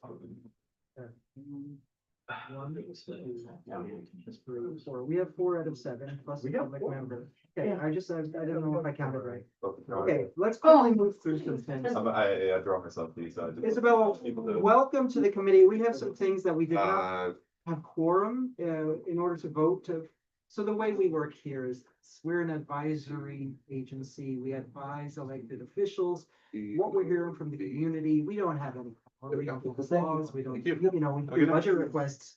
But what we mostly do to get action here is write letters. So in order to write letters, we try to get the committee to vote for a motion to write a letter. I could always just write a letter, and see what happens, but I'd much rather get everybody to vote on it.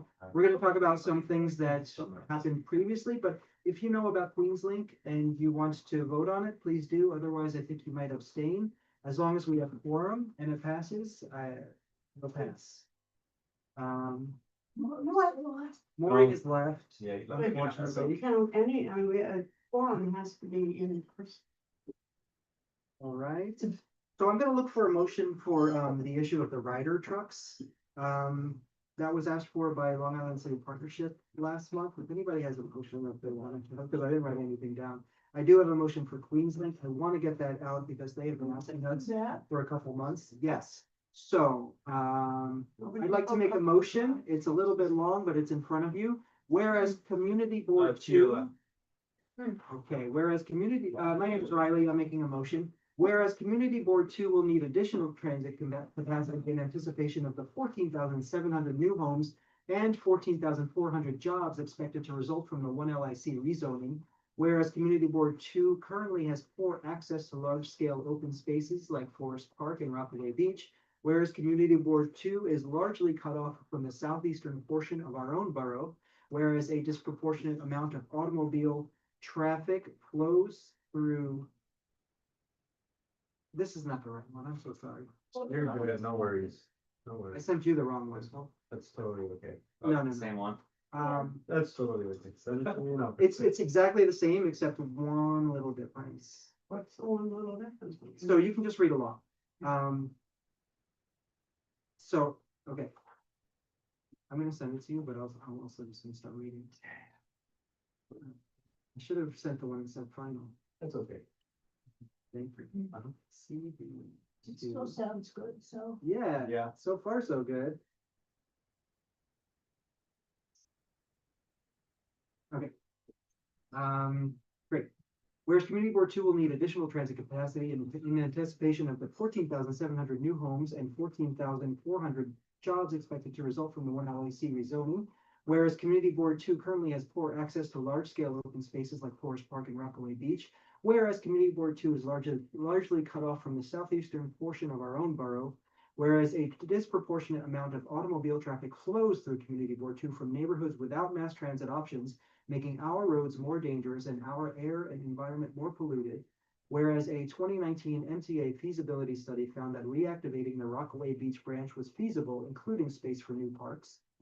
Whereas a 2025 NYU ridership study found that rail reactivation would free up capacity on the Queens Boulevard line, allowing G train service to be restored to Forest Hills and M train service to be extended to Rockaway Beach. Whereas this additional service is anticipated to attract over 75,000 riders per day and produce over $9 billion in total economic output. Whereas Mayor Mamdani, as a former assembly member, Queensborough President Richards, Assemblymember Valdez, Senators Gonzalez and Janaris, and many more elected officials all support advancing the Queenslink proposal. And whereas the 5-acre, $43 million Queensway Metropolitan Hub Park has been designed so that adding transit would require destroying the park, thus wasting needed public funds and causing unnecessary strain on the community.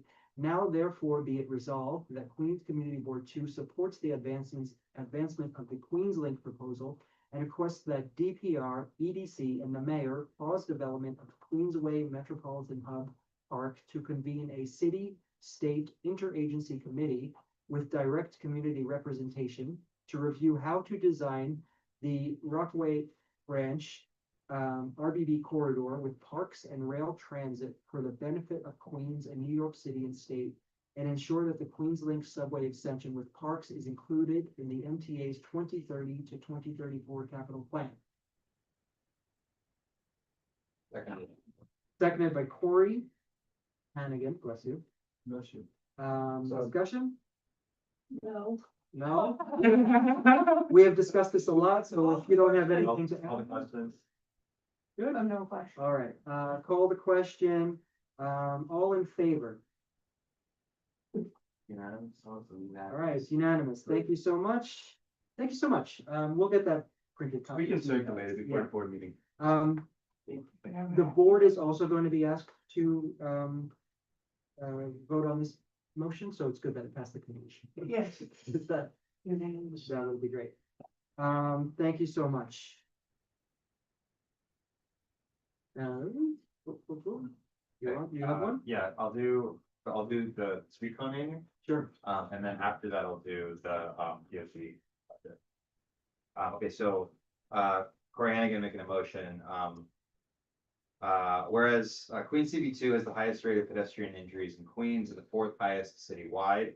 And whereas traffic violence affects not only direct family, but also the community at large. And whereas Jael Zinin was killed in a tragic traffic crash at the intersection of 47th Ave and 46th Street, so resolved that Queens Community Board 2 supports a street co-naming request at that location in Jael Zinin's honor. Seconded. Seconded, discussion? Yeah, I have a question. You're right, yeah. So did we get a chance to look at like the rules I did, for how this? so the way needs it to happen? works for a co-naming is, getting community board support is, I think, part of the city's requirement. But each community board has different requirements for giving support.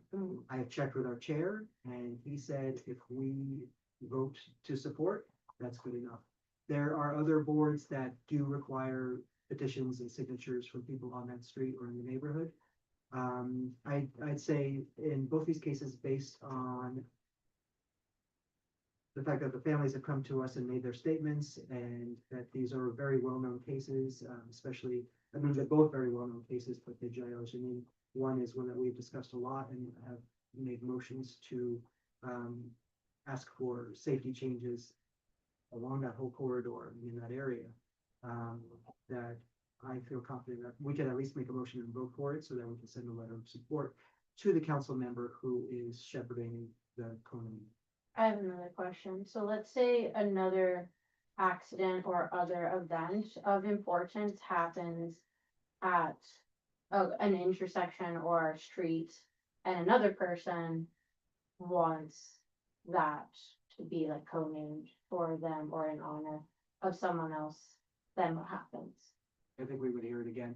I did have to look up whether New York City streets get named after victims of crashes, and there is precedent that it has happened. It is something very important that is. Yeah, oh, yeah. You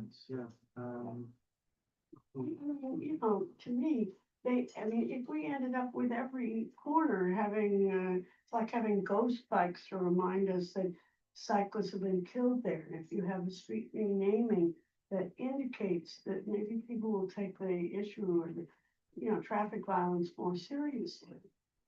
So. But will it say that like in memoriam and the person's name? No, it usually just says Jayo Janin.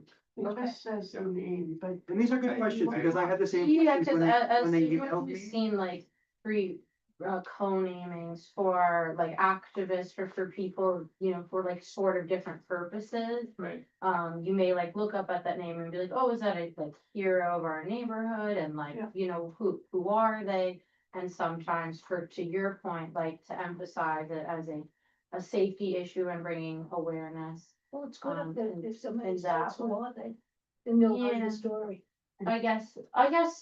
But I thought that there could be like it could be interesting maybe if there was some sort of, like with ghost bikes, like you kind of know the designation. Yeah. Where with a street co-naming, you may not know the reason for it, so. I think that just curious. possibly the city has a certain structure of options. That doesn't mean other people can't put, you know, a thing around, like, for instance, in Cross Bay Boulevard and Atlantic Ave, where there was a crossing guard was killed.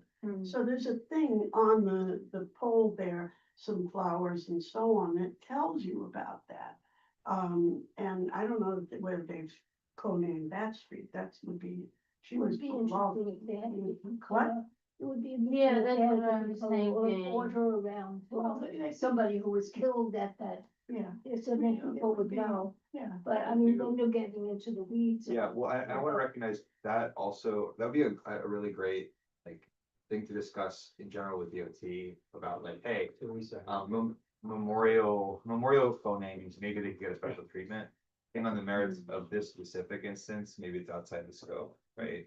But what it comes down to is, these are two families who lost children, Yes. and they're in pain, you know, and big deal. And it's a It's small not- gesture. It cost And, us. and I wanna add that Really, what's the big the deal? north side of Sunnyside has a lot of co-namings. Yeah. Yeah. Not that many on the south side. This is a south side resident who, you know, English is not her first language. It takes a lot to come to the community Right. board and ask for Mhm. this, and I think it's a small gesture that we And can she do. can see she's still in such pain. Yeah. If I For may, I'll just ask Teresa.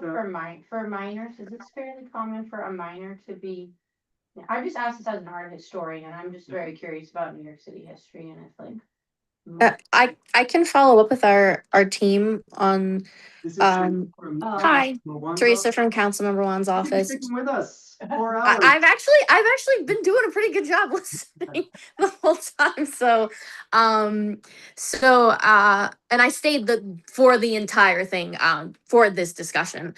In the case of Jael's family, the location right outside of the middle school, this is something that really impacted the middle school population, to have a student killed basically like right outside the door. So, and also in the case of Julian, there has been a lot of community support. We have been working with these families, to advocate for safety, to advocate for youth violence prevention. They're very committed to not only honoring their beloved family member, but also promoting safety, whether that be for roads or for teens. Like they're very committed and understand that it's not just about their loved one, but about promoting a cause. Like just to add some additional context. Oh, that's too late to be awake, but I got it. My kids are awake too. Yeah, no, my kid stays up super late. Be educated about it, since Yeah. this is the first time This I've is the ever first time for us. encountered something like this. Also, I mean, can I friendly amendment my own motion? But like, I'd like to incorporate two of those points, into the whereas is, right, like, that this crash significantly impacted the adjacent middle school's population. And also that this committee has supported safety treatments at this location, right, so I can wedge those in. Yeah. Accept your amendment? I accept my own friendly amendment. While we're in discussion, these are New York City rules. I don't know, this is a different community board. I can't find the official New York City rules. But one thing that I've seen on a lot of these is that,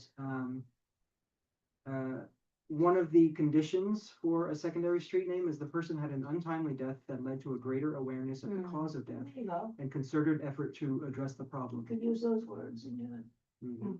Okay. Yeah. Friendly amendment accepted. Okay, restate the motion? I will need that verbiage, where is it? Untimely. Okay, and these are the New York City, This is something I've seen, I can't find the official New York City rules. well, what's the title, what's this, what are we looking at? New York City Community Board 7. Okay, okay, other community boards. Yeah. Manhattan 7, so they gotta be pretty important. Not as important as us. MCD 7. Rules. And this is, So what we're doing is something that's part of the whole process. We are not approving it. This is going to the council member. Yeah. One of the rules that states here is that there has to be no objections, from community organizations on the block and, mass support, so 100 signatures. Okay. Or so, depending, I guess, on the density of the block. all right, let me try again. So, restating the motion, whereas Queens Community Board 2 has the highest rate of pedestrian injuries in Queens and the fourth highest citywide. And whereas traffic violence affects not only direct family, but also the community at large. And whereas Jael Zunian was killed in a tragic traffic crash at the intersection of 47th Avenue and 46th Street. And whereas this crash significantly impacted the adjacent middle school's population. And whereas this committee has supported safety treatments at this location, and whereas other community boards, including the CB7, include as a criteria for street co-naming, a person who had an untimely death that led to a greater awareness of the cause of death and concerted effort to address the problem. Be it resolved that Queens Community Board 2 supports a street co-naming request at that location in Jael Zunian's honor. Second friendly amendment. Sure. Don't mention the other community boards. Okay. Just say that it was an untimely death. Okay, Yeah, okay. Just all that business. We'll add that to Yeah. our letter. Okay. So moved. Okay, accepted? Accepted. All right, seconded as amended? All right, you call the question. All in favor? All in favor. Okay, Unanimous? thank you. Motion passes unanimously. Draft it out. Thank you so much, please, yes. And we can use the same one. Yeah, although it was a different. Different type of- incident. Yeah, well, it is an untimely death, Yes. yeah. a violent untimely death. So we would just have to change some verbiage. I'll remove some of the whereas, but I can move it again, yeah. Or okay, can you do it I will do my on best. the fly? Yes. We can do something else. No, this in the is meantime. fine. Corey Hennigan making a motion? Corey making a motion. Okay, whereas, Julian Corniel, was tragically killed on 38th Street, in between Queens Boulevard and 48th Avenue. And whereas, the untimely death of a resident, and, the opportunity You want to to, mention that he's a teenager. yes, and whereas, You should say something about that he was not just. we're not in discussion yet. We're not in discussion. What am I adding in the Oh, whereas? he's not killed and Okay, it was, murdered, it was in an episode of youth violence or something we were talking about that needs, it's not graphic violence. but yeah, and it's- Teresa, I know, the woman who spoke mentioned that, they've been working with, raising awareness about, youth violence. prevention. Youth violence prevention, okay. Yeah. You, Yes, that's correct. We're working with a couple of different nonprofit organizations to like the WIC and I think I'm gonna mess up the name, but I think it's like Acora, but some fairly prominent youth violence organizations in New York City specifically. See, I think that's what makes these episodes different from murders or other things that happen, is if there's some kind of an action, like whether it's combating traffic violence or the Tragedies for I'm gonna give it a shot. the. Do you want to write a little more? Can I make the motion? Want you to can. make the motion, read your words. Not my words, I'm trying to Um, synthesize here. that it was a, first of youth violence that it's the community.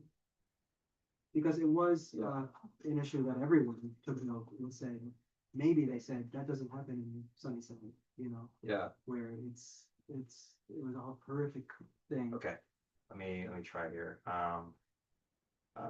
okay, so, whereas, Julian Corniel, was murdered on 38th Street in between Queens Boulevard and 48th Avenue, in an instance of youth violence that devastated our community. Third Avenue, in an instance of youth violence that devastated our community. And whereas, his family, has been working with the nonprofit organizations to advocate for youth violence prevention in the wake of his death. And whereas, this, is an instance where a person had an untimely death that led to a greater awareness of the cause of death and a concerted effort to address the problem. Of youth violence, be it resolved that Queens Community Board 2 supports a street co-naming request at that location in Julian Corniel's honor. Seconded, Discussion? Call a question. Okay, call the question. well, any discussion? No. No, okay. A phrase, Call the a phrase question. like that, Yeah, before that, I was not Yeah. quite as on board, but. all in favor? All right, motion passes unanimously. A very sad tragedy. It was a very sad tragedy. Yep. Thank you. I know, I go to that McDonald's all the time. Side of Queens Boulevard. Teresa, yes. Satisfied? Thank you so much. I'm gonna drop off because I gotta put my kid to bed, but thank you so much. This means so much to these family members. We'll be in touch tomorrow. Sure, yeah, we appreciate it. We'll do our best to get these printed up. right. Thank you. Good night, guys. Good night. So, I'm gonna do one more, this one I'm pretty prepared. Okay. Okay. Okay. Corey Hennigan making a motion. Okay, so, whereas Queens Community Board 2 has the highest rate of pedestrian injuries, or the highest rate of traffic injuries in Queens, the fourth highest citywide, and whereas traffic violence affects not only direct family, but also the community at large. And whereas, Borden Avenue connects our community to parks, existing bike facilities, and the borough of Brooklyn. And whereas, there have been multiple cyclist fatalities on Borden Avenue, and whereas the community has requested the Blissville Greenway, including protected bike lanes, on this corridor, and whereas protected bike lanes offer safety benefits for all road users, and whereas Borden Avenue is a large, wide open corridor with no clear delineation for different types of road users. There, it is resolved that Queens Community Board Two supports DOT's proposal for the Borden Ave Safety Improvement Project from Center Boulevard to Star Avenue. Seconded.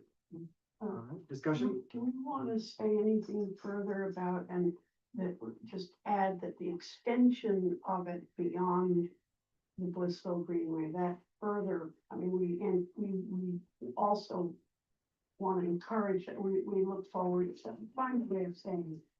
I just don't think it's relevant to this motion necessarily. It isn't that much, I suppose. I mean, it becomes mostly meaningful because it completes a network, and that's where it. Yeah, I mean, I obviously support the extension out on streets. I mean, Yeah. right, I can mention when we say the Blissville Greenway, I can say including Borden Avenue and Russ Street.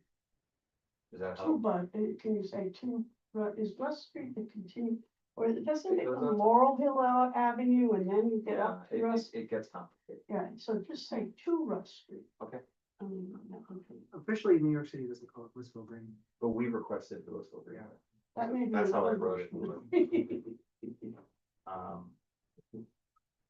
Yeah, I'm friendly, so friendly amendment, to add the phrase, right, the clause. And the Uh, anticipated it or planned extension of this to complete the network down to Russ I Street. don't know where it fits in, Could you even restate it? community has requested, the creation of the Blissville Greenway, including, Borden Avenue to Russ Street. Or an extension to it, I'm quite sure it's called Laurel Hill Avenue. At that, by the time it gets to Petrushko Bridge. Laurel 48th Boulevard. Street, so, and then it. I'm gonna deny this one, I don't think it's helpful. Okay. Alright. Any other questions? Okay, call the question? Call the question. Kinda- Yeah, all in favor? Nice, motion passes unanimously. Thank you, Corey. Thank you, Riley. Majestic work. Yeah. Thank you. I'm following in some, I'm sitting on the shoulders of giants. Um, Let's see, any other motions anybody have? Adjourn? No. Motion to make Riley, chair for life. Any second? No, I keep waiting for somebody to pull it. Rescinded, rescinded. Okay, the 39th Street bus stop. Okay. Yes. So. I don't have anything written, I can't do this. I would rather say that we support the efforts of DOT, that they're considering further options. I think So it's for, capital project to move the bus boarding island currently being built to the original place between 39th Street and 39th. Yes. It is DOT requesting MTA DOT. Okay, a motion. I won't be able to support it. So, It's not. so we want to hear the community and the community. I understand we want to hear the community, If then we say. bus boarding island works very well and the community likes it, that's good, but the community is asking us to support. And I don't think this interferes with the work to make something safe. I will say that DOT points out that when the bus boarding island is on the far side of the intersection, it is safer. Yeah. Because then you don't have vehicles that try to cross in front of the bus stop and turn, and they can't see the bikes. And the underlying, it's gonna be very expensive to do all of that. I just think that they need to consider and you said that Sunnyside Community Services was interested in the other option of the mid-block. No, I didn't mention that. Crosswalk. No. They want it kept the same way it is now. No, but in that meeting, sorry, Oh. I don't wanna have too much discussion, I'll make a motion. In that meeting, Sunnyside Community Services was very excited about the idea of a mid-block crossing, still wanting the bus stop to remain where it is. I think maybe they want the capital project to tell them no. I think there's a process. Yes, you process as you ask, Mhm. just so that they said no. well, I don't know what happens. I'm going to ask. I'd like to make a motion, for DOT to explore a capital project which places the new bus boarding island at 39th Street and Queens Boulevard in the original bus stop space between 39th Street and 39th Place. So we're doing this because. Seconded. Services. Hold on, we can have discussion, yet. We can have this. Where, I don't wanna do too many words. This is the motion. Is there a second?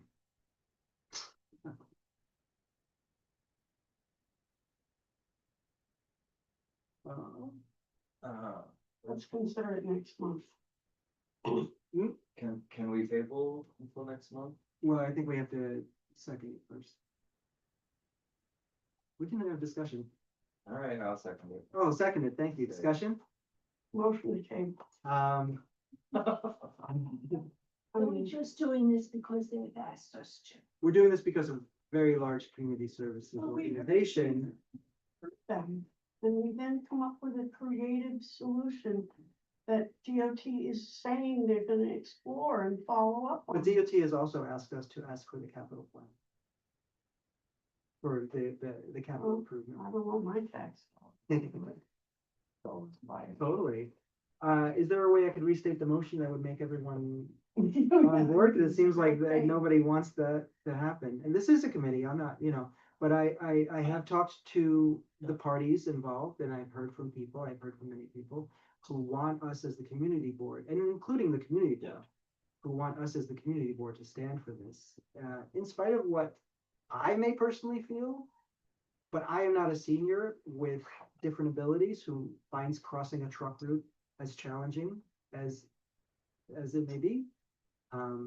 Yeah, I'm inclined to agree. I think it's fine to pursue every option. The capital process is long, and we don't even know how much it'll cost, so we might as well, put the request in and see what the options are while DOT investigates these shorter term solutions. And I think, we talked about being a transparent board, we talked about being responsive. I personally don't think there will be a negative safety impact to relocating this bus stop. And so I'm inclined to, proceed with the process and see what DOT has to say about the capital project. Like, I don't necessarily need to stand in the way of it. I will, full disclosure, I don't think it will make a huge positive impact either, but I respect the amount of organizing and effort that went into, bringing it to our attention repeatedly. Not many residents do that. And so I think it's a small gesture that we can make to support, a community partner. Thank you for that. I agree. I have often said that we have to speak for the community, but the community is not often here in this room. And the community also hasn't heard the detailed explanations on the part of the experts at DOT, such as we have sat through. And I think that just because a lot of people got pulled into a rally and so on, they are not as informed. And so we have been responsive, very much so, suggesting another approach. I don't think you can argue that we aren't being responsive. Sure. But also, us supporting the request for a capital project is not guaranteeing the capital project gets built, right? Yeah. I asked to explore a capital project. Yeah, the facts could come out and then we could say, like, whoa, this is gonna cost a ton of money, and then maybe we reconsider, right? Oh, sorry, but doesn't cause them to not explore the option of. I the agree. block I don't wanna preclude any Yeah, option. then, I am very. I just want to know how long it's gonna take them to negate our request. I don't want them saying, well, we'll get back to you in 6 months, and meanwhile, they have nothing. They have the bus stop across, and they don't have the mid block, right? Because they're waiting on a reply from Capitol. So what if we had it phrased, right, like, whereas Sunnyside Community Services, right, has like come to us as a partner, as a community partner, and raised this awareness, right? And whereas we support the efforts DOT has already made to address safety concerns and are eager to you know, pursue this mid-block crossing. And whereas we would not want to delay those projects, right? Therefore, we are also open to exploring. I don't, you know what I mean? But like, Yeah. we can phrase it such to address these concerns, right? Like, we wouldn't want this to slow down any of the other safety treatments. Sure.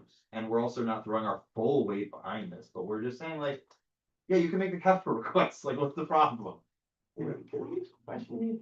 A raised mid-block crosswalk, which is what people are proposing, it's like an. Is that the request to DOT? Are they open No, to? can they raised do, crossing? is that a capital, or can they do that? No, now? that can be done as a. This is safety moving, part. this is moving a manhole to the sewer. No, I know That's about not that mid-block. part. No, but yeah, so But I'm that's saying what the makes this a capital. That Yes. is just a, But within the their toolbox. mid-block they could do, I They mean. could do then quickly. Why, I mean, I don't want anything to stop that process.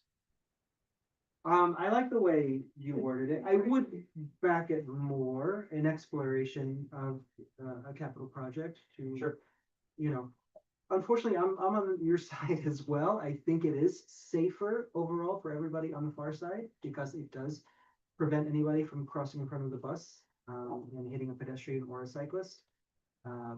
But that's where the experts come in and then they can say, no, we think that this is safer and the community has been enjoying it. One way we could phrase this is to say that we support the raised mid-block crossing. We also would like DOT to, but we notice the sequence. Yes. To support or to explore, what would be involved as a, you know, to restore the, stop to the original position, but not, you know, in the longer term. Okay. I'm gonna withdraw my motion. Don't make me make it. Yeah. I've made 4 motions. But I want the discussion to continue. Or we could, and the community that has hears the voices of people, especially from our beloved, if you want, community, Sunnyside Community Services, which serves not just seniors, but also their kids and so on as well. And that we would like to immediately address the safety by having a raised mid-block crossing on it, close to the entrance to Sunnyside Community Services, and to explore in the longer term the request from the community to restore the bus stop. Point of clarification, are we sure that what DOT has heard is a request for a raised crossing at the mid-block? We put in our letter to use all their tools, including raised Yeah. crossings. I think we were Yes. talking about 39th Street Yeah, crossing yeah. rather than the mid-block crossing, but we did mention the mid-block crossing. Right, So, I think that, it may have been in the past that we were thinking of having like the light, isn't on Steinway, there's a light there. Right. But a raised mid-block crossing could possibly do accomplish the same end in a much more, immediately doable. I would be shocked if they put a raised crossing on truck route, but I would love to see it. It would be nice for a truck route, it would slow you down. I know, As well. that's the way they want to. The alternative, when I was in Peru, they put very aggressive speed bumps on both sides of any cross or zebra crosswalks. It was a standard treatment. I never thought that I would hear that like positive infrastructure with Peru, this part in Lima. Oh, God. This is in Lima you're talking I about? was in Cusco. In Cusco? Oh, okay. But yeah, I mean. I know. No, Okay, going on. so I withdraw my Oh, it's motion. going on. Wish I had a motion written that would make everyone happy. Yeah. Yeah. So since the bus boarding island is being built currently and a capital one will not be built for a little while, I'm going to write up a true motion for next month's meeting. Okay. Thank you for recording me. But you see that we have had intelligent discussion about this, that we feel very strongly about street safety and the safety of the constituents, so we want to do the best thing. in hearing our community, but I do want to do a full motion that gets all of our points out based on what we said. Considering that DOT, so. Yeah, so that's why I did a simple motion that just supports the exploration of the capital project there, but, I can make a fuller motion. I mean, if this can come out with a unanimous vote and some kind of support, that's a lot stronger, right, than like a mixed vote. So I think that's what we're trying to get to. All right, I will consult the transportation committee on that. Concerns have been raised by the two senior members of this. Oh, you're gonna pull rank on me? Yeah. Yeah, All right. I'm sorry. I try. What are we saying about rider trucks? I don't think we need to know anything that we need to. I guess I would not. What is the rider? It's a business called RYDER. So, I think they're the yellow ones or something, not the pink ones. Maybe they're not yellow, I don't know, but they're. In yellow with red letters. Yeah, yellow with red letters. okay, I'm gonna make this a quick one because it is a quick one and they already sent a letter, but this will just be a letter in support. I'd like to make a motion, Riley Owens making a motion, requesting more parking enforcement and more parking enforcement of, the rider trucks on 44th Road, 44th Drive, 43rd Road, and 21st Street, which are illegally parked overnight and all throughout the day, and obstructing the street parking for other members of the community. Do we need to name rider? Is it appropriate? Can we just simply say the location, the fact that trucks are all over the place?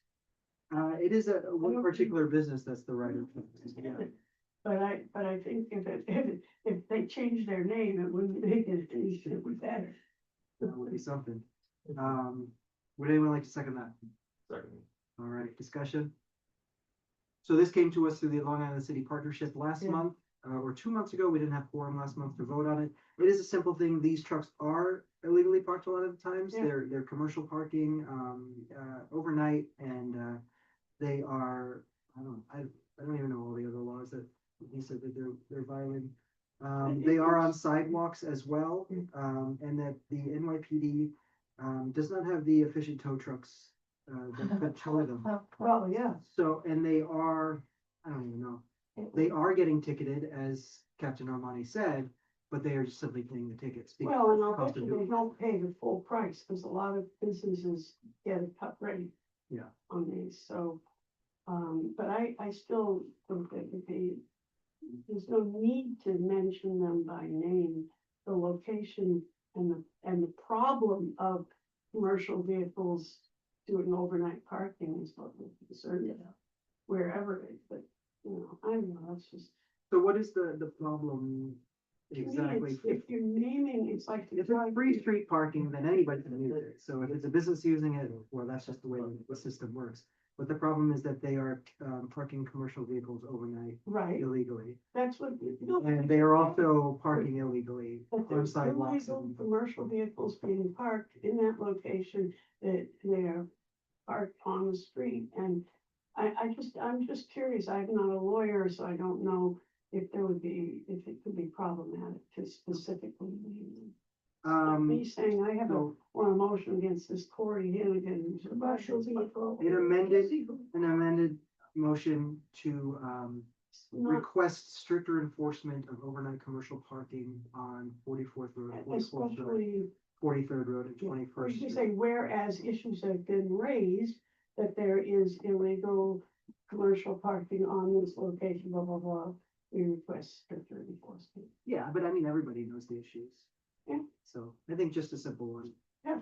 All right, I have amended it to a motion to request stricter enforcement of overnight commercial parking on 44th Road, 44th Drive, 43rd Road, and 21st Street, which may include towing for. Well, or incapacitation, that's what I'm just in. Take the air out of the tires. Towing. We're like 4.5 hours. I know. Throughout this meeting. Yeah. Yeah. Towing, which may include towing. Or- All right, seconded on the amendment? I accept the amendment. Okay. All right, any more discussion? All in favor? Great, I'll write that one up. Thank you so much. That's all we got. I'm sorry, the community has asked us for these things, and we did not have a quorum last month. Yeah, that's true. That was thanks to me going to Peru. Well, now you see what happens. Really. Enjoying their roadways. Is there one more motion? Let me make sure. Let me make sure. We got it all. Seconded. All in favor? Aye. Thank you, guys. Thank you, guys. We have one more meeting before the summer. Yeah. And this was a packed one, and people just kept saying they had to present things to us, and they had deadlines.